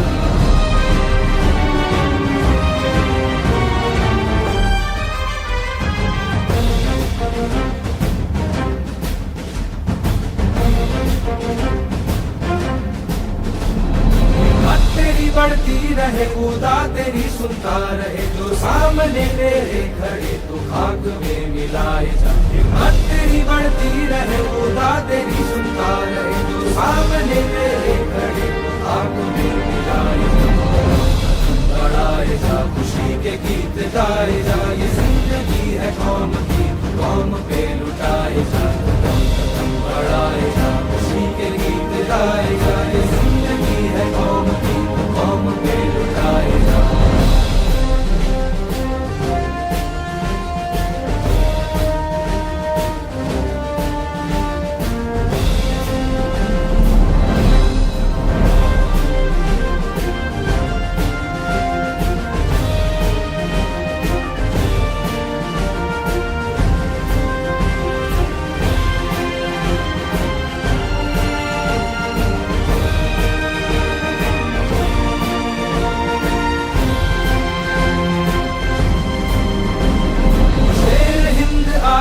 बढ़ने से तू कभी न डर, उड़ा के दुश्मनों का सर जो शेर वतन बढ़ाए जा, तू शेर हिंद आगे बढ़ने से तू कभी न डर, उड़ा के दुश्मनों का सर जो शेर वतन बढ़ाए जा, वतन बढ़ाए जा, खुशी के गीत गाए जा, ये जिंदगी है कौम की तू कौम पे लुटाए जा।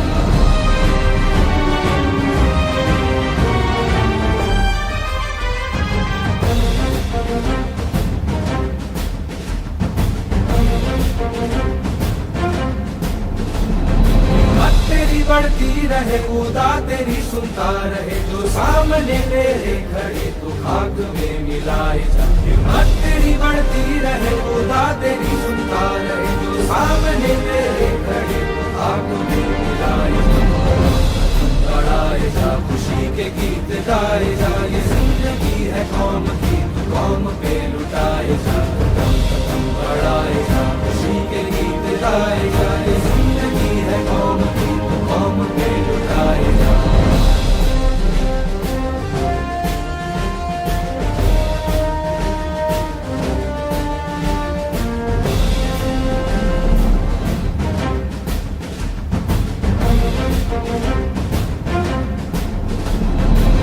तेरी बढ़ती रहे खुदा तेरी सुनता रहे, जो सामने तेरे खड़े तो खाक में मिलाए जा, हिम्मत तेरी बढ़ती रहे खुदा तेरी सुनता रहे, जो सामने तेरे खड़े तो खाक में मिलाए जा, बढ़ाए जा, खुशी के गीत गाए जा, ये जिंदगी है कौम की कौम पे लुटाए जा, कदम कदम बढ़ाए जा, खुशी के गीत गाए जा, ये जिंदगी है कौम की कौम पे लुटाए जा।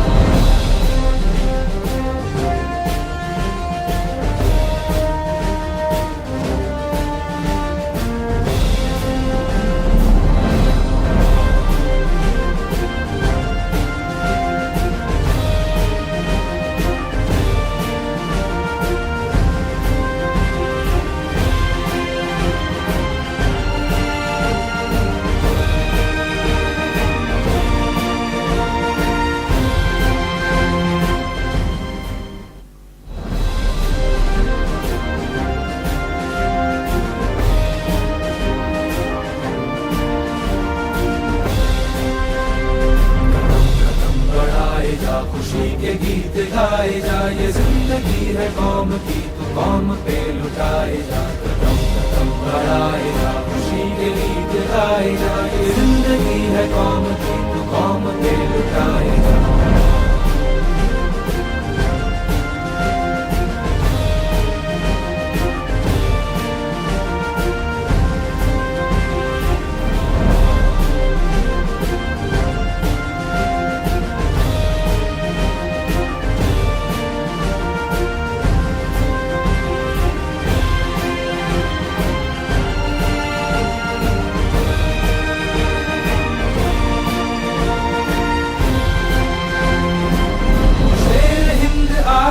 बढ़ने से तू कभी न डर, उड़ा के दुश्मनों का सर, तुझे वतन बढ़ाए जा, तू शेर हिंद आगे बढ़ने से तू कभी न डर, उड़ा के दुश्मनों का सर, तुझे वतन बढ़ाए जा, बढ़ाए जा, खुशी के गीत गाए जा, ये जिंदगी है कौम की तू कौम पे लुटाए जा।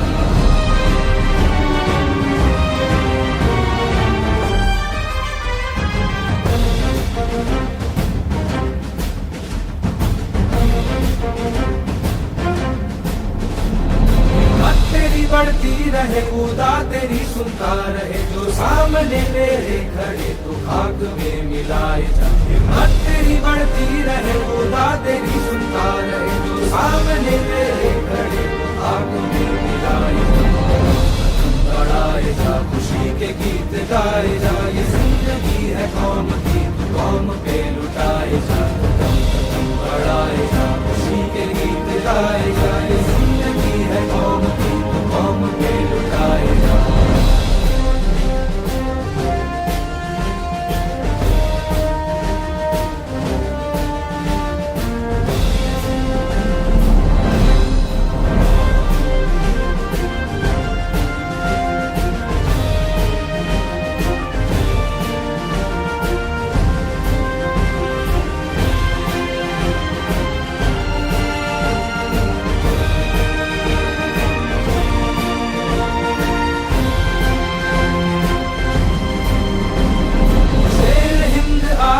बढ़ने से तू कभी न डर, उड़ा के दुश्मनों का सर, तुझे वतन बढ़ाए जा, तू शेर हिंद आगे बढ़ने से तू कभी न डर, उड़ा के दुश्मनों का सर, तुझे वतन बढ़ाए जा, बढ़ाए जा, खुशी के गीत गाए जा, ये जिंदगी है कौम की तू कौम पे लुटाए जा।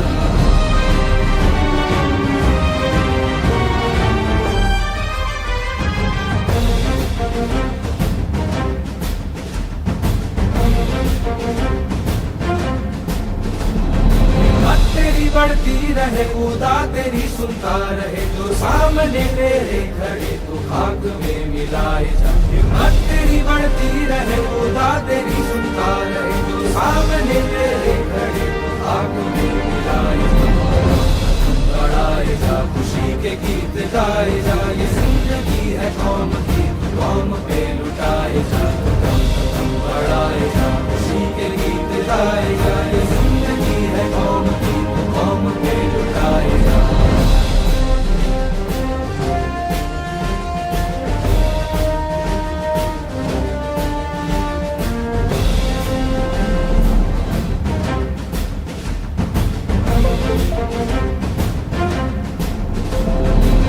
तेरी बढ़ती रहे खुदा तेरी सुनता रहे, जो सामने तेरे खड़े तो खाक में मिलाए जा, हिम्मत तेरी बढ़ती रहे खुदा तेरी सुनता रहे, जो सामने तेरे खड़े तो खाक में मिलाए जा, बढ़ाए जा, खुशी के गीत गाए जा, ये जिंदगी है कौम की तो कौम पे लुटाए जा, बढ़ाए जा, खुशी के गीत गाए जा, ये जिंदगी है कौम की तो कौम पे लुटाए जा।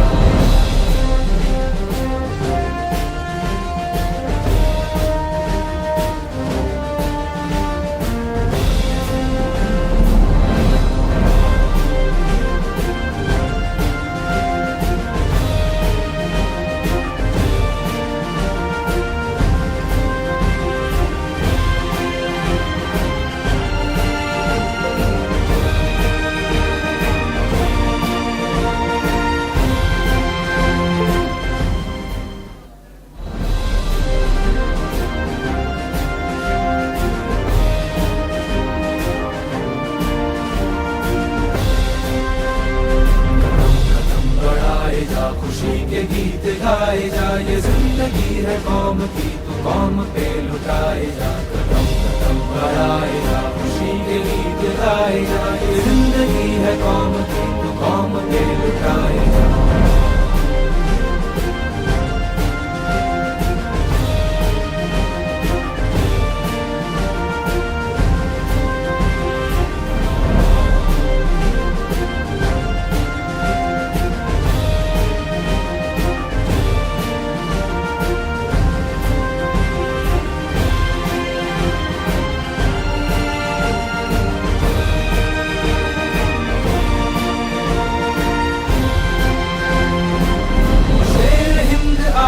बढ़ने से तू कभी न डर, उड़ा के दुश्मनों का सर, तुझे वतन बढ़ाए जा। तू शेर हिंद आगे बढ़ने से तू कभी न डर, उड़ा के दुश्मनों का सर, तुझे वतन बढ़ाए जा। वतन बढ़ाए जा, खुशी के गीत गाए जा। ये जिंदगी है कौम की तू कौम पे लुटाए जा।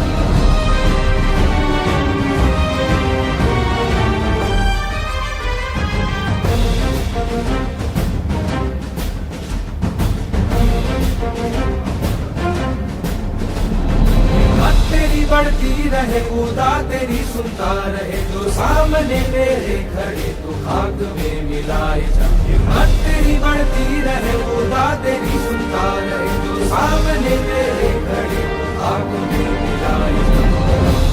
बढ़ाए जा, खुशी के गीत गाए जा। ये जिंदगी है कौम की तू कौम पे लुटाए जा, कदम कदम बढ़ाए जा, खुशी के गीत गाए जा। ये जिंदगी है कौम की कौम पे लुटाए जा।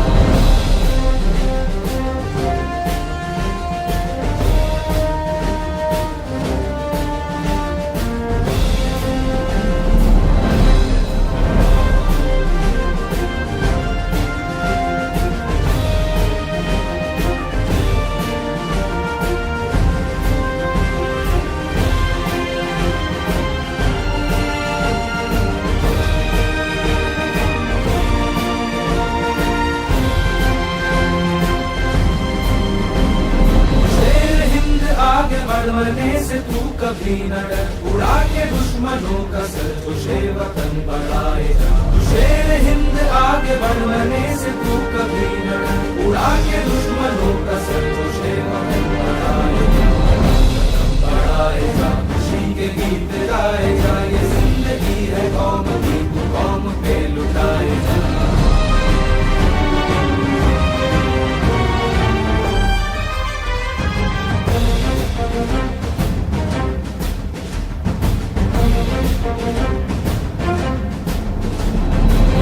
तेरी बढ़ती रहे खुदा तेरी सुनता रहे, जो सामने तेरे खड़े तो खाक में मिलाए जा। हिम्मत तेरी बढ़ती रहे खुदा तेरी सुनता रहे, जो सामने तेरे खड़े तो खाक में मिलाए जा।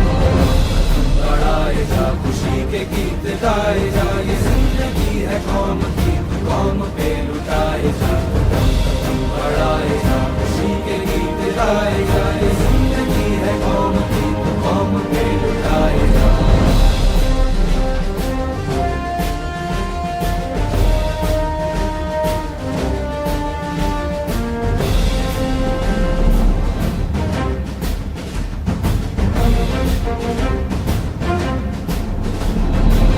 तेरी बढ़ती रहे खुदा तेरी सुनता रहे, जो सामने तेरे खड़े तो खाक में मिलाए जा। हिम्मत तेरी बढ़ती रहे खुदा तेरी सुनता रहे, जो सामने तेरे खड़े तो खाक में मिलाए जा। बढ़ाए जा, खुशी के गीत गाए जा। ये जिंदगी है कौम की तू कौम पे लुटाए जा, कदम कदम बढ़ाए जा, खुशी के गीत गाए जा। ये जिंदगी है कौम की तू कौम पे लुटाए जा।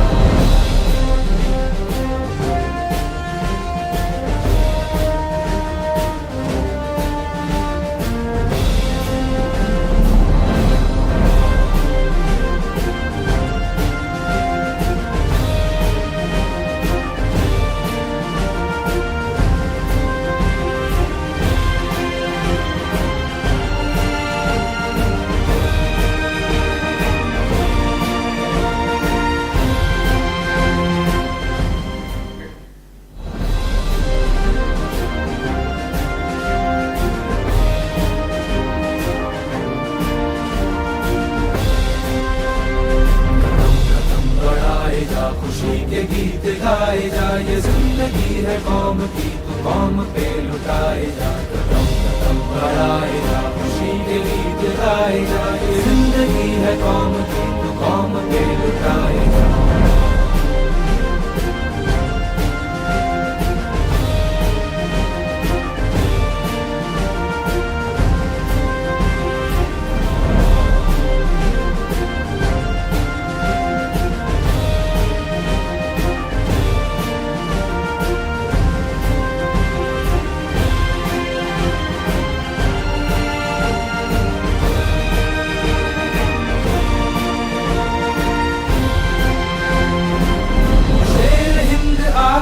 बढ़ने से तू कभी न डर, उड़ा के दुश्मनों का सर, तुझे वतन बढ़ाए जा, तू शेर हिंद आगे बढ़ने से तू कभी न डर, उड़ा के दुश्मनों का सर, तुझे वतन बढ़ाए जा, बढ़ाए जा, खुशी के गीत गाए जा, ये जिंदगी है कौम की, तू कौम पे लुटाए जा।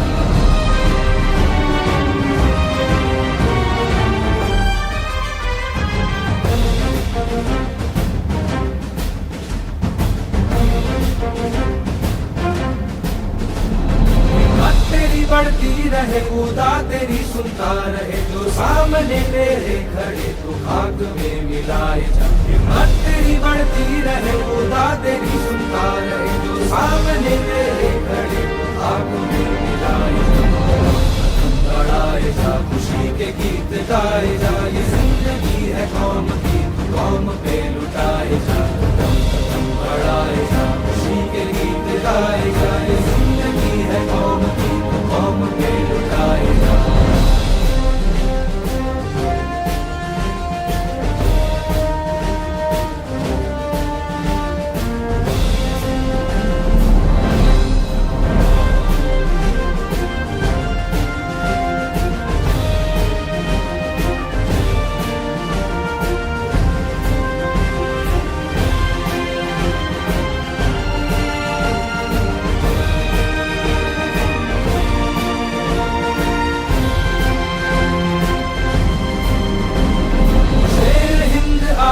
बढ़ने से तू कभी न डर, उड़ा के दुश्मनों का सर, तुझे वतन बढ़ाए जा, तू शेर हिंद आगे बढ़ने से तू कभी न डर, उड़ा के दुश्मनों का सर, तुझे वतन बढ़ाए जा, बढ़ाए जा, खुशी के गीत गाए जा, ये जिंदगी है कौम की, तू कौम पे लुटाए जा।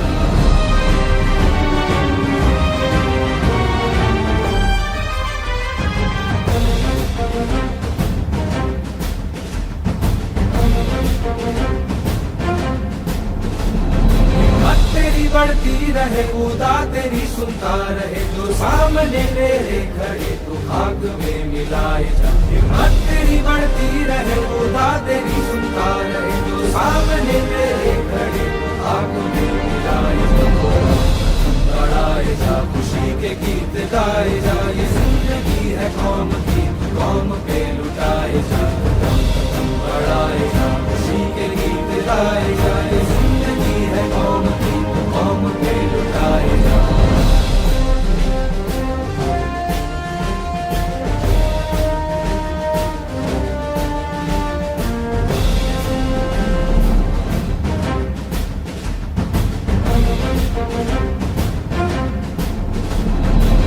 तेरी बढ़ती रहे, खुदा तेरी सुनता रहे, जो सामने तेरे खड़े तो खाक में मिलाए जा, हिम्मत तेरी बढ़ती रहे, खुदा तेरी सुनता रहे, जो सामने तेरे खड़े तो खाक में मिलाए जा, बढ़ाए जा, खुशी के गीत गाए जा, ये जिंदगी है कौम की, कौम पे लुटाए जा, बढ़ाए जा, खुशी के गीत गाए जा, ये जिंदगी है कौम की, कौम पे लुटाए जा। Hoping that someone will join us soon for this session. We will start right away. For speakers present in the room, we will have 12 minutes, and we will keep the questions all at the end of the session, so we can speed up the works of today, of this afternoon.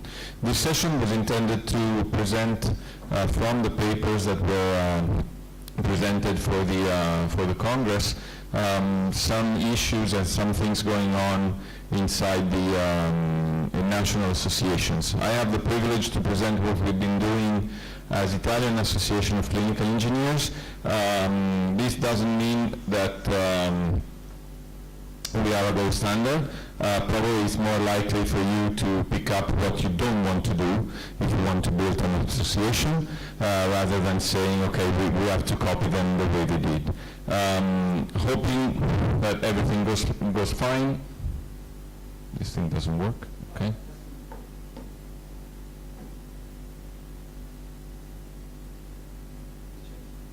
Okay, it works. Thank you. So this is the group that worked on this abstract we presented. Myself, Umberto Nocco, Lorenzo Leogrande, who is the past president of the Italian Association of Clinical Engineering and works at Policlinico Gemelli in Rome. Stefano Bergamasco, who is also one of the founding members of the Global Clinical Engineering Alliance. And Paolo Lago, who is member of the International Committee of the Italian Association of Clinical Engineering and is been working actively in the IFNB CED division.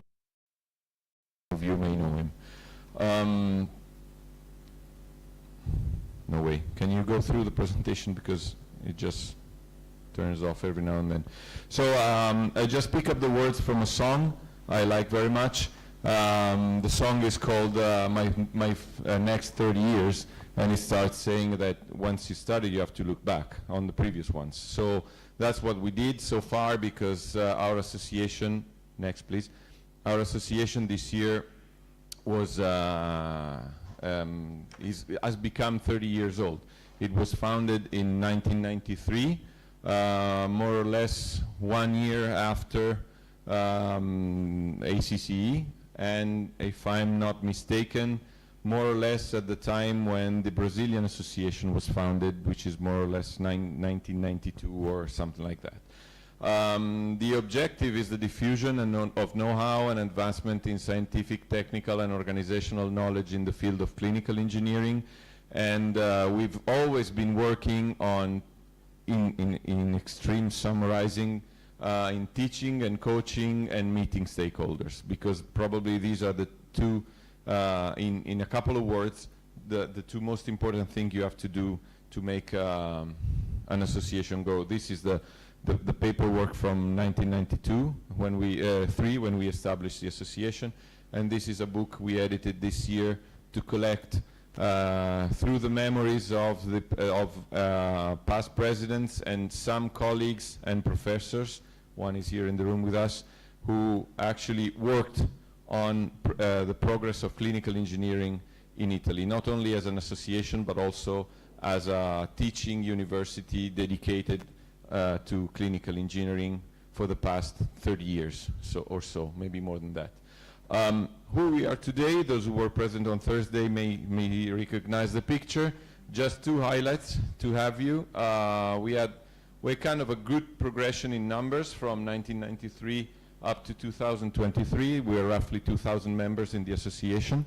The other thing I want to highlight to you is the fact that more or less 50% of the members are women, and the younger, the more. I mean, newer colleagues are women, and in fact, we have a 61% in the 20 to 29 years old range, and 63% from 30 to 39.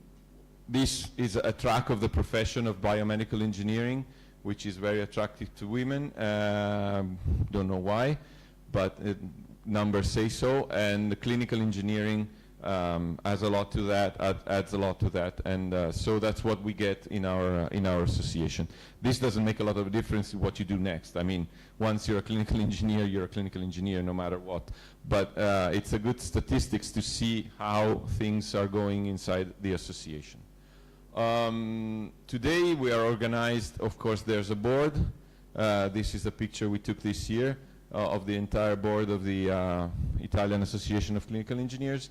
Then we have regional committees who are in charge of getting in contact to local institutions, because Italy is divided in regions, and so who have a sort of independency in ruling the healthcare system. So you don't have to deal only with the national level, but also with a more local level on a regional basis. That's why we decided to have at least one person as a reference in every region throughout Italy. So there's 21 actually, because let's say we have 21 regions because it's too complex to explain for the sake of time. Let's trust me that there are 21 regions.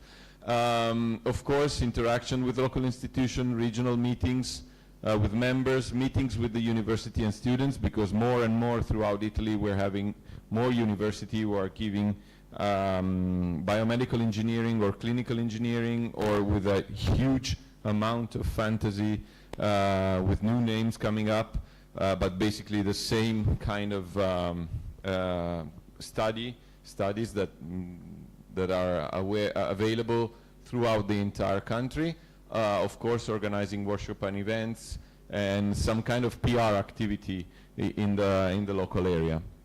Then we have established also subject committees, as I call them in the strange translation, meaning smaller group of people that refer to some extent to the board of the association, who are in charge of specific areas of interest for the association and the profession. So here you see the members, because you have to keep track of the members of your association.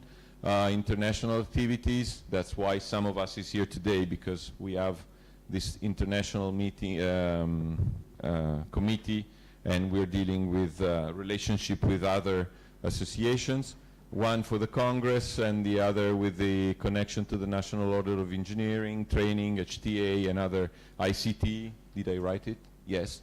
And some other committees that are working on specific areas of interest. Working means organizing workshops, hopefully, trying to produce papers and white papers and whatever you can think of on that specific area of interest. We have an annual congress. The idea of having a congress is to gather people in the same place, not only to talk about items regarding clinical engineering, but also to meet with each other like we did in these days, but also meet with the vendors, because we have an exhibition area, and so you can see the devices. As engineers, we kind of like to touch the things we work with. We need to see them. It's not just like papers or PDF brochures that can help us going through our profession. This year we had the Congress in May in Florence, and next year we will meet in Rome. So if you want to jot down the dates and maybe show up in Rome next year, you're welcome to do that. One of the most important things we think it's very necessary to have a profession grow both inside and outside the association is training and education. And you can do that on different levels with different approaches. One is the one I'm presenting here. So as an association, we established memorandums of understanding with many universities throughout Italy who propose formation and education processes on matters regarding clinical engineering, or to some extent related to clinical engineering. So you have masters on clinical engineering itself, but also on procurement, on HTA, on device handling and stuff like that. What we do, basically, two things. Memorandum of understanding, so to have discounts on the fees, because of course these courses, the more interesting and the more well done they are, the more they cost. And so you need to have quite a good balance between what you want to pay and what you get, but still it's money. So if you want people to enroll in these classes, you need to kind of push them. And one way is to get discounts, and the other way is to provide grants for students to at least cover up some part of the fee of the course. Of course, this is an economical strive for the association, because you will put some money on the desk, but still we're seeing that every year we're receiving questions and enrollments for both for the grants and the masters, and so it's a thing we keep going on because it's really important to have people who have a higher level of education in our world and in our field. Then what we do more on our own is propose tutorials and workshops. We have 12 tutorials that are given just in the previous and in the last day of the National Congress, so it's easier to get there because you're already going to the Congress, more or less like what we had here on Thursday, but on a longer scale because they last 5 hours on a specific item. And then we organize workshops and trainings throughout the entire year. And so on all different kinds of subjects, from specific devices to different and broader subjects and stuff like that. And then from 2 years we started a summer school, which is a week for 20 to 30 people. They can stay together and have classes in the daytime, but also have the time to share and create that network that is really important when you want to share expertise, gain expertise also from basically copying from the others and what they've been doing so far.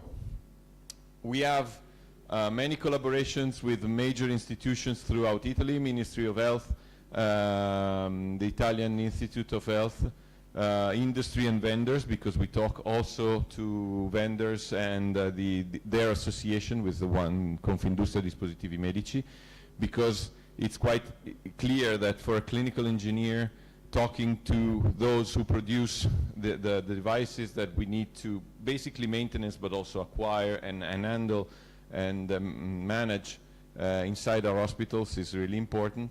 And then also we try to talk and establish relationship with other associations and societies, so to gather up also on a multidisciplinary basis on major works. We had in 2018 a national decree that stated that a list, let's call it, of certified clinical engineers is to be established in Italy. This was a start, and as I say here, was a goal, because there are new professions that are considered important for the healthcare system, and this clinical engineering is among these. And a certification process is needed to assess the knowledge and skills of such professions. So from this point of view, this is a goal, is a good achievement. To some extent is a starting point, because it will be used on, for example, it could be used as a basis for future enrollment of clinical engineers based on skill assessment and not just of, I have a degree in engineering, and can lead to further definition of the clinical engineering role and framework in the healthcare system. At the moment being, is still going on, starting to roll, and of course COVID didn't help us getting through this this situation, because we had to stop basically for 2.5 years without doing anything. But we're getting back onto it and need to work a lot, but I'm quite confident that we can make up something interesting both for the profession and for the national health system. On the international, from the international point of view, of course, we have members of, there's an M missing, of IFMBE from more or less 2007, maybe earlier than that. And of course members of the Global Clinical Engineering Alliance from its foundation. We received 2 awards, the International Organization Award given by the American College of Clinical Engineering in 2021, and the Collaborate Capacity Building Award given from the Global Alliance in 2022, as a recognition of what we've been doing actually in our country and trying to propose something to do to other countries outside. We recently subscribed a memorandum of understanding with the French Association of Clinical Engineering in order to work together and share knowledge, expertise, and maybe also share physically, meaning I'm going to France to learn how they work and they're coming to Italy to learn how we work. And we are currently working on gathering all the Europeans association, there's more than 10, roughly counted, under the same umbrella in order to establish, of course, a professional network, share expertise, but more than that, face the EU institution, because the EU institution doesn't talk to specific state-wise associations. You need to represent the entire European community. That's why we're also working on this specific item. Hopefully we'll get to an end quite soon. What's next? Of course, keep doing stronger what you've been doing so far. Enhance the awareness of national or regional government that CE is more than important in technology management. It is never clear enough. You need to keep talking about that. Make politicians understand that professionals need to be cuddled even from a career and salary point of view. We can be committed, but no one works for free. I'm quite sure about that. Deepen the relationship with the other societies in order to create a solid network, since healthcare has become more and more multidisciplinary, so you have to talk to each other, otherwise you won't get anywhere. And work on and in the international network to contribute to professional community, both as European and on a worldwide basis. So I'm done. The sun goes on, and if you want to read it, probably you will share that it says basically what we have to do. It's not forgetting what you've done, but starting from there, keep going and keep moving on. So thanks a lot.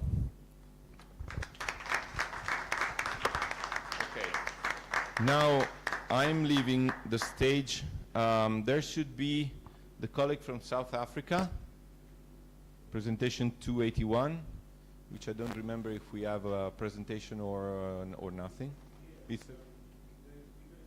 Okay, but you have the presentation or the video? Okay, I will try to read it through as done by everybody else.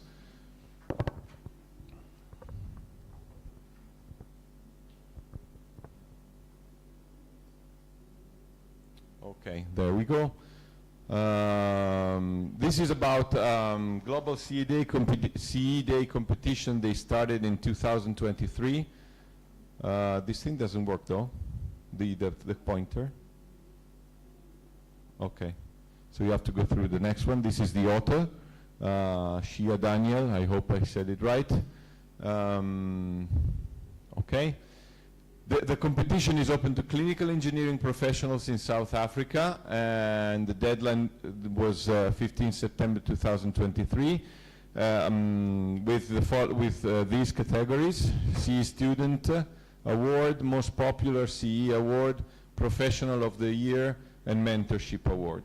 The idea is to encourage CE practitioners, including members and non-members in South Africa, to enroll in this competition and increase national recognition of clinical engineering in South Africa, and serving as a model also for other national CE societies across the Afro region for how to use national societies and platforms for CE growth. These are the results. The CE Student of the Year Award is dedicated to tertiary institution after the clinical engineering qualification, directed at the highest performing clinical engineering students that has completed his or her status with the old syllabus and the new syllabus. I guess this is their regulation from an academic point of view. The representative for the tertiary institutions enters the students for its competition.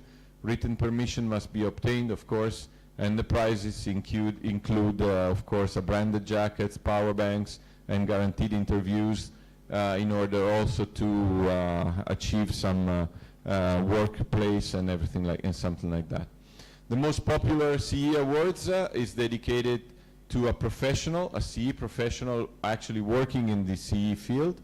Will be selected on a nomination basis, and the nominator must obtain written proficiency.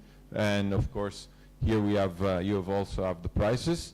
The Professional of the Year Award are invited in any one or combination of the following items. So clinical engineers, value-added initiative or project targeting improved patient lives or patient safety, so really valuable professionals.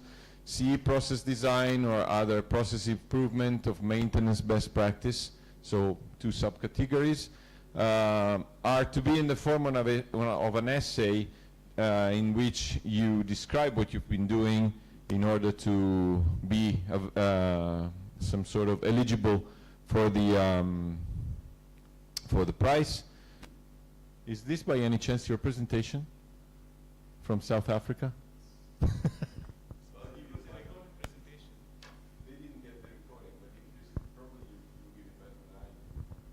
I hope so. Go ahead.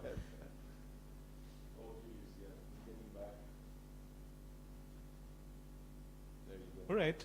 Apologies for, I didn't know that my presentation is now. So, also I'm a backup. I'm not the original speaker. So I've just been backed up to speak on behalf of the KCC. So, by the way, KCC is the Clinical Engineering Society of South Africa. I'm sure the chair has given that introduction. But I belong to something called BESA, which is the Biomedical Engineering Society of South Africa. So I'm here to speak about the activities of KCC alongside with BESA. So KCC has been, so CJ Daniel was unable to come in today. So KCC has been very active during the Global CE Week as well. And there's been quite a few initiatives that Miladen Polluta and the team from KCC has been running, especially Van Heiden Fourie. Van Heiden Fourie is the president of KCC. So just as a trivia, some of you may be interested, this is the only recognized clinical engineering related society in South Africa. BESA does not have an official registration, KCC does. So anything, like even some of our biomedical engineers register with KCC so that they could get into the labor's organization related registration. So for all exceptional skills which requires, or critical skills which requires professional body registration, KCC is the only route that is currently available. Previously, BESA, Biomedical Engineering, used to have something called the Health Professional Councils of South Africa's Medical and Dental Board Recognition, which is not active anymore. So KCC is, the goals of KCC are aligned with the goals of JCEA, and it's one of the long-standing clinical engineering society that's active in the Afro region. So I'm sure our chair has presented well about the awards. So this is something that that has come up recently to our biomedical engineering colleagues as well, that there is a need for further developing skills related to clinical engineering, and very specifically through these awards, those skills initiatives have been well supported. So there are these Professionals of the Year Mentorship Awards nominations, which are open, and calls, one could actually apply for it. And KCC, just wanted to also add to the fact that KCC is one of the primary organizers behind the Africa Health Biomedical Engineering Conference, which recently concluded, concluded in Africa Health. For those who are not aware, is the largest health-related conference in Africa, and on an annual event we have clinical and biomedical engineering-related conference, and KCC, alongside with BESA, used to run this conference for many long years, and this year in the Africa Health, KCC was running it. You were there, but Leandro was there. Yeah. Long. Good. I'll be happy to take any questions that you may have relating to KCC and its activities, and as well as highlight about BESA if you need it. Yes. Thank you. We decided to leave the questions at the end of the session, so... Sorry, Chair. No problem. I just dropped you the mic in your hands and you did a very good job. Okay, next presentation is a video from Brazil. Ricardo Samaranao, I hope I say it right. Sorry for my pronunciation. Will be presenting the promotion from 20 years in Brazil. Hello everyone, what's up? I'm here now to talk about the Brazilian Association of Clinical Engineering, 20 years of promoting clinical engineering in Brazil. This work was done by the entire board of the Brazilian Association of Clinical Engineering, the president Ricardo Maranhão, the vice president Bruno Roma, and the directors Alexandre Ferrelli, Dr. Leria, myself, Pedro Moreira, and the engineer Fernando Meira. So, the Brazilian Association of Clinical Engineering was created in 2003 with the need to create a society for clinical engineers and for the companies that support maintenance and clinical engineering. And during this period, we had the National Congress of Clinical Engineering. We supported international events, such as in 2017 at the Congress, in 2017 at the Syrian-Lebanese. We had an increase from 60 members in 2004 to 1,000 members in 2023. ABCLIN also provides full support to government agencies and has been working towards full recognition of the profession of clinical engineer in Brazil.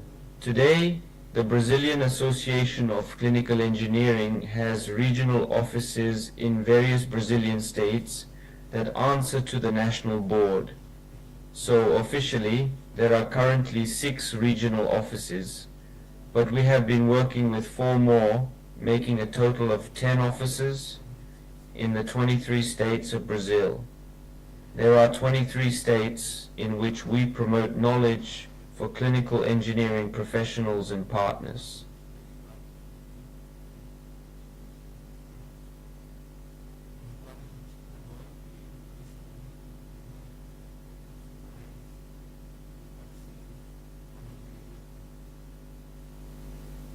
ABCLIN provides all the support and was also one of the first member associations of the GCEA. It also provides all the support to the IFMBE and other entities such as the American College of Clinical Engineering. One of the focuses of the Brazilian Association of Clinical Engineering is to promote safety in the use of medical technologies for patients, according to our definition. The definition of clinical engineering by the Brazilian Association of Clinical Engineering is the professional who applies engineering and management techniques to medical technologies with the aim of guaranteeing the usability, quality, efficiency, effectiveness, safety, and performance of equipment in order to promote patient safety. This is ABCLIN's definition of clinical engineering. I'd also like to mention that in 2013 we held the Latin American Seminar on Clinical Engineering, where it was very interesting to be able to talk to colleagues from Latin America about how clinical engineering works in each country, what the minimum curriculum is, what biomedical and clinical engineers study in Latin America, so that we could have a similar curriculum. At the same event, we also promoted an award for clinical engineering professionals in Brazil for the year 2022.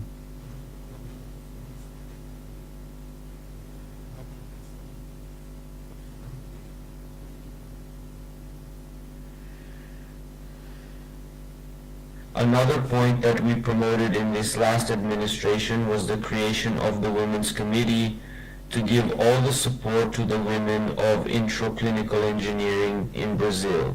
Another very important job that was done in these last 2 administrations was all the technical support work for clinical engineering professionals during the pandemic, in which a program was created by the Brazilian Association of Clinical Engineering, which was more ventilators, in which more than 2,000 pulmonary ventilators were repaired with the support of automotive institutions and clinical engineering companies and medical equipment companies to provide this support mainly to public hospitals. A number of pulmonary ventilator maintenance courses were also recorded in Portuguese, English, and Spanish, and have been disseminated to all of these countries from 2.0 to the present day.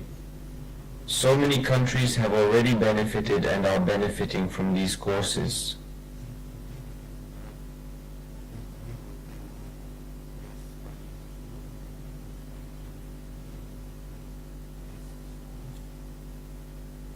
And what we've been trying to fight for is the number of universities we have in Brazil that offer clinical engineering courses and the minimum curriculum we have to guarantee for these courses.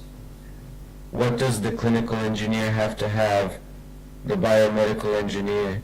What does he have to know during his training, as little as possible, so that we're all in the same chapter? So some results. We've promoted a lot of online and face-to-face events in recent years, so I'll bring you some models. You may also notice that our logo was different from the current one below.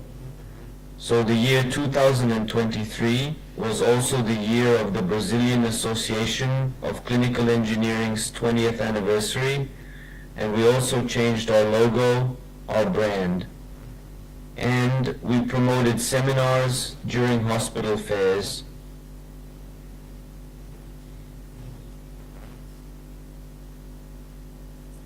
This year we had the whole Latin American group representing Latin America, in which we were able to discuss many things. And finally we created an international group to discuss the development of clinical engineering in Latin America. So that was AB Clean's intention in creating the Latin American seminar. And it came out of a workshop in which we debated with all our colleagues about the clinical engineering curriculum in Latin America.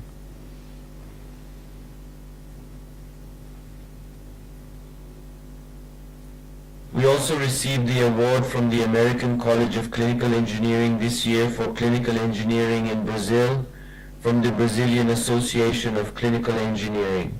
And as I told you, this year is ours, our 20th anniversary, so we've changed the brand, redesigned our website, reformulated our benefits for members, created awards for engineers, technicians, and technologists from all over Brazil so that they have more incentives and support the Brazilian Association of Clinical Engineering more. I'd like to thank you very much, and I'm representing President Ricardo Maranhão, who couldn't be here, couldn't make the recording, so thank you very much. And if you have any doubts, questions, or conversations, here's our email address, and feel free to contact us. Hugs. Bye-bye.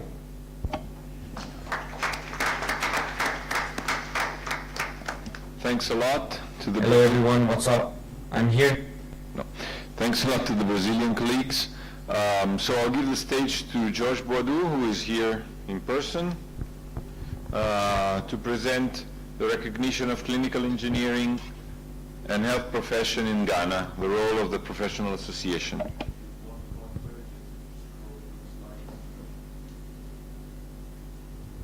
Okay, thank you very much. Good afternoon, everyone. So, I'm talking on the role of professional associations in gaining recognition as a health profession in Ghana. You know, globally, it's becoming a challenge in most parts of the world that clinical engineers, biomedical engineers lack recognition in our healthcare system, and mostly because they think we, especially for clinical engineering, they think we are just repairers of medical equipment, and so our role doesn't have direct impact to patient care. And in certain jurisdiction, when they classify people with clinical care, they always associate them with those who have direct contact with patients. And so this is a team that worked on this project, and I was the team lead. Now, the problem, as we all know, we advance healthcare through the use of technology and also ensure patient safety. But mostly, they don't recognize us as health professionals. And this was not different from Ghana, where in 2011, there was a national policy on the national pay policy, which was called the single spine pay policy. And this single spine pay policy was implemented by the Fair Wages and Salaries Commission of Ghana. And then they implemented this policy in 2011 and then placed clinical engineers as a non-clinical category. You know, in Ghana, in the health system, they have categorized them into two main groups, the clinical group and then the non-clinical group. For the clinical group, they consider those who have direct patient care, as I said earlier, doctors, nurses, the laboratory scientists, radiographers. They are considered as people who have direct patient care. And then for those who don't have direct patient care, like hospital administrators, the supply chain officers, hospital accountants, are also classified as non-clinical staff. And when they implemented the single spine salary, there was huge salary parity between those who are classified as clinical and those who are classified as non-clinical. In fact, those who classified as clinical, their pay started from level 18 low, and then for those who are non-clinical, they started them from level 16 high. So that was a wide parity. But clinical engineers were considered as part of non-clinical group. And we felt, the association felt that no, we don't belong to this category, because we believe that what we do have direct impact to patient care. And so we petitioned the Fair Wages and Salaries Commission that when you did your placement, there is a group called clinical engineers, you have placed them wrongly. And then we gave our justification why we think they have placed us wrongly.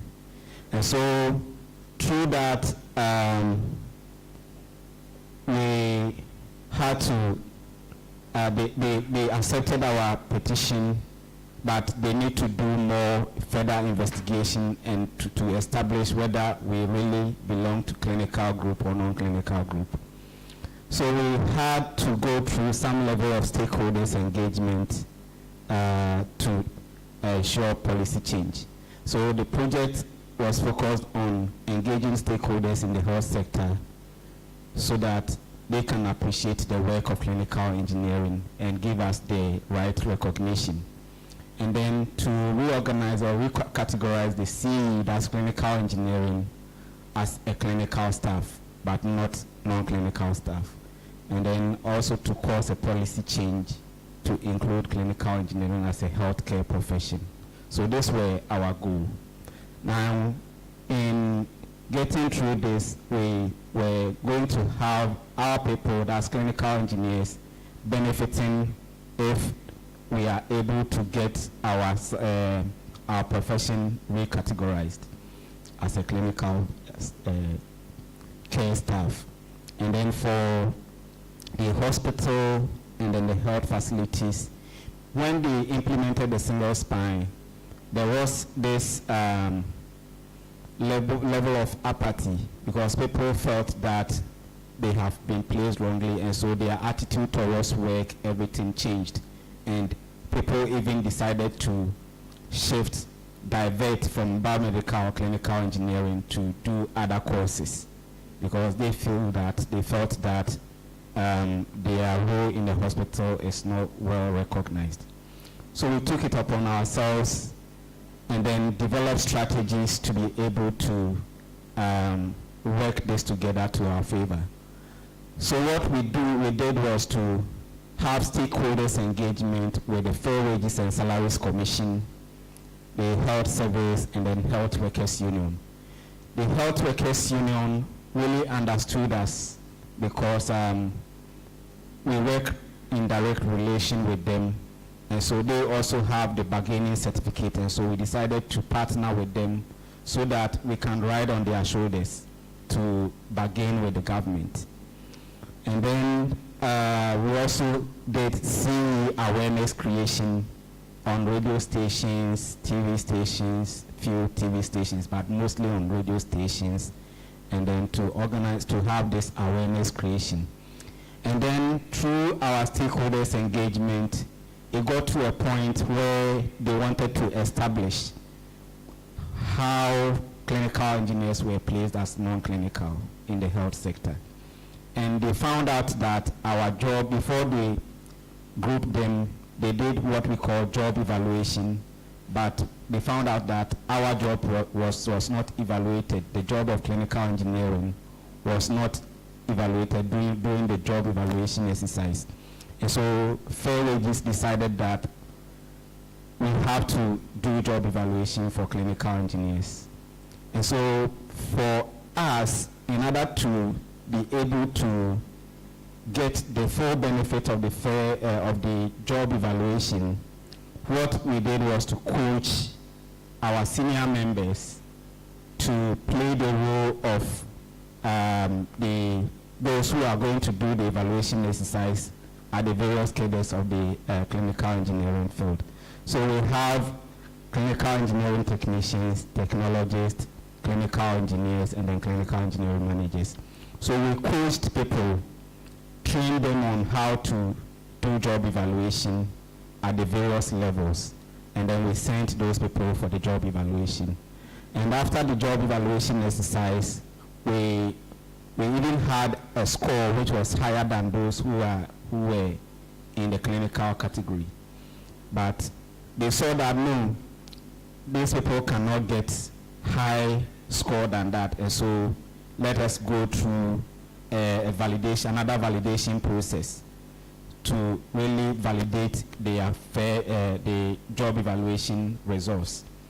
And then it was done, and then they saw that, look, we indeed scored what we actually got during the job evaluation exercise. So through lobbying and then other engaging with health service members, some people that we know within the Health Service Council, and then also the grievances committee of the Fair Wages, we were able to achieve these results. So first, Fair Wages and National Salaries Commission, Fair Wages and Salaries Commission issued a final document which was which covered not only for clinical engineers but all other professionals in the health sector that felt that they have been cheated by the Fair Wages. So the grievance committee set up this. The grievance committee worked on other professionals within the health sector, and it came out that only clinical engineers came out successfully in the job in the grievance from the grievance committee's work. The others, like nurses, their grade was reduced by a point. For the senior nurse category, it was reduced by a point, and then most of the others who also petitioned Fair Wages, they were maintained. But for clinical engineers, we were moved from non-clinical to the clinical category. And so based on that, Fair Wages in their document, their final document, established that clinical engineering is a health profession and they belong to the allied health professional group.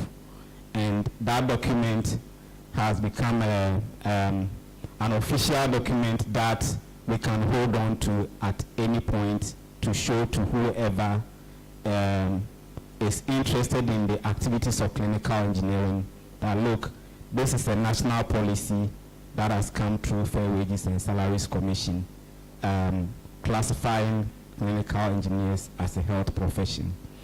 Now, based on that, we have gained recognition within the health sector as a health profession.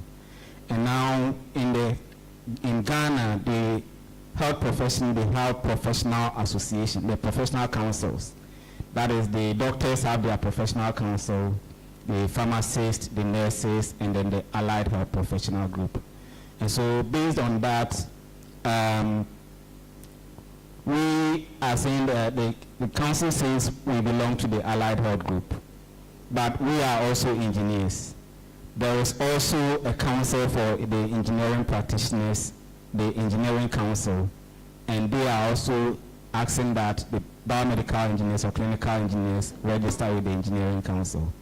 Now, looking at these two professional groups, the question is regulation by which council, either the allied health or the engineering council.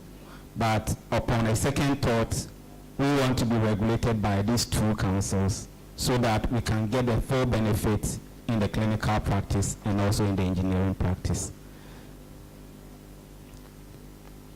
So the lessons learned, this struggle, the whole struggle took us 5 years. 5 years to go through this struggle with fair wages. And so the lessons learned is that we should not relent and then we shouldn't surrender in pursuing our cause. So this is to encourage all clinical engineering associations in the world that wherever they are having challenges and they want to pursue it, they shouldn't stop. They should continue until they win. So push until there is a change is our slogan. And then we also share with the slogan with the global community that together we can do it better. Thank you. Thank you, George Bodu. It's the second time today I hear the sentence, don't stop when you say no. This morning, Jaitendra was saying that when talking to us about the process they had here about the material used for prosthesis. So second time in a day, it's more than enough to say that that's worth it. So let's keep going like that. Next presentation comes from IFMBE, Marianne Janvier. I hope that's the correct pronunciation. I guess we have a video. Hello everybody, my name is Marianne Janvier.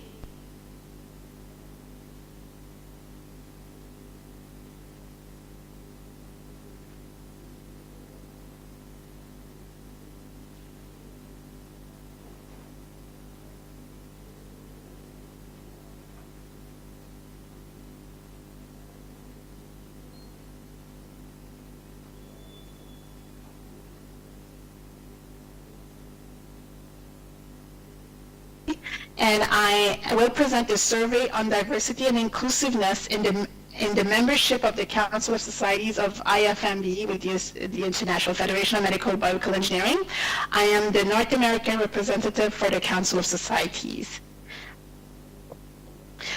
The Council of Societies of the International Federation for Medical and Biomedical Engineering, IFMBE, recognizes the importance of diversity and inclusivity in advancing the field of medical and biological engineering. This abstract highlights a survey to be conducted by the Council to identify and understand the diversity within the membership of its societies. The primary objective of this survey, we send out a survey throughout the month of summer and September, and the primary objective of this survey is to gather comprehensive information about the demographic characteristics of the Council's member societies, including geographical distribution, gender representation, age distribution, and cultural diversity. By obtaining this data, the Council aims to gain insight into the current state of diversity within its membership and to identify potential areas for improvement. A best practice report on diversity in societies will be published by the IFMBE Council of Societies and distributed to all its members. So the results of our survey, we received 15 respondents of the surveys from all of the 5 regional council societies in IFMB. Within the African region, we received 6 regions, which we had Ethiopia, Tanzania, Uganda, Ghana, Kenya, and Republic Democratic of the Congo.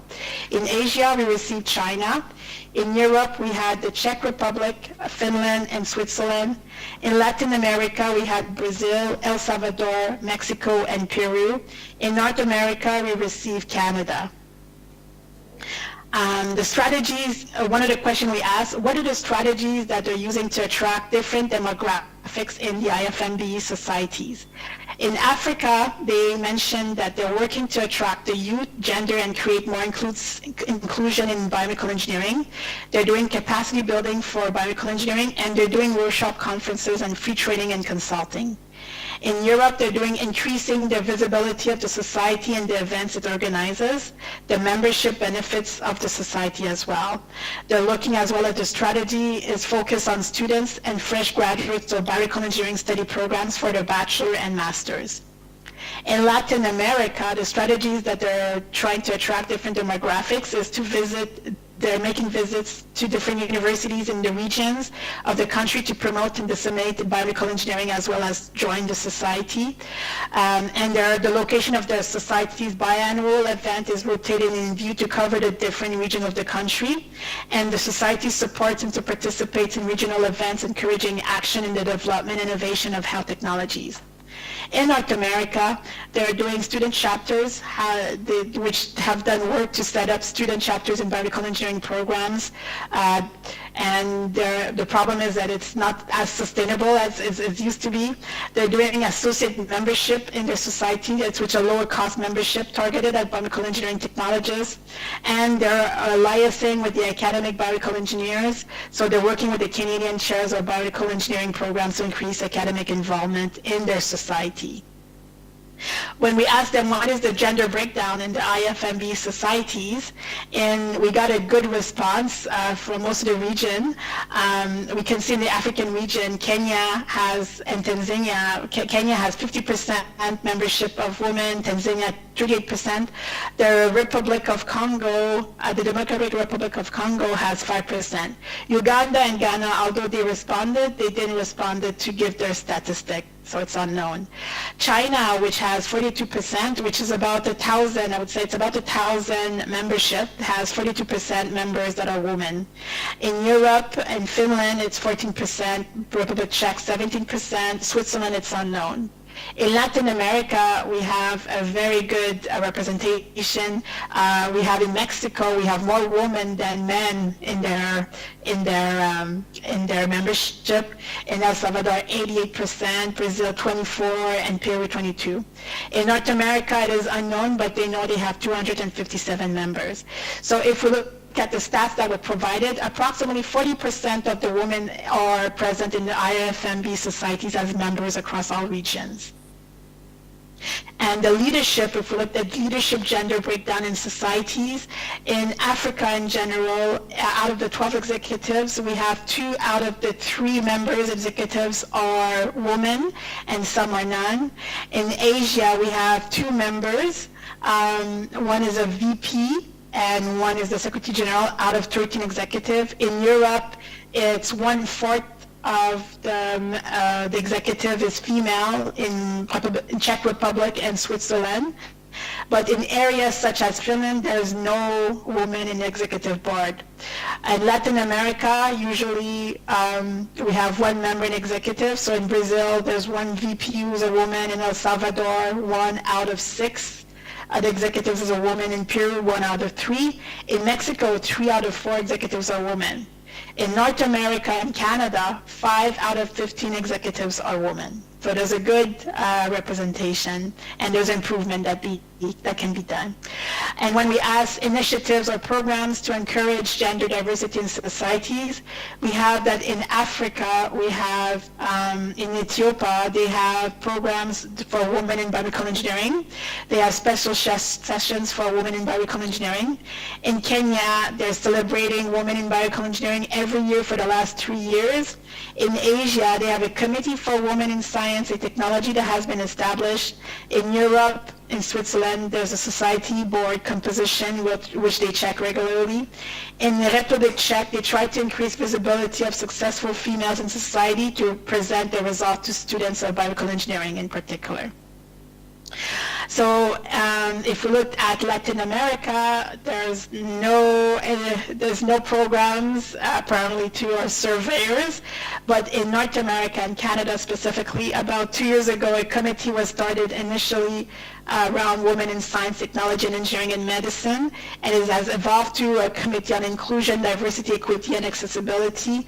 And the committee has organized webinars for the society, and then at the May conference, the committee organized a session on women in STEM, as well as a keynote speaker on the topic, thanks to the support of IFMBE. Now we asked them, what are the activities in the societies to attract younger and older professionals in their societies? In Africa, they have in Ethiopia a young program in medical biomedical engineering for graduates, and they invite seniors at the national annual meetings and to share their experience. In Congo, they offer professional guidance and support. In Asia, they have a youth working, in China, they have a youth working committee that has been established to organize youth forums every year, and they invite older experts to share their experiences. In Europe, they have, in Switzerland, they organize summer schools and they do industry visit and workshop. In Finland, the society organizes annual medical physics and medical engineering day for the students in the field of biomedical engineering, and the organization's responsibilities change annually between 5 universities. In Czech Republic, older professionals are traditionally members of the society and participate in activities, but they have to attract younger professionals to the activities and explain them why it's important for them. And the main activities that they do is national focus conferences and workshop, organization of international conferences, participation in national and international projects, and accredited professional courses recognized in the frame of lifelong learning. In Latin America, Brazil, what they do to attract younger and older professionals is the board tries to increase the number of members. In particular, they try to attract younger people, and the society supports and participates in events that are organized by students and encourage action in the development and innovation of health technologies. In El Salvador, there's a lot of interest in attracting more members in professional events such as conferences and social activities such as celebration of the Day of Salvadorian Biomedical Engineer, among other outreach activities. In Mexico, they visit universities and promote attendance at the annual conference. And in Peru, the society calls the biomedical engineering students. In Canada, North America, they do student chapters as to attract people to start their career. And their webinar committee has the approach that throughout the year, the society needs to present foundational topics that are targeted at people early in the career, and academic topics in emerging technologies and leadership areas. And basically it's to provide content of interest for everyone over the year. If we ask them about the diversity in societies in terms of cultural backgrounds and ethnicities, in Africa, in Ethiopia specifically, there's a problem of multicultural and diversity and ethnicity. In Tanzania, it's not applicable. In Congo, there's about 11 ethnicities. In Asia, China, it's not applicable. It's homogeneous. In Europe, in Switzerland, it's very international. And in Finland, all are Finnish citizens.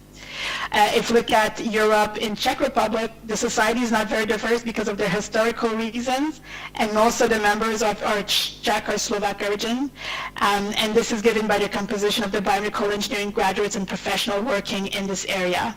In Latin America and Brazil, they don't have the information at the moment because the government bodies will implement mechanism to obtain information in the near future.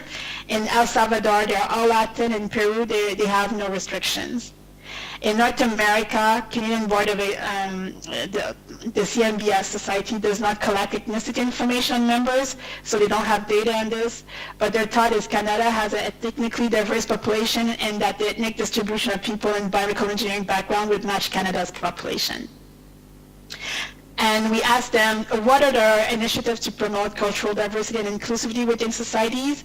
Most societies do not have initiatives. If they do, in the African region, In Ethiopia, they would have regional representation and cluster organization. In Congo, in the Democratic Republic of Congo, they would be using members' potential and activities to highlight their cultural assets. In Europe, the initiatives are focused on biomedical engineering students because they are also coming from other countries. However, the decision is to become a society member depends on their future plans to stay in the country or to leave. In North America, their current approach is to provide education and awareness of the topic through their webinars and sessions at conferences. When we ask them what are the challenges related to cultural diversity that the society is currently addressing, most societies do not have challenges.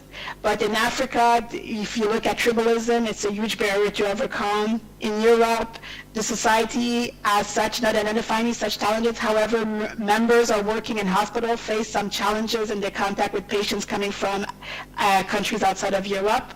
In North America, Canada is officially a bilingual country, French and English, and however the members are predominantly English speaking, and historically the society content has only been in English, but now they have a French website as well, and they're working to provide some content in French. So we asked them, what is society? Okay, Tom told us to be mean, and I'm enjoying doing so. So 12 minutes are over, and so we'll move on to the next presentation, still a video from China, Dong Jing, presenting the work of the Chinese Association. Hello everyone, my name is Meng Xu from the Journal of China Medical Devices, and it's a great honor that today I can talk with you about some of the experience that we have here in China to facilitate the development for the clinical engineering field. So now let me share the screen really fast.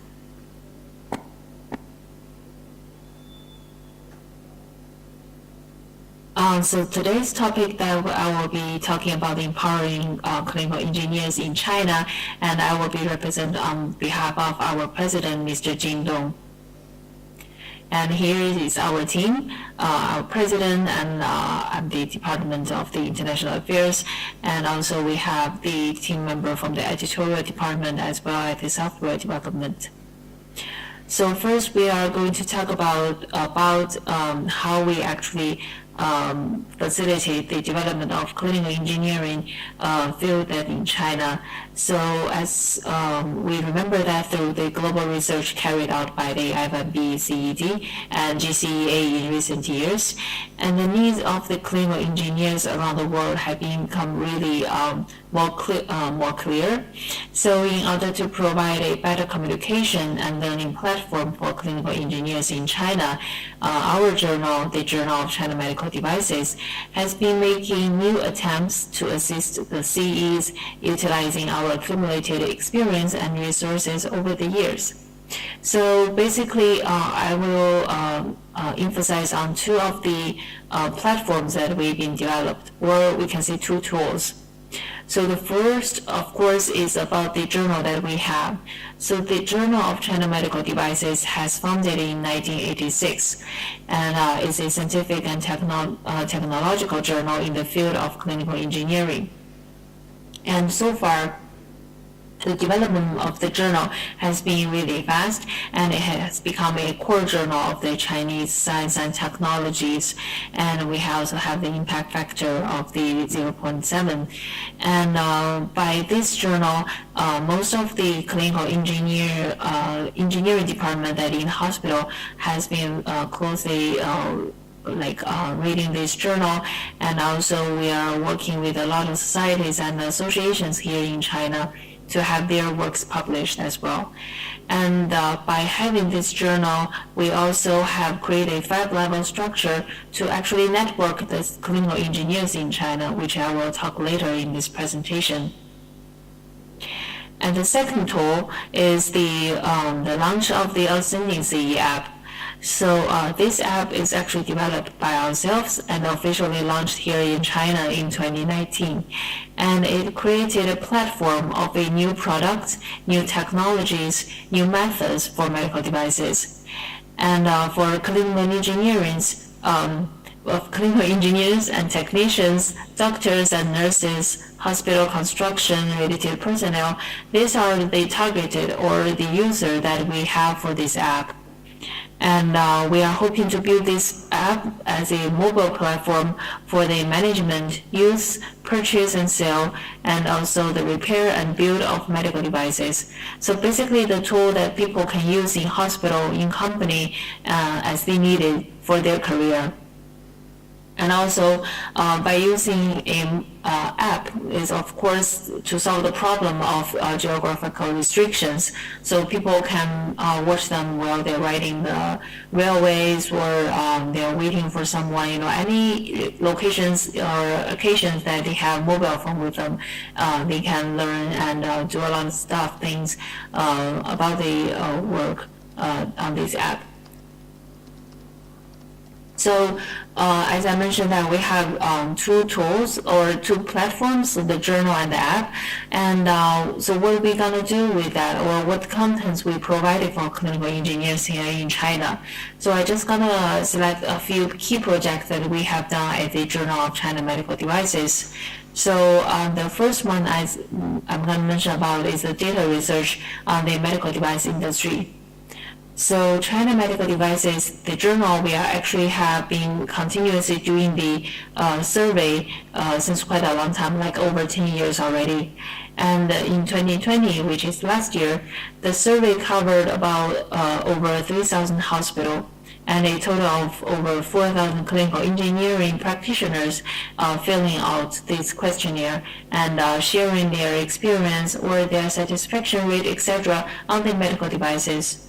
So by doing this survey, we can get a broad ideas or on how they are satisfied with the medical devices they purchases, and of course, like what brand they are more satisfied or what they think the problems are and what they need to resolve, etc. And this survey is already covered for over 2,000 second-level hospitals and above here in China.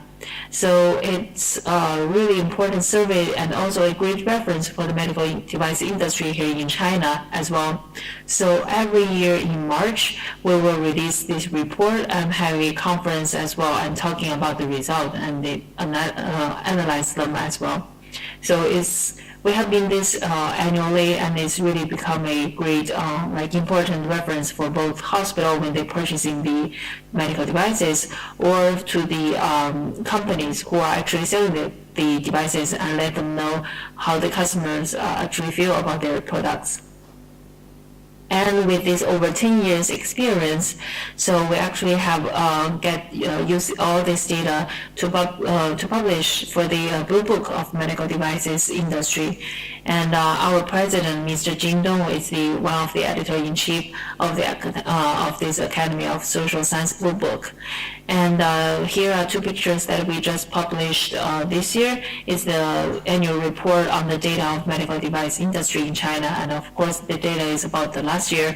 And we divided into two books. So one is about the medical devices, and another one is about the medical consumables. So that's our number one project. And number two project that we are doing and hoping to promote the clinical engineers here in China is, of course, to give the awards to them. So this China Best CE competition is one key of our projects every year. And now in 22nd, it's going to be the 14th one, and we'll be hold the final in the late November actually. So by doing this so far for over 13 years, more than 800 best CEs, and of course including the teams, has been selected and accounting for 1.3 of total number of clinical engineers in the country. And every year we also have a great ceremony for them, award ceremony for them as well. And the third key project, and I'm sure that most of you be familiar with, is the October 21st, the Global Clinical Engineering Day Global Academic Conference. So each year on October 21st, we will hold this conference in China in different cities.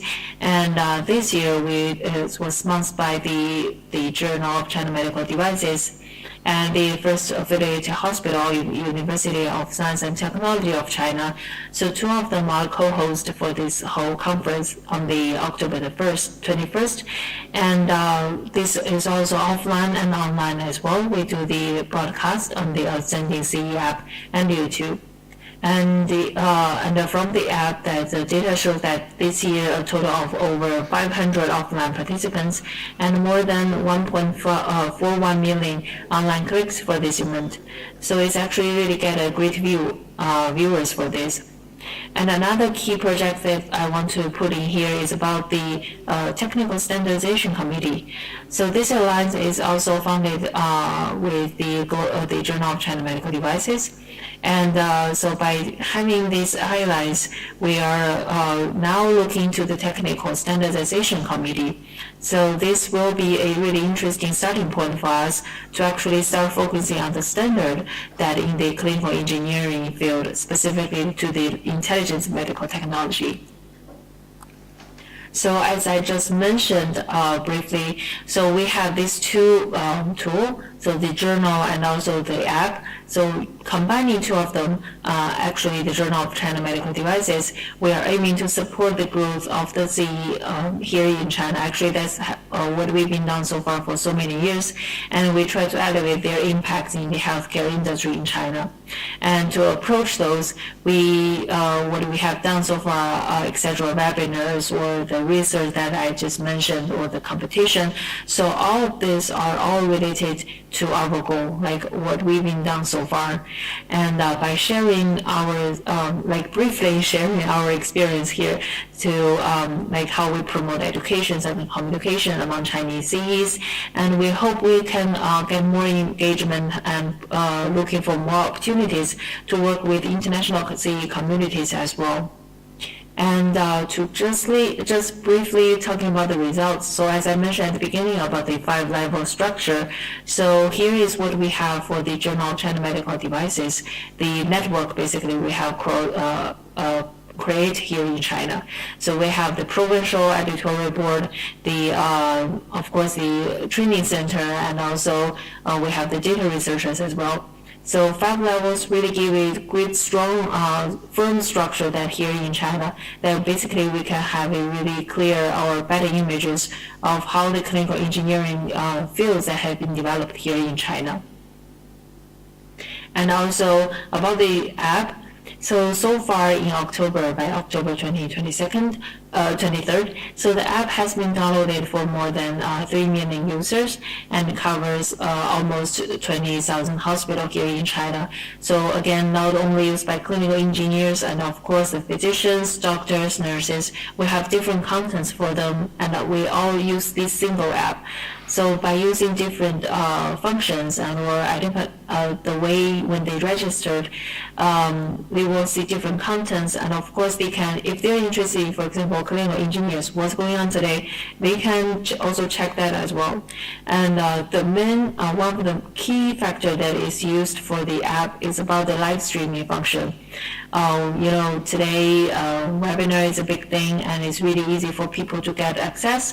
So now every day, we have more than 1,000 live streaming conferences and webinars every year on our app. So it's really building a real-time, efficient way for people to learn anytime, anywhere about the clinical engineers. And here I just listed a few main functions. So of course we have the journal uploaded online as well, so they can easily read it on the phone. And secondly, we talk about the webinar, and also they can do the survey. If they want to do the survey, we can put them on the app as well. They can just let the participant to fill the form, and then we got the data, right?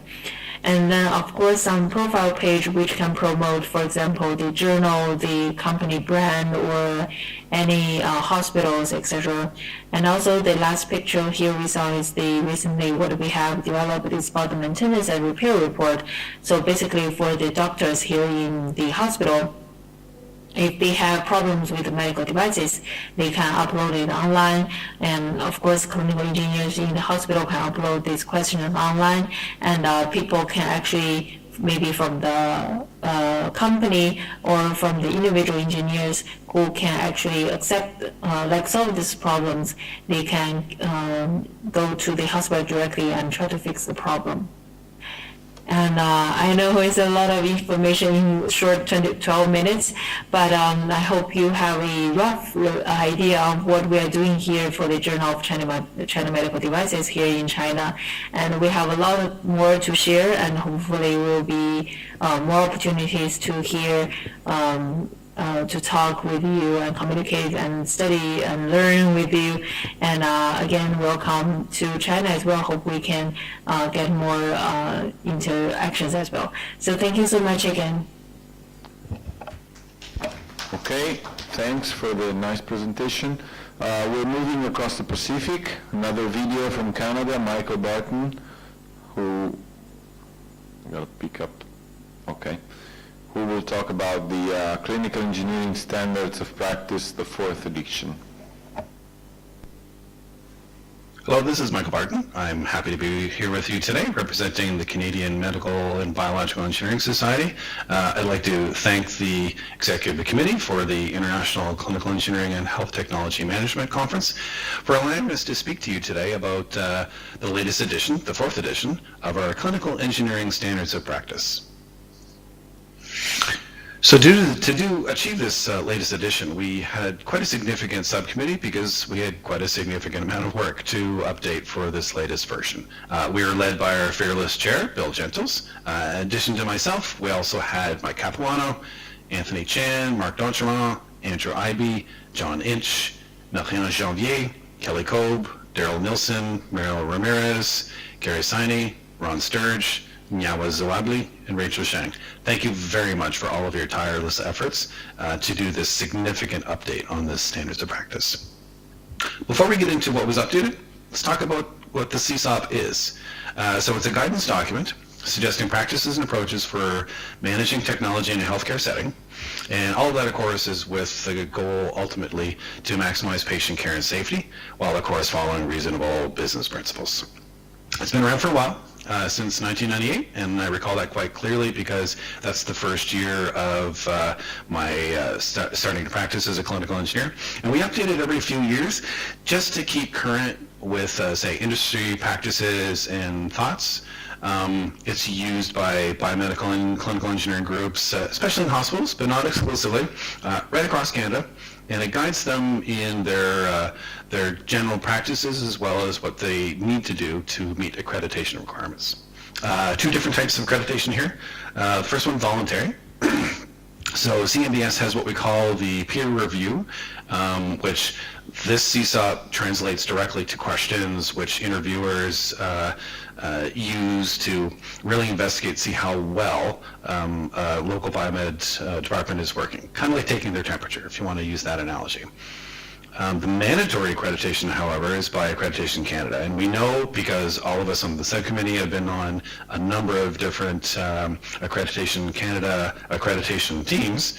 And the biomed questions pretty much reflect exactly what's in the CSOP. So we know that if you do a peer review and you pass with flying colors, chances are pretty good that you'll get an excellent review on your mandatory review with Accreditation Canada. Of note, of course, is that the CSOP is available worldwide, and we'll get to that in a few minutes, why that might be of interest. So what does the CSOP cover? Just looking at a compressed version of the table of contents, we see typical things like the forward introduction, scope, references, and terms and definitions. I'd call it specifically the introduction and the terms and definitions. The introduction really does a good job at describing what a biomed department does, how it should think, how it should fit in the landscape of a hospital, etc. It's excellent précis if you want to take it to your C-suite or want to practice your 30-second elevator speech as to what a clinical engineering department is. But the primary, most of the meat, I would say, for this CSOP is really in the last two chapters. And they mirror each other. One is for service management, and the other is for service provision. So let's dive into those a little bit.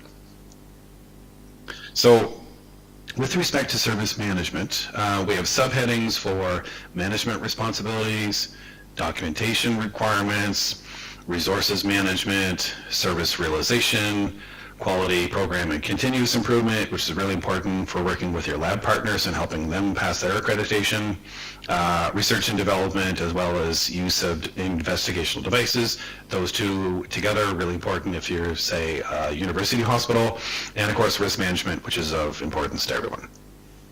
For the service provision side, we have headings for technology assessment, research or the modification of devices, site and facility planning, equipment planning, procurement, installation and commissioning. Notice how they all go together in what we would probably typically call capital equipment processes.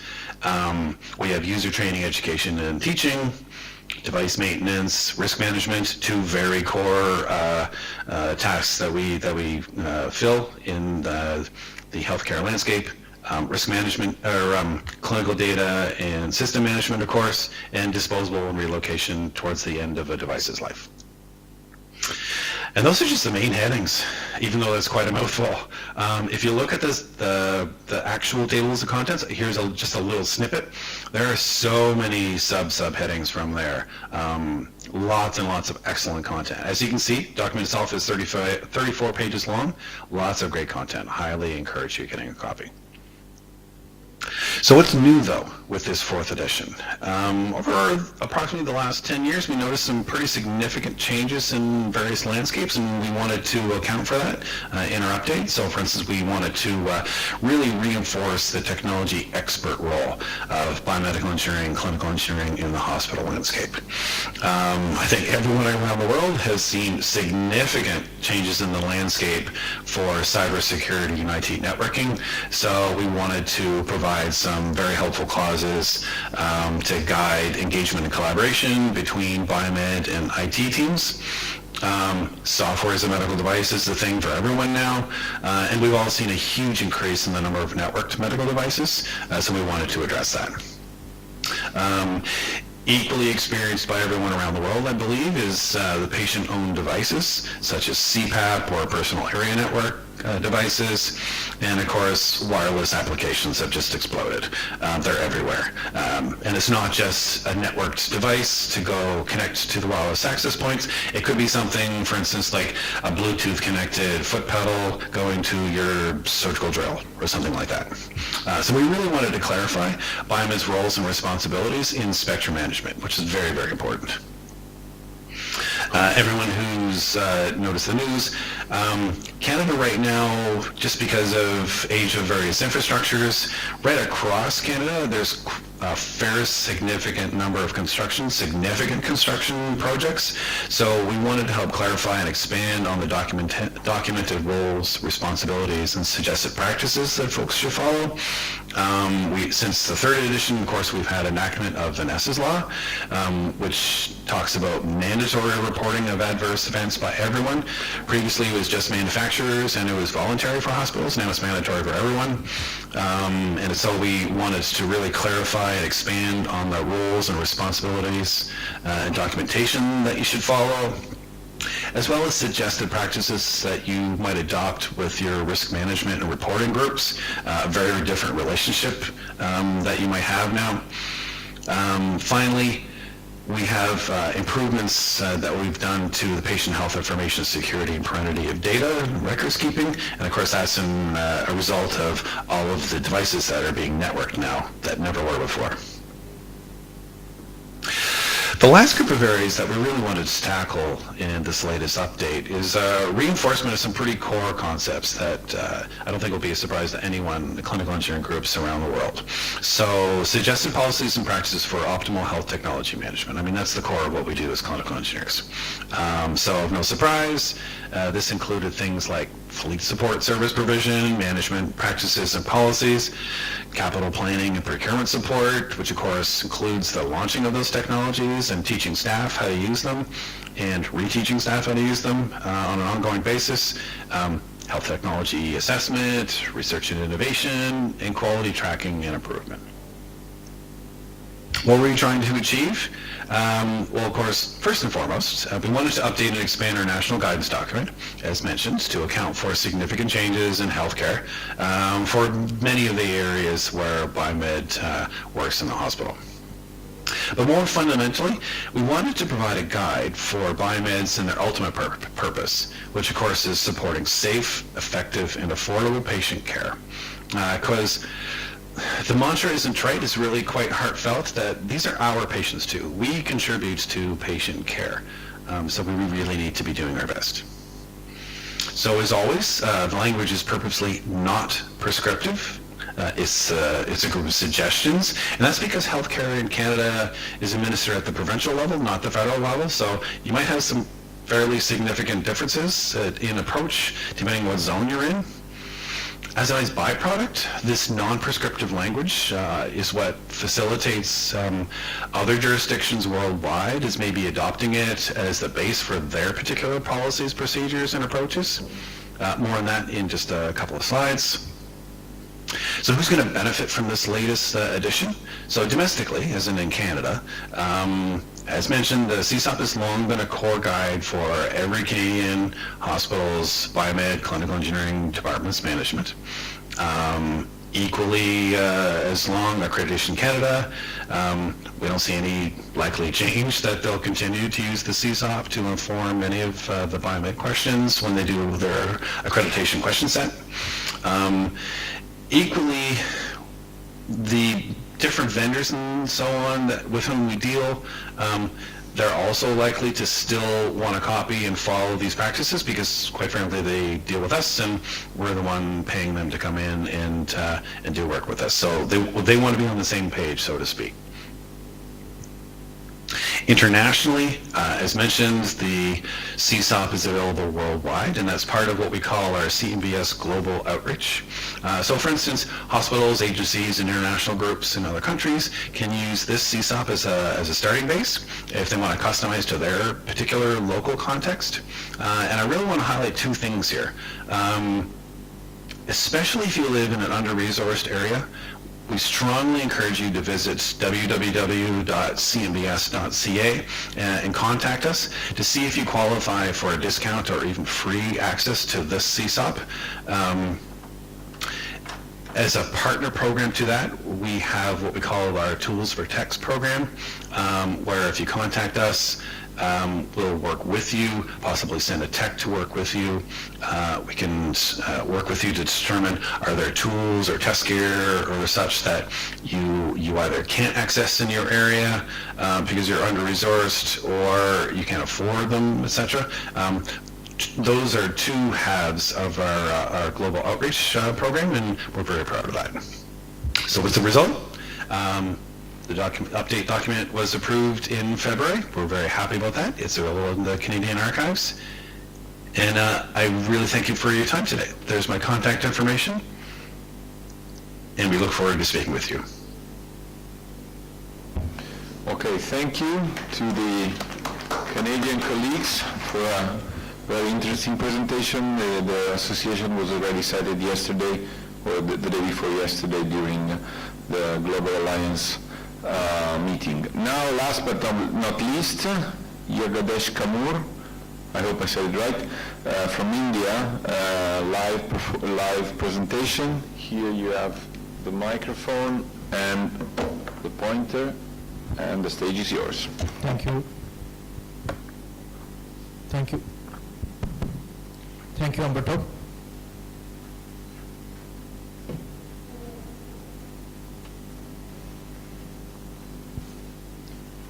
Good afternoon, everyone.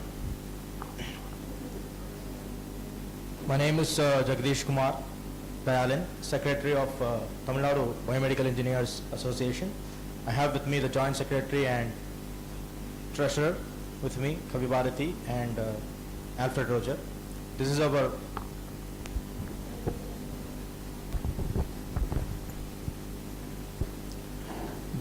second presentation on TNBMEA. One session was we did in first GCE annual meeting on 10th November, wherein we introduced our association. And here we are going to give the best practices for collaboration and affiliation with international clinical engineering organizations by the LMIC clinical engineering communities. We were established in the year 2014. It's been 10 years, and the journey towards here This is what we are going to discuss, and what are the best practices that communities in the LMIC region they can follow to be able to reach where we are now. Just tips and best practices. So this is our team.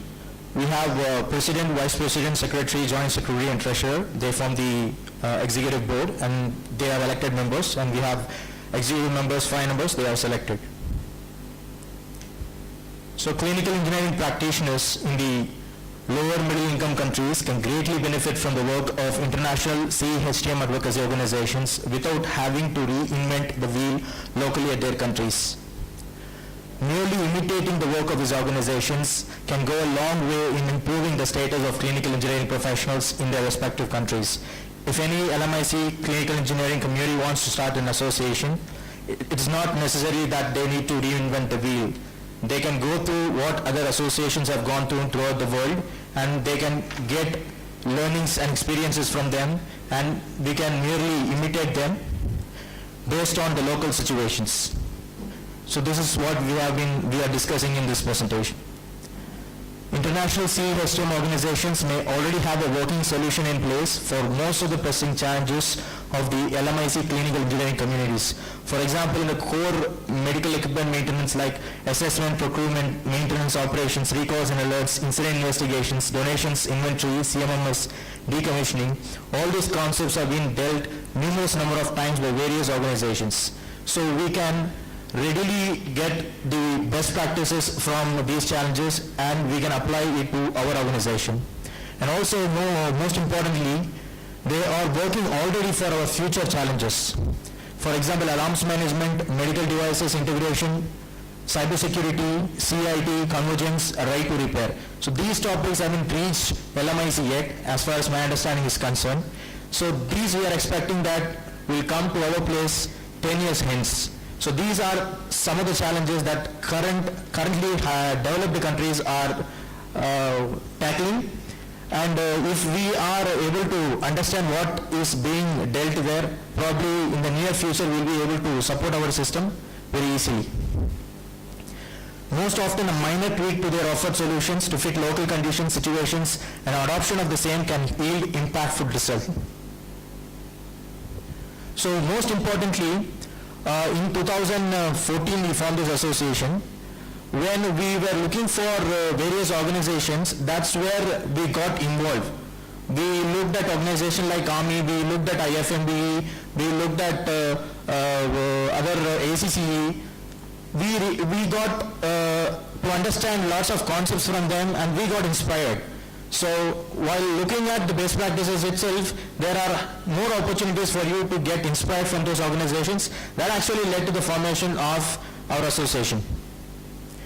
So we seek to present the success story of a biomedical engineer from the Indian state of Tamil Nadu, finding inspiration from the global clinical engineering fraternity, leading to the establishment and operation of a state-level biomedical engineering society for government clinical engineering practitioners. Myself, I was graduated in India in the year 2011, and I was placed in CE profession at the year 2012. In 2 years, based on the inspiration that I got from international organizations, I was able to form an association in the year 2014 itself, and I took the responsibility of the secretary of the association, because there were we had more opportunities for core biomedical engineering, which is the innovation, production of medical devices. But as far as medical equipment management is concerned, we did not have a network or we did not have a leadership support. So we took it upon ourselves and we got inspiration from other agencies, global agencies, and we got this association established. Also presented here are the activities of the solutions, activities of the society, and also best practices that can possibly be followed by LMIC countries to be able to do a good job at their region. So this is a basic introduction about our organization, founded in the year 2014, and it's a not-for-profit organization for government biomedical engineers. We are 41 in number. The membership includes only biomedical engineers working for the Tamil Nadu government. And then we are indebted to the Global CE organization for being an inspiration for us. And our aim is to promote CEHTM practice in the government hospitals in the state of Tamil Nadu. Income is from the membership fee, subscription fee. And then we are affiliated to GCA, Army, ACCE, IFMB, MBE, CD. Desire is to willingness to contribute with more CEHTM organizations across the globe to help bring best practices to our state. We have a permanent job with the government. That means our average age is 37 years. We can able to contribute and learn from international colleagues and global colleagues in clinical engineering section for at least next 20 years. So we will be in the same core field without having a drastic change in the profession for the next 20 years. So this is the current state which we are in, and we are looking forward to move to the future state. In terms of membership, we have 41 biomedical engineers. We are planning to form another organization because India has a 1.3 billion population, which is the most populous country. And as per our estimation, there are at least 7,000 clinical engineers, not biomedical engineers, clinical engineers. So we want to form an organization, so we will be supporting for that cause. Next, publication, we do not have any publications, so we are planning to introduce newsletters, magazines, journals, etc. in the near future. With respect to collaboration, we collaborated with GCA, IFMB, Army, ACCE, and then we are planning to collaborate with World Health Organization as a collaborating center, and then IUPSM and EMBS. We are not constituted any committee as of yet, and we are planning to form new committees. Annual conference, we are not doing regular annual conference, unlike other developed nations, so we are planning to do that as well. With respect to the website, we have a basic website. We wanted to give a dedicated website wherein members can log in and access educational materials. And then webinar, we are organizing webinars starting from the month of May. Every month we will be conducting a webinar, but that is dedicated only to the equipment demonstration.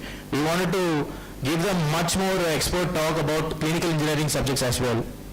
Then credentialing, we don't have a local certification program. We are looking to find programs like CHTM and the CCE, so we wanted to either adopt or adapt it. So this is the actual pathway. We had the desire, and then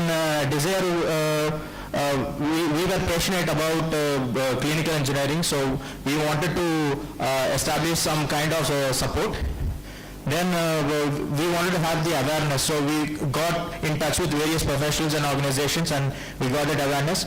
And then knowledge, in order to get the knowledge, we were able to access the materials, newsletters, journals, etc., and we acquired that knowledge. And we applied various perspectives to that, obtain information through various resources again, and then we reinforced it, and then it led to the action, which is the formation of the association. So we would suggest that a similar kind of pathway may be suitable for LMIC organizations. So goals is to present the best practices. Beneficiaries would be LMIC clinical engineering communities. So best practices, you could become a society member with any of these organizations. Certain organizations offer discounted rates for LMIC. For example, ACCE as low as $8 it is providing membership, so we can consider those memberships. Then you can create a dedicated website so that if you are introducing your organization, people have to look at your organization and need to trust your organization. So you need a website. So it is available for a free, even free websites are available to start with, you can do that. And then you need to have bylaws, constitution, policies, and policies of the society, which you can actually mix and match, and you can copy it from various organizations. That's exactly what we did. We took all the bylaws and all the constitutions of at least 5 organizations. We took the best part and we adopted it, we adapted it, and then we derived our own constitution, bylaws, and policies. Still we are doing that. And then you have to register the society. Again, it's the trust. So if you want to become a membership with the JCA, you need to have registration, you need to be trustworthy, you need to have website and all those things. So we were legally registered. Then you have to have a group for rapid communication, and then you can create an email distribution list with your membership so that they will be communicated rapidly, and they will have, these are easy methods with which you can engage your membership. That's very important because they need to have trust in your membership. Then dissemination of educational resources. Whatever educational resources that you are getting because of the society membership or open source WHO technical series, those documents, and Army materials, ACC materials, or from any other international organization materials, you can compile them and give across your membership once in a month as a package. It could be a email package or it could be uploaded onto the website. Then the portal to access these data. And then you can have your newsletters. It doesn't necessarily have to be a complex one. It could be a basic one to start with, at least 10 pages newsletters of your activities. once in 2 months. Then encouraging your membership to participate in various webinars. The free webinars organized by GCA, and also our colleagues are organizing various webinars which is free of cost. You can actively participate in that and gain knowledge. Those are available free of cost. And then physical meetings you can conduct every month. You can have an agenda. Before you can send 2 to 3 days before, and after that meeting is over you can follow up with meeting minutes. This will improve the activity of the association. Also the trustworthiness of the association gets improved, not only on the part of the membership but also globally. So organization of webinars, you yourself can organize webinars. To start with, you can demonstrate equipments. Moving forward, you can invite speakers and have them demonstrate. With the support vendors as well, you can do that. And then you can motivate your group to pursue these clinical engineering certifications. But most of the clinical engineering certifications are costly. But we can somehow try to have at least one member pursue that CCE, and then we can have them motivate others. And you can conduct quiz series, and you can describe those answers as a PDF with all the explanation about what question was there and what are the options. And then you can sign memorandum and you can participate in mentorship program, and either you can be a mentee or mentor. You reach to high school students for promoting your professions. Career services you can give. Then you can give awards and recognitions, annual conference, credentialing, social media engagement. You can have your LinkedIn, Twitter, Facebook channels, panel discussions, interviews, health technology reviews, following and connecting with global ICEHTMC figures on the LinkedIn. That's more important. Volunteering support to global clinical engineering initiatives. That's what we are doing right now. Participation in conference relating to ICEHTM. Writing articles, publishing papers, journals, project guides, mentorships, guest lectures, and creating affiliation between biomedical departments of local hospitals and engineering colleges offering education in engineering. So you have to link the hospitals to the education. And then collaboration with vendors, and then vendor nights. And you can have these mixer events that's quite popular for socializing, creating networking. And these are the results. This may lead to the association, formation of association, and it can result in robust operation of clinical engineering association. There will be international presence and networking with clinical engineering world leaders. That's what we are now linked to global clinical engineering leaders. Contribution to global clinical engineering initiatives. Nurturing and inspiring next generation of clinical engineers by offering education programs to them. Implementation of ICEHTM best practices. Most importantly, achievement of due and rightful place for clinical engineers. High quality, affordable, accessible, appropriate health technologies, enabling superior patient care, safety and health outcomes. These are the results. And give man a fish and you feed him for a day. Teach a man to fish and you feed him for a lifetime. So instead of giving what people are asking, you have to tell them how to exactly do that. So if you're going to do that over a period of time, they will be very independent and they will be capable of succeeding. And also, they will be able to give the input back. And this is a small initiative from our end.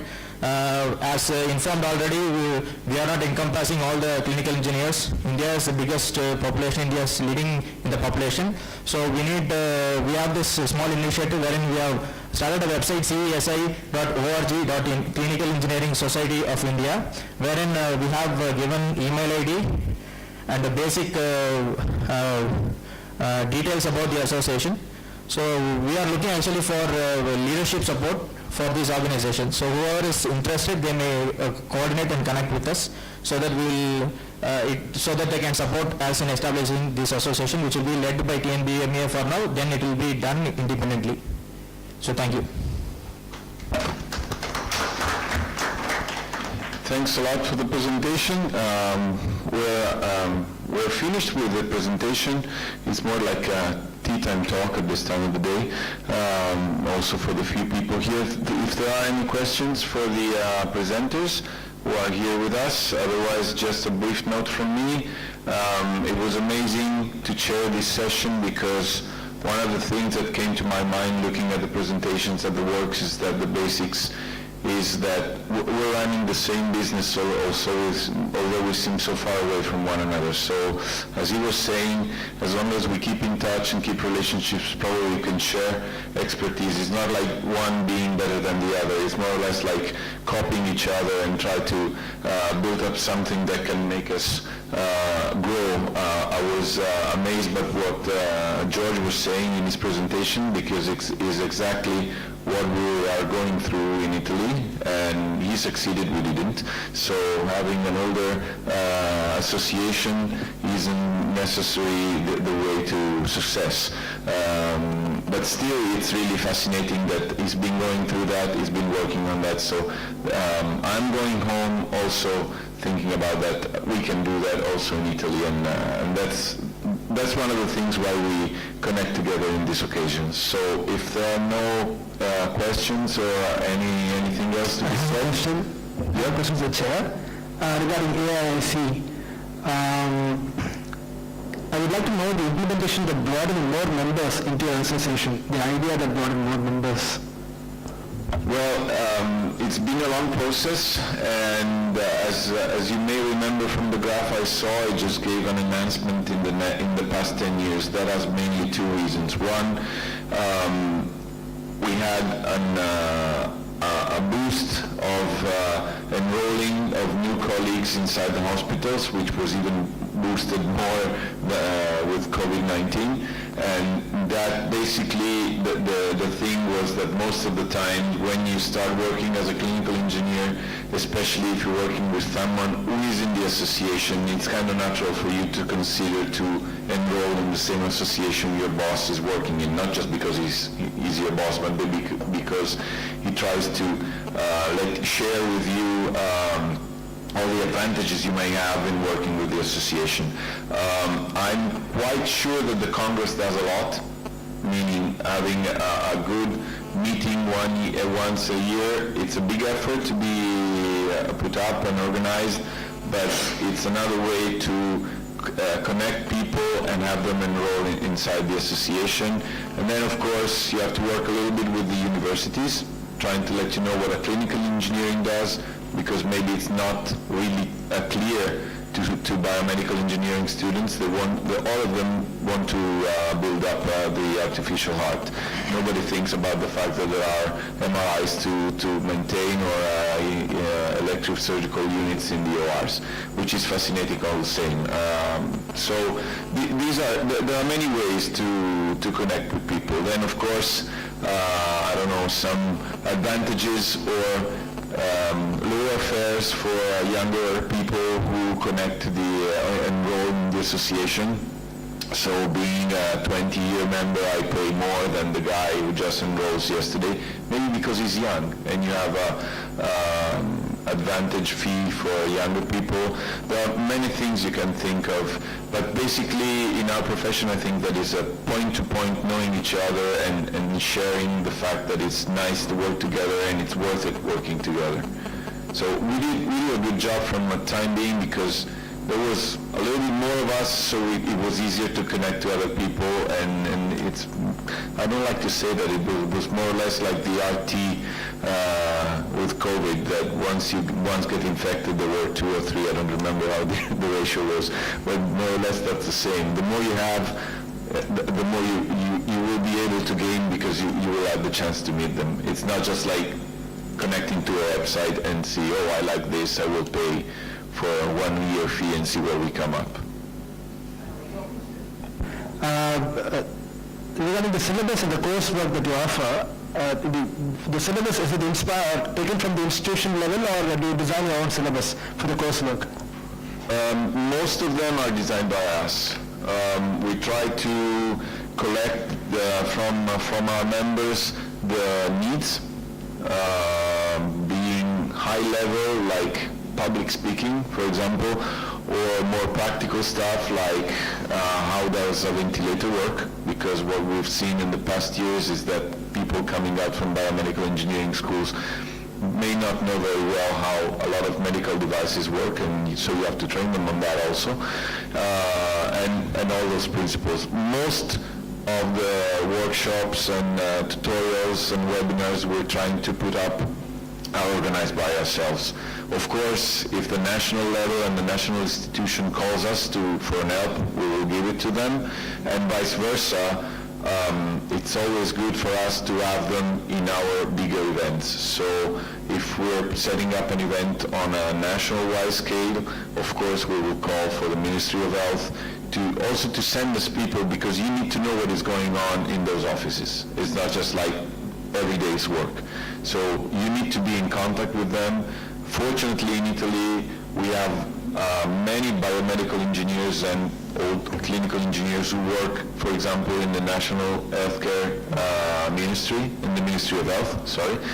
And we have good connections to them, and so it's easier for us to call them, invite them to our Congress, and have them speak about what they're doing, what is going on. So it's more like a trajectory that we can apply to and follow also in our daily work. So both ways. So thanks a lot. It was a great afternoon. Hope to see you soon, probably even sooner than 2 years. Anyway, safe travels and have a safe evening. Bye-bye.